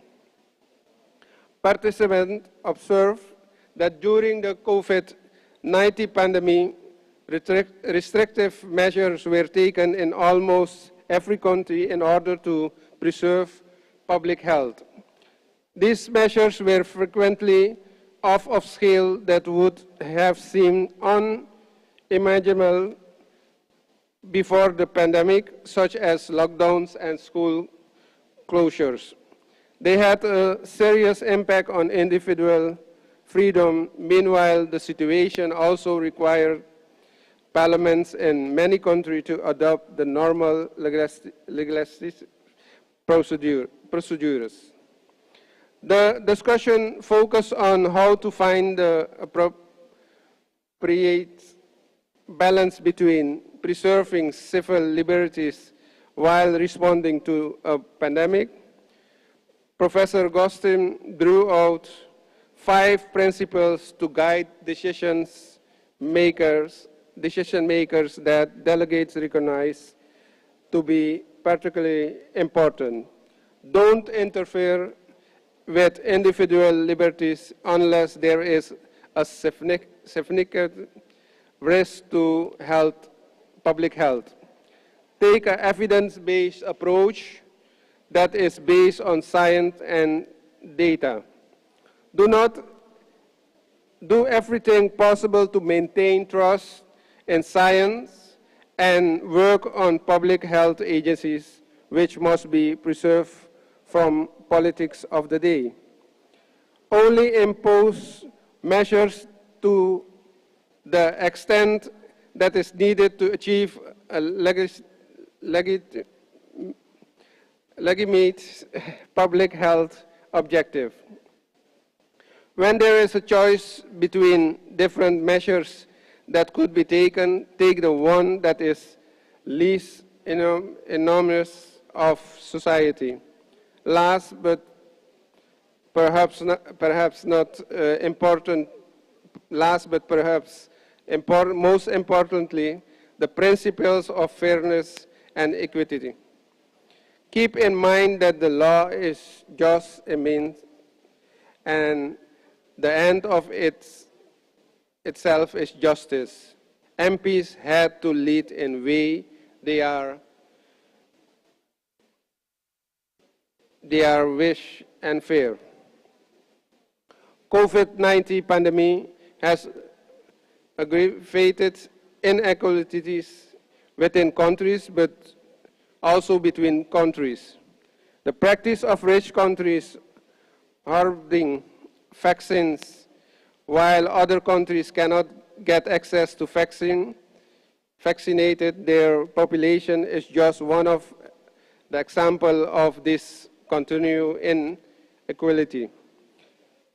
Delegates noticed that the pandemic has multiplied mental health challenges, particularly from young people who has often been deprived of their right to education. Delegates also share examples of how they have carried out oversight during the pandemic and held the government to account for measures that it was taken. For example, by using a human rights perspective to access government measures for their legality, proportionality, necessity, and accountability. The debate must lead to a resolution, but it allows future exchange of experience and ideas that delegates will be able to use on their return to their national parliaments. Finally, I had like to report that the Bureau of the Standing Committee met during this assembly. We are consensus of the responsibility of our committee to contribute to an overall IPU strategy 2022-2026. As such, the Bureau resolved that we should develop a strategic plan for Standing Committee for the same period. The Bureau agreed to hold a virtual meeting in May this year to move forward on drafting a strategy for committee that would support the implementation of the IPU strategy. I look forward to updating you on this at the next assembly in Rwanda. Thank you, Madam.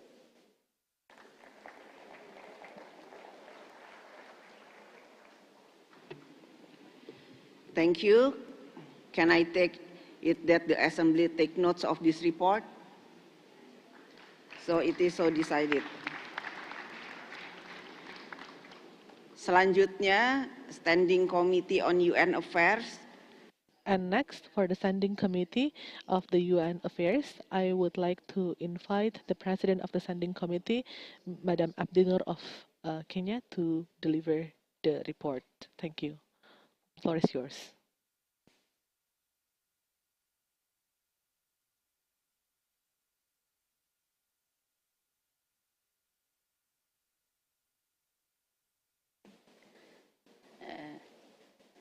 Thank you, Madam President. I have the pleasure reporting to you on the meetings of the Standing Committee on UN Affairs. Madam President, my name is Sophia Abdinur from Kenya, the President of the Standing Committee on UN Affairs. I have the honor and privilege to have chaired sessions that took place yesterday, 23rd March 2022, as well as Bureau meeting held the day before on the 22nd March 2022. At this assembly, we were fortunate to have had a field visit to the local government projects and program to see the UN system at work. The project supported women civil society organization in partnership with the government to strengthen violence against women service provision for women and children living with HIV and AIDS, who experience violence and discrimination within the society. We are grateful to have the UN officials and the local host who arranged this informative visit, Madam President. Not forgetting His Excellency the Governor of Bali, who welcomed the delegates to the city and was with us throughout the visit. The committee session consisted of 2 panel discussions with high-level UN officials. The first panel focused on the UN work in Indonesia. We heard from the representative from the resident coordinator, Mr. Kazi of UN Women, Ms. Tina of UN AIDS. 24 panelists, parliamentarian delegates were in attendance. 7 took to the floor during the debate. Members were very interested and committed to work and have deeper engagement of their parliaments with the United Nations team on their return to their homes, countries. The second panel focused on the discussion on the upcoming high-level political forum, which will examine the implementation of sustainable development goals. As IPU members, we advocate for greater parliamentary engagement and involvement in the process. Mr. Charles from UNDP Bangkok and Ms. Paddy, our IPU permanent observer in New York, and MP Honorable Cynthia made presentation. After the presentation, Members were very involved and very happy to contribute. 9 delegates took to the floor and acknowledged their role in ensuring their countries implement the Sustainable Development Goals and emphasized their desire to fully participate in the process leading to their nation's reports to the high-level political forum in July 2022. Finally, we had election and we had a new member elected to our committee bureau, Dr. Hamda Hassan, representing the Arab countries. Thank you to our host and all the members who attended to our committee meetings, and be blessed, all of you. Thank you so much.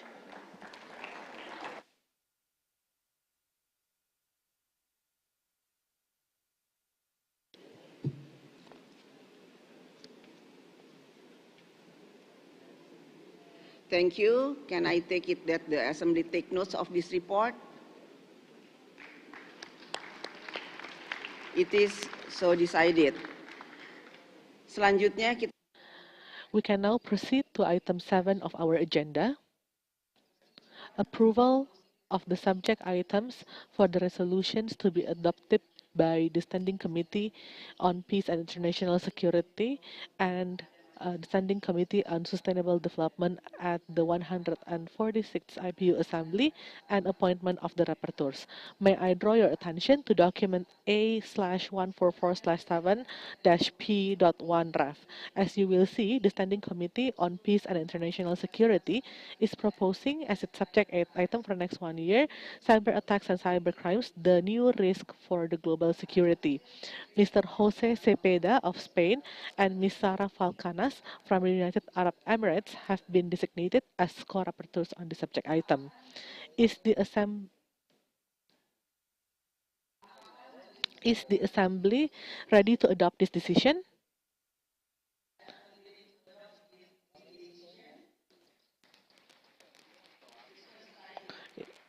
It is so decided.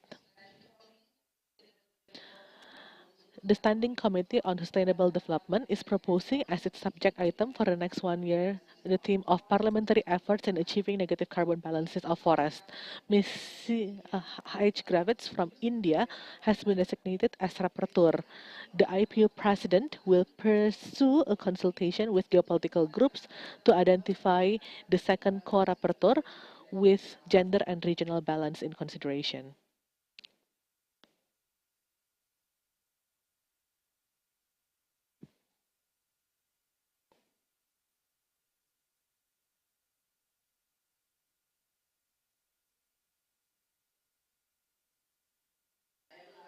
I will repeat again. Aside from Ms. H. Griffith from India, we also have Mr. C. Hoffman of Germany has been designated as co-rapporteur on the subject item. The IPU president will pursue consultation with geopolitical groups to identify an additional co-rapporteur considering gender and regional balance. Is the Assembly ready to adopt this decision? It is so decided.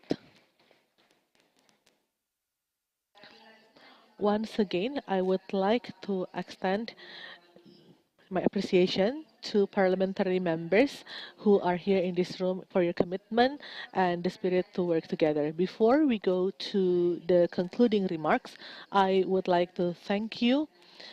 I would like to thank the distinguished Vice President of the Senate of Rwanda, Ms. Esperance Nyirasafari, who will be hosting the 100.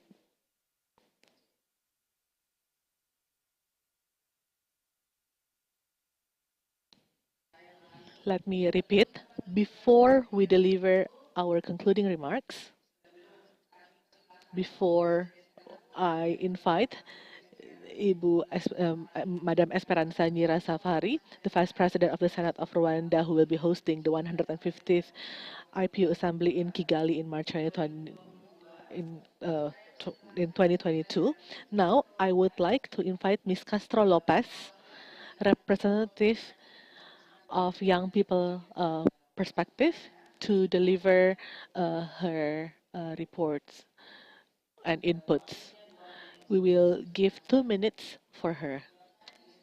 Ms. Castro Lopez, please.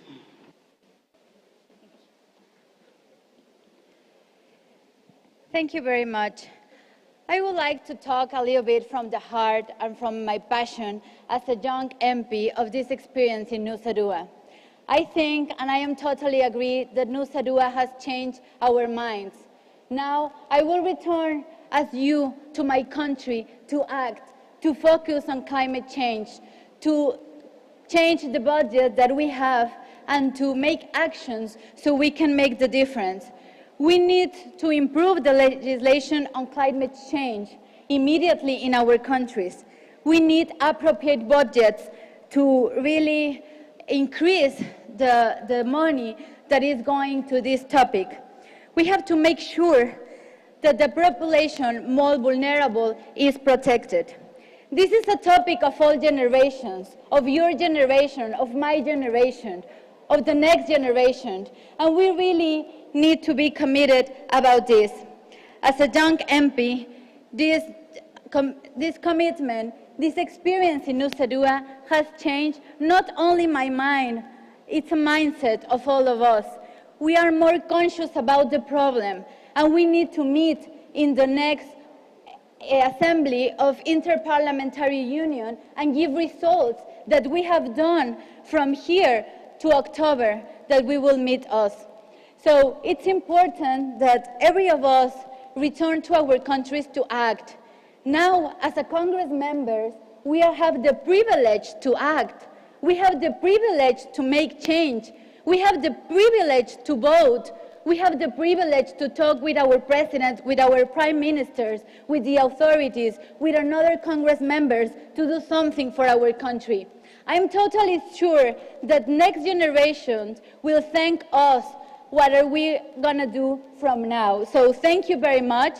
Nusa Dua has its point of reference about acting in climate change. So I congratulate all of us, all the efforts, our President, our Speaker, our Secretary General, and especially I would like to congratulate all the young MPs that we are here making the difference. Thank you very much.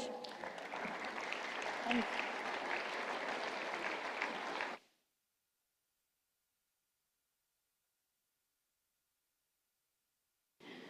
Thank you. Thank you. Now, allow me to invite the Vice President of the Senate of Rwanda, Ms. Esperance Nyirasafari, who will be hosting the 145th IPU Assembly in Kigali.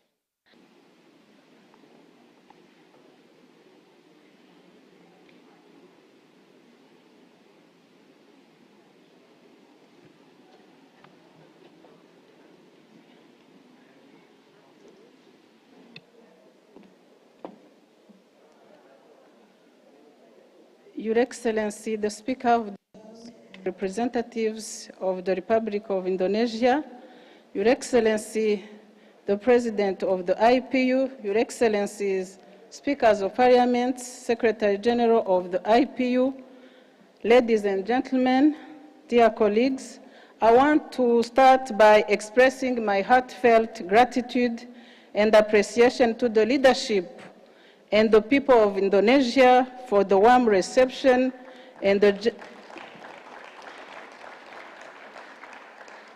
generous hospitality extended to all delegates of this assembly since our arrival. I thank also the leadership of IPU and the Parliament of Indonesia for the successful organization of this assembly. Excellencies, on behalf of the Parliament of Rwanda, it is with great honor and humility that I take this opportunity to officially inform you that the 145th IPU Assembly will be held in Rwanda in October 2022. Therefore, I welcome you all to Rwanda, the country of 1,000 hills.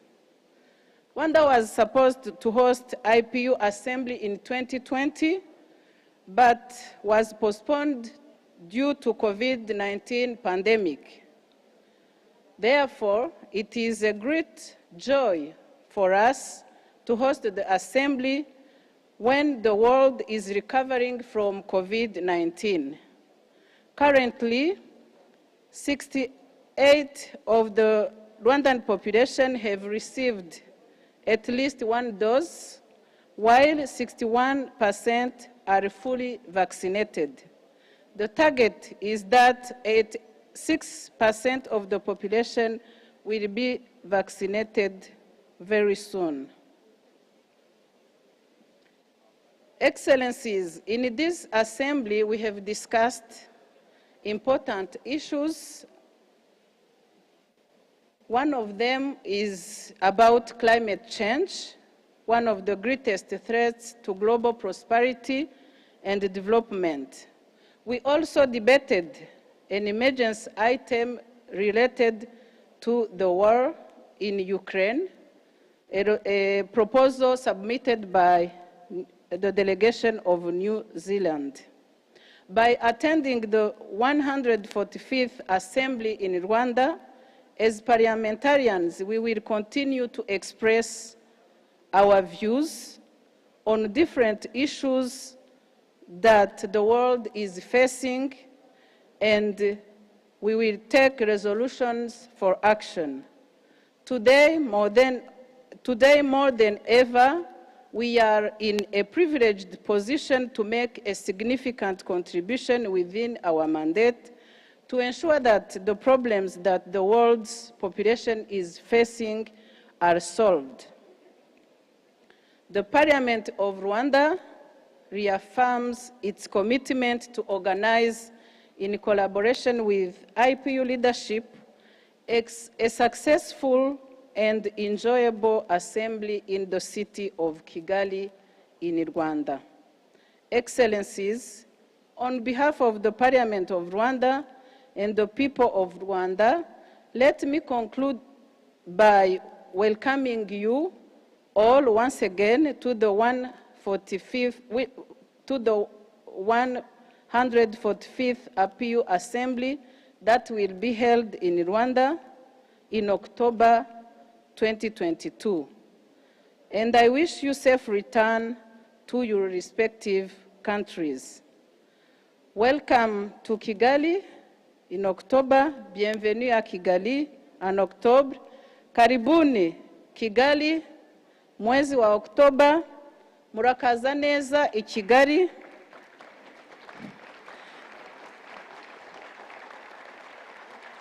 Thank you so much. Merci pour votre aimable attention. Thank you for your attention. Before leaving you, dear colleagues, I invite you to watch a short video in order to visit Rwanda in just a few minutes. Thank you very much.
Thank you, Madam Esperanza Nyirasafari. Next, we will move to the series of the concluding remarks. For the first remark, I would like to invite representatives of geopolitical groups. For the first opportunity, I would like to invite the first IPU geopolitical groups, the African group. The African group, please. Followed by 12 plus group. Followed by GRULAC, Group of Latin American and the Caribbean, and the last one is followed by Asia Pacific Group.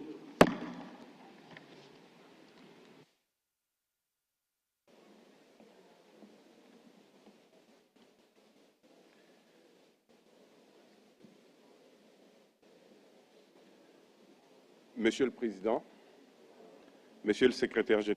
Chair, Secretary General, dear parliamentary colleagues, distinguished delegates, President of the session, I'm here on behalf of the geopolitical group of delegations sitting here in the 144th Assembly of the IPU to express my sincere congratulations and thanks to His Excellency Mr. Joko Widodo, President of Indonesia, and to the government. To our parliamentary colleagues, Ms. Wan Arani, President of the Chamber of Representatives in Indonesia, for her very considerable and participative contribution to our work. To all our parliamentary colleagues, including the organisations that have come with the IPU,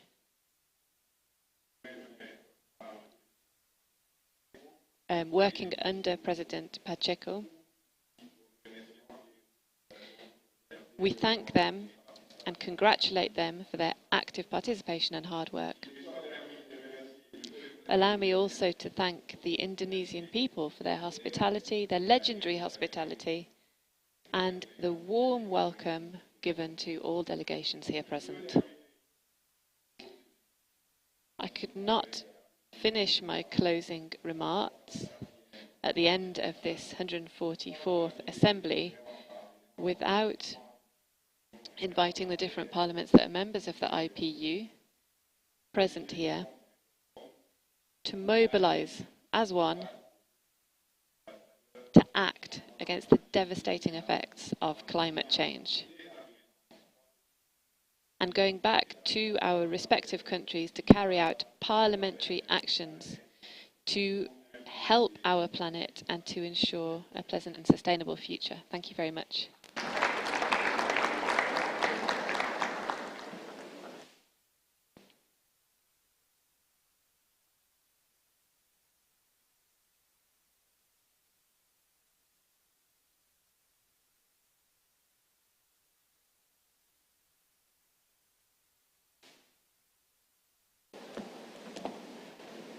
Honourable Speaker of the House of Indonesia, Mr. President, Mr. Secretary General.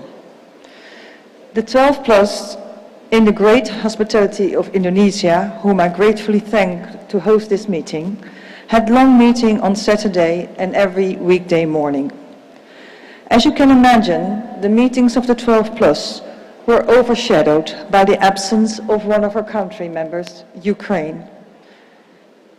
They were not here because of the war started by Russia, built up from 2014 when they invaded the Crimea. It's very hard to realize that some of our own parliamentarians are finding themselves in a war that is so devastating that it's unthinkable of. But we have to think of it. And I would like to express my gratitude to Indonesia, who acknowledged the situation by proposing an emergency item next to the proposal of Ukraine itself. It emphasizes that this is a concern with global impact instead of regional. And the 12 plus group is glad with the adoption of this resolution. I also heard very well the objections of a few countries to the adoption of the final text, as they are convinced that this is a conflict. They are convinced because they think the war was triggered by actions of Ukraine. And I would like to ask them to review that information, as there's absolutely no proof established by impartial organization that supports those allegations against Ukraine. But what we do see, and what is confirmed by impartial organizations and journalists, is the bombing of hospitals, shelters with women and children, kindergartens and fleeing civilians. WHO has documented 64 attacks on hospitals. A theater in Mariupol, which clearly indicated there were children inside, was bombed. People are dying. Civilians who never asked for this war are dying. Soldiers on both sides are dying. The war must stop. I have also heard Belarus stating and assuring us that they are not part of this war. And I would like to ask them that if they are not participating, then please close your borders for troops so that they cannot enter Ukraine from your country, keeping it open for the refugees.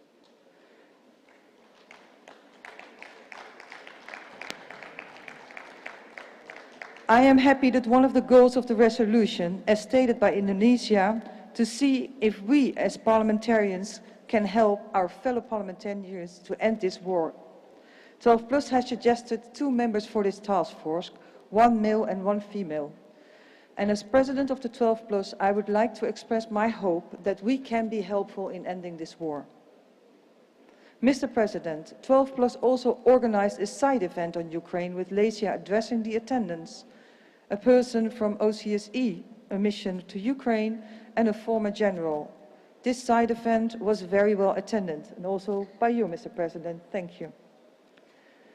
Now, all of this has overshadowed the main theme of the Assembly, unfortunately, I must say, because the item of global warming must remain high on all of our agendas. 12 Plus members have contributed to the excellent resolution via input during the general debate. Furthermore, the members of 12 Plus were active in the standing committees, with Ms. Whitgren as co-rapporteur in the Committee on Peace and International Security, Mr. Lechter also as co-rapporteur in the Standing Committee of Democracy and Human Rights, and one of our members, Germany, has proposed a resolution on forestry as an important part in the fight against global warming, which was adopted by the Bureau of Sustainable Development. Also, this Bureau dedicated to have a panel on how to reconnect local communities with the sustainable local inclusive economy in order to achieve goals of the Sustainable Development Goals 8, a proposal by Belgium. Mr. President, let me end by congratulating you on a successful 144th IPU Assembly.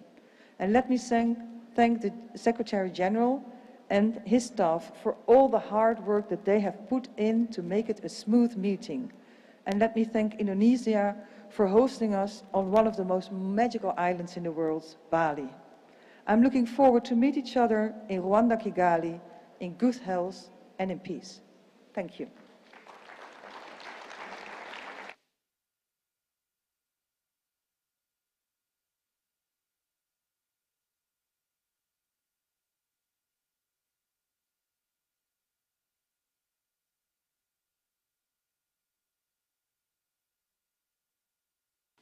Next is from GRULAC, Group of Latin American and the Caribbean. Thank you. Thank you very much. I'm going to address my speech in Spanish, my original language. Muy buenas tardes. Good afternoon, everybody, members of the Secretariat and the Chair and all parliamentarians that are here today meeting in this setting on behalf of the group of Latin American and the Caribbean countries that I chair.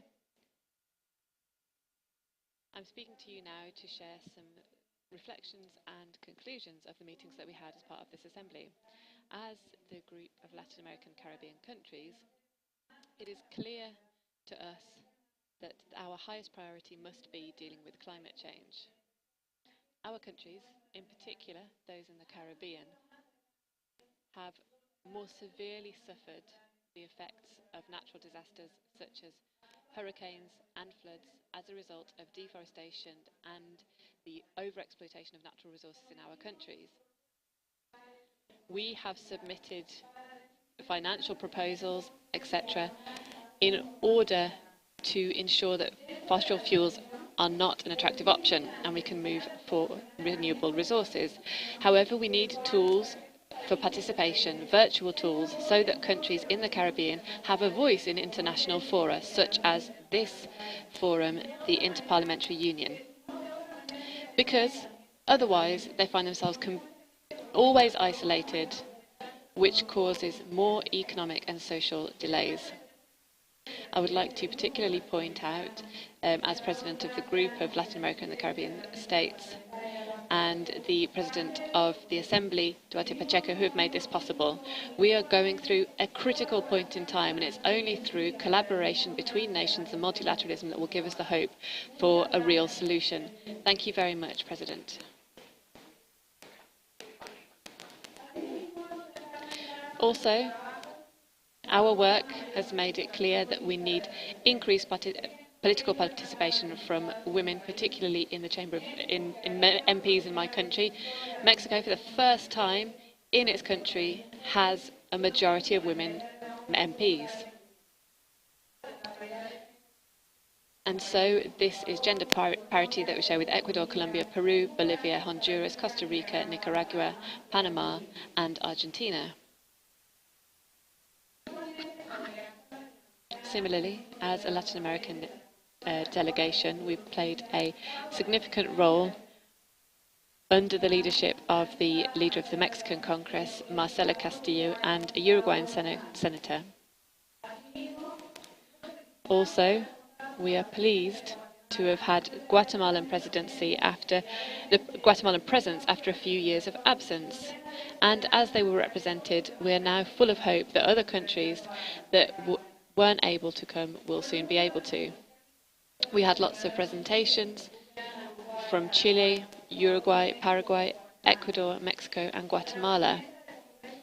To the President of the Indonesian Congress, Ms. Mahrani, I would like to finish by deeply thanking you on behalf of GRULAC at the IPU for your hospitality, but in particular for the hospitality of the Indonesian people, especially those in Bali who have allowed us, who have cared for us with such warmth and respect and an approach based on a culture of peace. And this, ladies and gentlemen, parliamentarians, I believe this is a lesson that we need to each take with us when we go back home to our houses, to our parliaments. Pacifism and the solidarity of the Balinese people is something that we should admire and something that we should recognise. I hope that I see you all again soon. Thank you very much.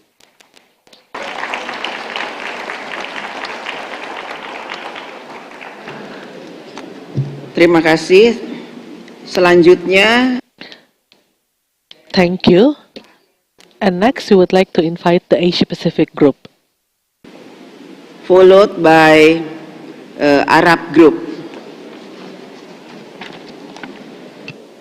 Madam President of the Assembly, Mr. President of the IPU, Mr. Secretary General, at the friendly request of Vietnam, the current chair of the Asia Pacific Geopolitical Group, or the APG, I am honored to represent the APG to make a brief remarks at the closing of this Nusa Dua Assembly. First, I would like to extend my deep appreciation to the House of Representatives of Indonesia, our host parliament, and the kind people of Bali for the warm hospitality and excellent organization of what has undoubtedly been a very successful in-person IPU assembly, held against the backdrop of the ongoing global pandemic.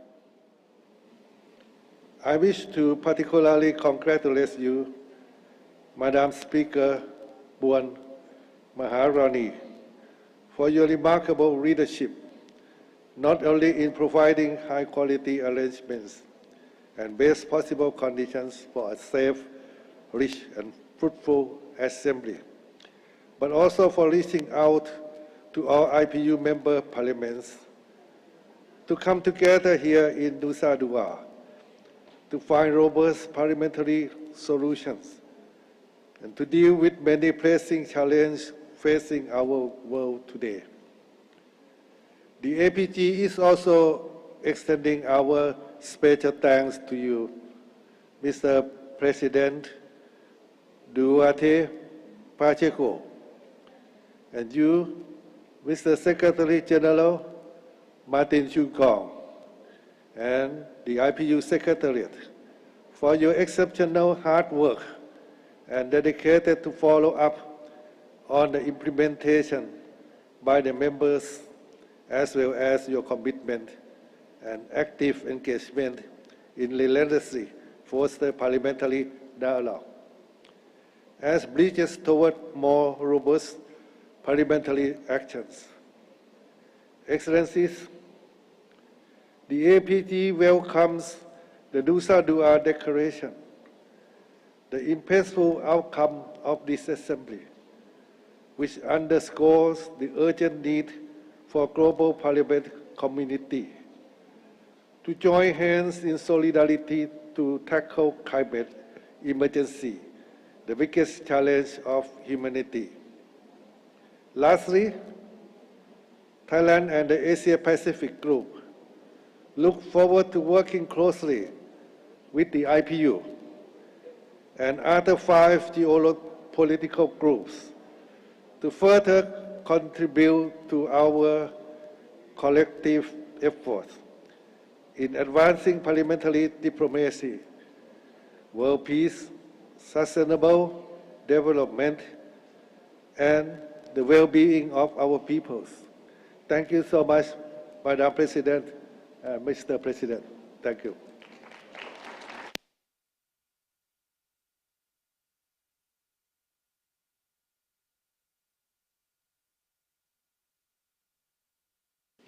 Next is from Arab Group.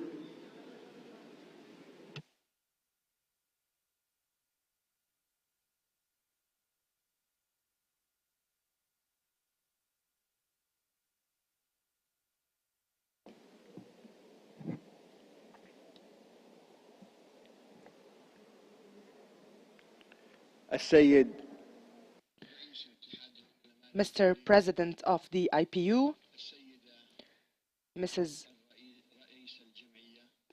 President of the Assembly, Secretary General of the IPU, heads and members of parliamentary delegations, esteemed gathering. On behalf of the Arab Parliamentary Group, it is my pleasure to extend to the Indonesian Republic, its government, its people, its parliament and government, my deepest thanks and appreciation for their warm welcome and for their excellent organization. It is not unusual for this country to organize such events. It has a long history of organizing and hosting a lot of the IPU's conferences. I would also like to thank the Secretariat of the IPU for their amazing professionalism and for their great efforts that we witnessed ever since preparations for this conference have started. We would like to thank you all and express our appreciation to you. Hopefully we will all meet in Kigali, Rwanda. Assalamu alaikum. Thank you.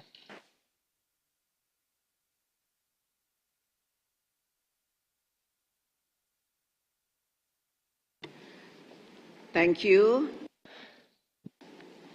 Selanjutnya saya mengundang. Next, I would like to invite the President of the IPU, Mr. Duarte Pacheco. Mr. President, the floor is yours.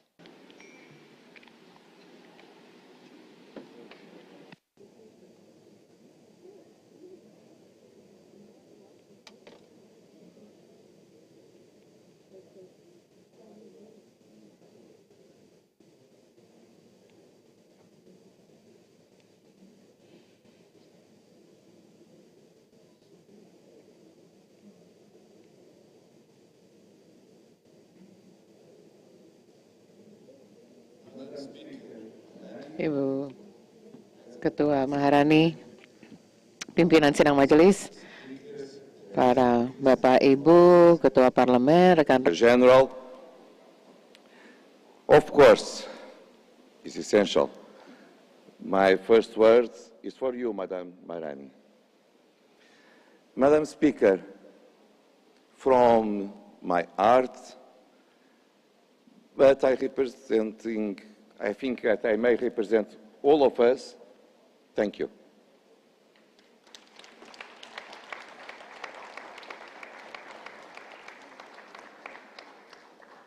We may use other words, but the meaning is the same. Your compromise to realize the event against the wind, against all the storms. Your compromise is a success. We did it. We came to Nusa Dua, we came to Indonesia because you have a personal commitment to receive the Assembly of IPU. Thank you again.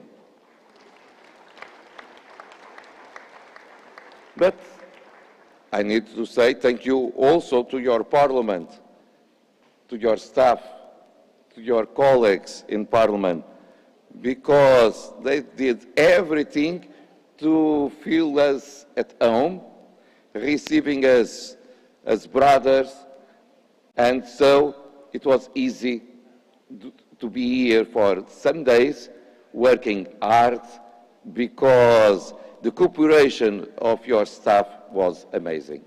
Thank you to all of them as well. And dear colleagues, we liked so much to be here that we come here very soon again. And so, next October, we will come to the Speakers' Conference of the G20. And so, P20 will happen here in Indonesia on 6 and 7 of October in Jakarta, because of course, you invite, and we are waiting to come back. And so, it's a pleasure to come back to Indonesia very soon. But allow me to say that the responsibility is very high to the Speaker and the Deputy Speaker of Rwanda that talked a few minutes ago, and to the Madam Speaker of Bahrain, who will host the meeting in March next year, and you next October. Because after what we did here, and after how we were received during these days, the competition is high. And you need to work a lot to compete with Madam Maharani and the Speaker Maharani. But I believe you will get it.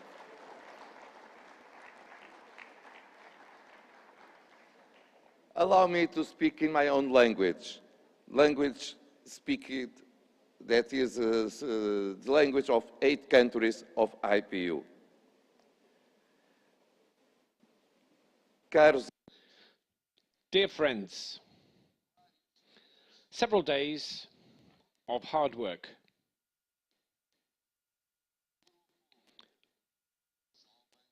The group of young parliamentarians, the Forum of Parliamentary Women, all the committees, first, second, third, the United Nations Committee, also special groups, health, Middle East matters, Science and Technology Standing Committee, different side events. I highlight the side event of Ukraine because of the order of the day. We had a plenary session specifically dealing with accountability and evaluation of our work when we go back to our countries with all the treaties and all the resolutions which we approve in plenary.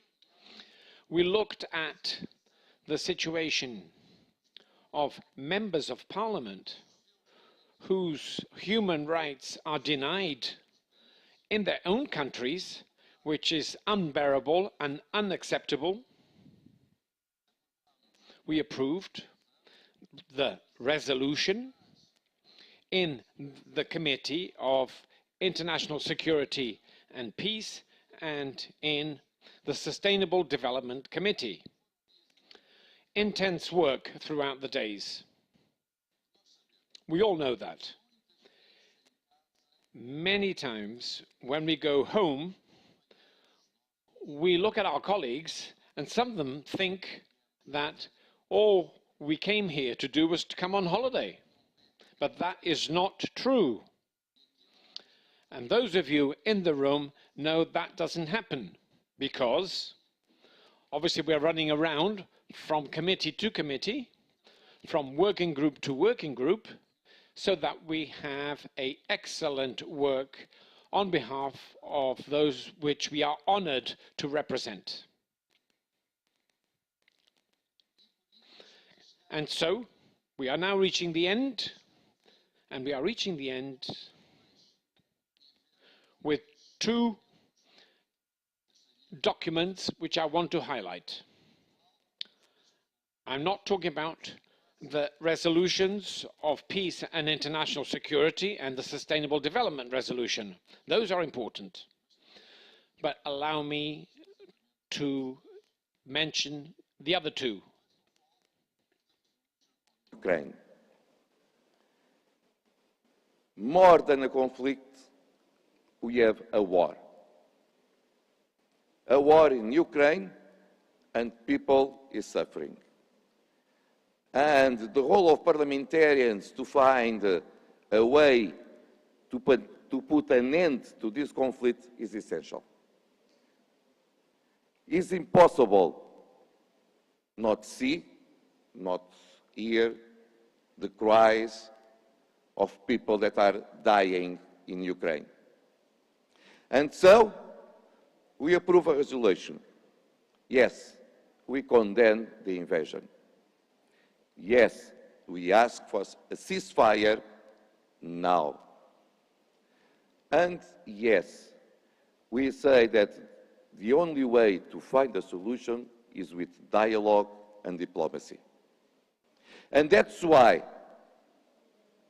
we will form very soon a task force with MPs from all geopolitical groups that will go to present their efforts to both sides, to Ukraine and to Russia, because the war needs to stop now. And I believe that is one important message. Please, you are far away from us, but stop the war, because it's impossible to survive with the noise of this war. And after it, in our general debate, we approve a declaration where we express how is essential to the action, and very soon. Not very soon, now. Because climate change is a reality. People understand that emergency is there. We understand that in our declaration that is not time to be wasted. The consequences of climate change to increase poverty, the quality of life, the inequalities between people and countries are there. And all people, all MPs that addressed the Assembly during this Assembly during this debate express the commitment to fight climate change. So we need to come back to the Paris Agreement. And to say that not just a compromise, but with concrete actions to achieve what Paris Agreement established. That's why parliamentarians has a special role to do that, because we approve the budgets in our own governments, countries. We may call our governments to do more to achieve the compromises of the Paris Agreement. And because, as parliamentarians, we have the power that the people gave us. So, dear friends,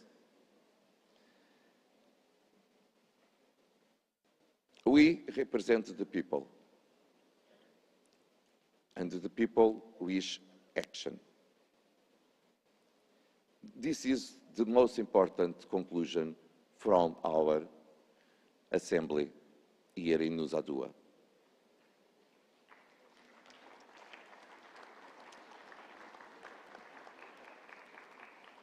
People wish action.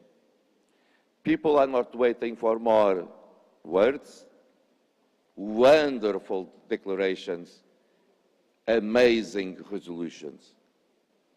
People want more. And we have much more to do, and we have the power in our hands to do it. Please, do it at home, and we will come back to Kigali more happier, because we did what the next generation is waiting for us. Thank you so much.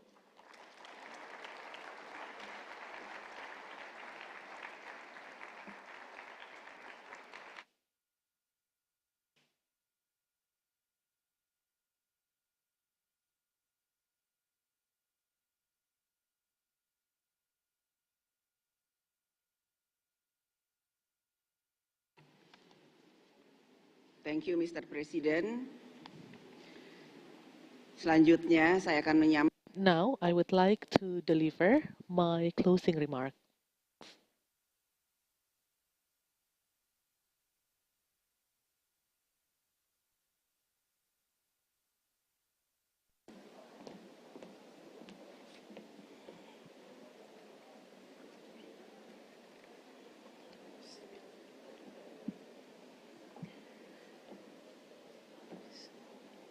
Yang Mulia, Your Excellencies, speakers of the IPU member parliaments, Your Excellency, the President of the IPU, honorable delegates of IPU member parliaments, honorable Secretary General of the IPU. We have arrived at the final sitting of the 144th IPU Assembly. At the beginning of this assembly, this forum was asked by an Indonesian youth who represented the views of youth around the world. The question was, are parliaments ready to take climate actions? To take on climate actions? What kind of planet are we leaving behind to the next generations? What would be the permanent solutions to create lasting peace? Will the world be prepared to overcome the crisis, which may be more challenging in the future? The world is facing many kinds of challenges, and we face them at the same time. For the past several days, we have engaged in various discussions, seeking solutions for those challenges and issues. Everyone in this room has contributed, has been doing our best to address the challenges by reaching consensus and at the same time still accommodating different views. Differences are natural. but we are fighting for a common agreement. Diverging views mean that we still need to continue our dialogue. This means we need to explain to each other, we need to listen to one another.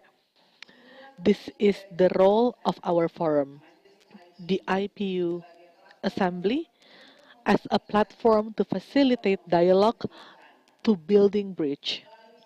Through dialogues and discussions, together, we have tried to understand the positions of different countries and one another, to bridge differences and to come to solutions that we can all agree on. In this 144th IPU Assembly, we have shown to the international community that parliaments are driving international cooperation in promoting global solidarity, that parliaments are addressing global challenges and issues through global and national cooperation agenda, as well as the cooperation within our own countries. Distinguished delegates, I took note of the spirit that developed throughout the discussion in 144th IPU General Assembly. The parliaments have reaffirmed the importance of not only making commitments, but also to take real actions for any commitment that we take to address global challenges.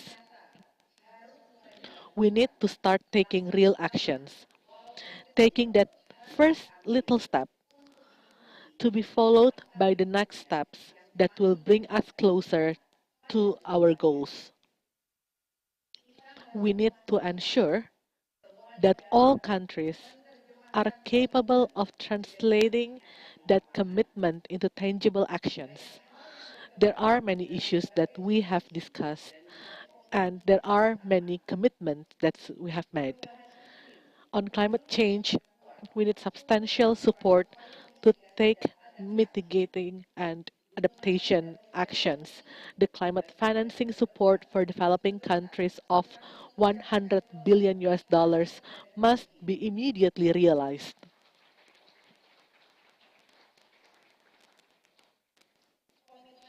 We need to build a strong commitment to resolve war and conflict around the world, to achieve a global peace, and to mainstream peace culture in the lives of the global community. We need to exercise preventive diplomacy complemented with early detection so that potential problems can be tackled early on the COVID-19 pandemic. Aside from the importance of equitable vaccine distribution, there is also a need to strengthen country preparedness in facing future pandemics. We also discussed corruption issues and underline the role of parliaments in creating a more robust legislative framework to narrow the room and space for corruptors. Moreover, we talk about equitable economic recovery process between developing and advanced nations. In addition to those mentioned, the 144th IPU Assembly produced various resolutions. The Declaration on Climate Change accommodated aspirations that we are going to follow up, namely on strengthening national actions to realize global commitments. Aside from that, we have also adopted two resolutions with respect to the current challenges today.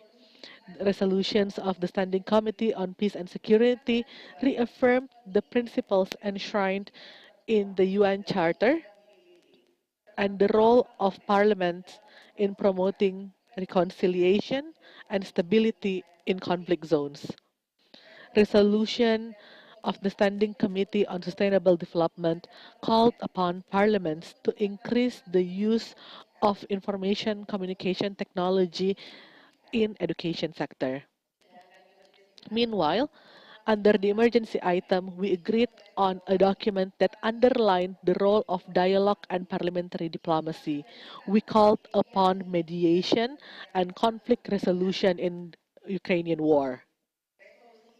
This resolution also recommends the establishment of a task force for implementation and follow-up. Distinguished delegates, today, history has given an opportunity to us, the parliaments, as the tool of history to build commitments and global cooperation. We do this because we want to build a safe, peaceful, and prosperous planet. Let us take this opportunity so that parliaments can leave a legacy for the future generations, a legacy of a world with a culture of compassion towards environment, peace, and humanity.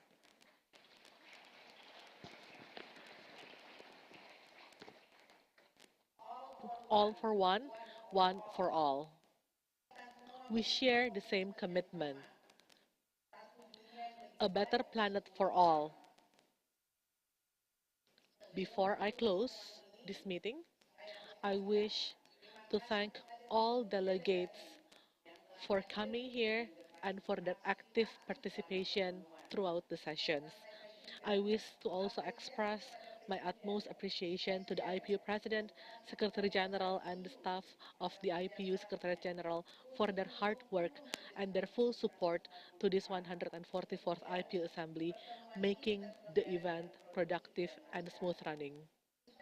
I also want to thank the government of Indonesia, the local government of Bali, and the people of Bali. Before you return to your respective countries, I would like to invite you to enjoy the natural beauty and the richness of the culture in Bali. I sincerely hope that our assembly in Bali will inspire us all in building a world that is safer, more peaceful, and more prosperous. To all delegates, I wish you safe travels, and I will see you in the next IPU assembly. All for one for all. Thank you.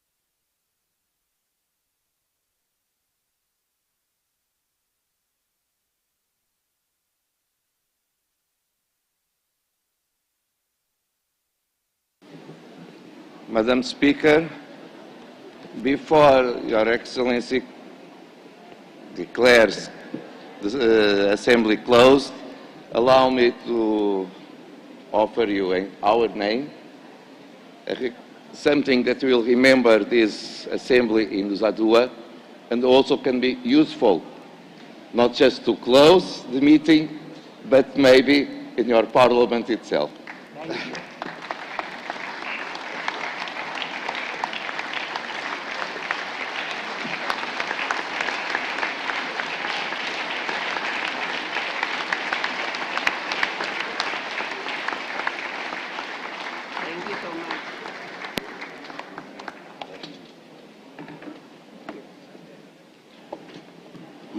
Madam President, I want to join the President in congratulating you on a very successful assembly.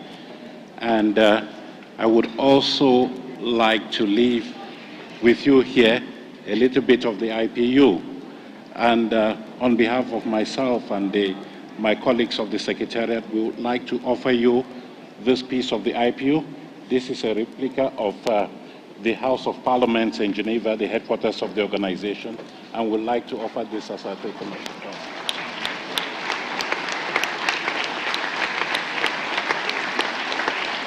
Thank you so much, Mr. Secretary.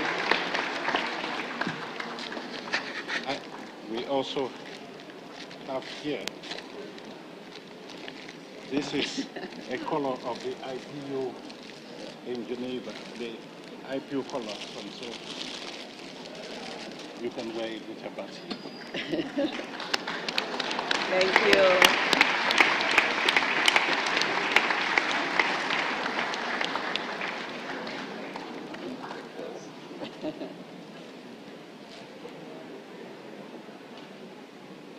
Akhirnya, finally, we have come to the end of our assembly. And once again, I would like to thank you, and thank you. Thank you for working together for the past 5 days in Nusa Dua. See you in Kigali.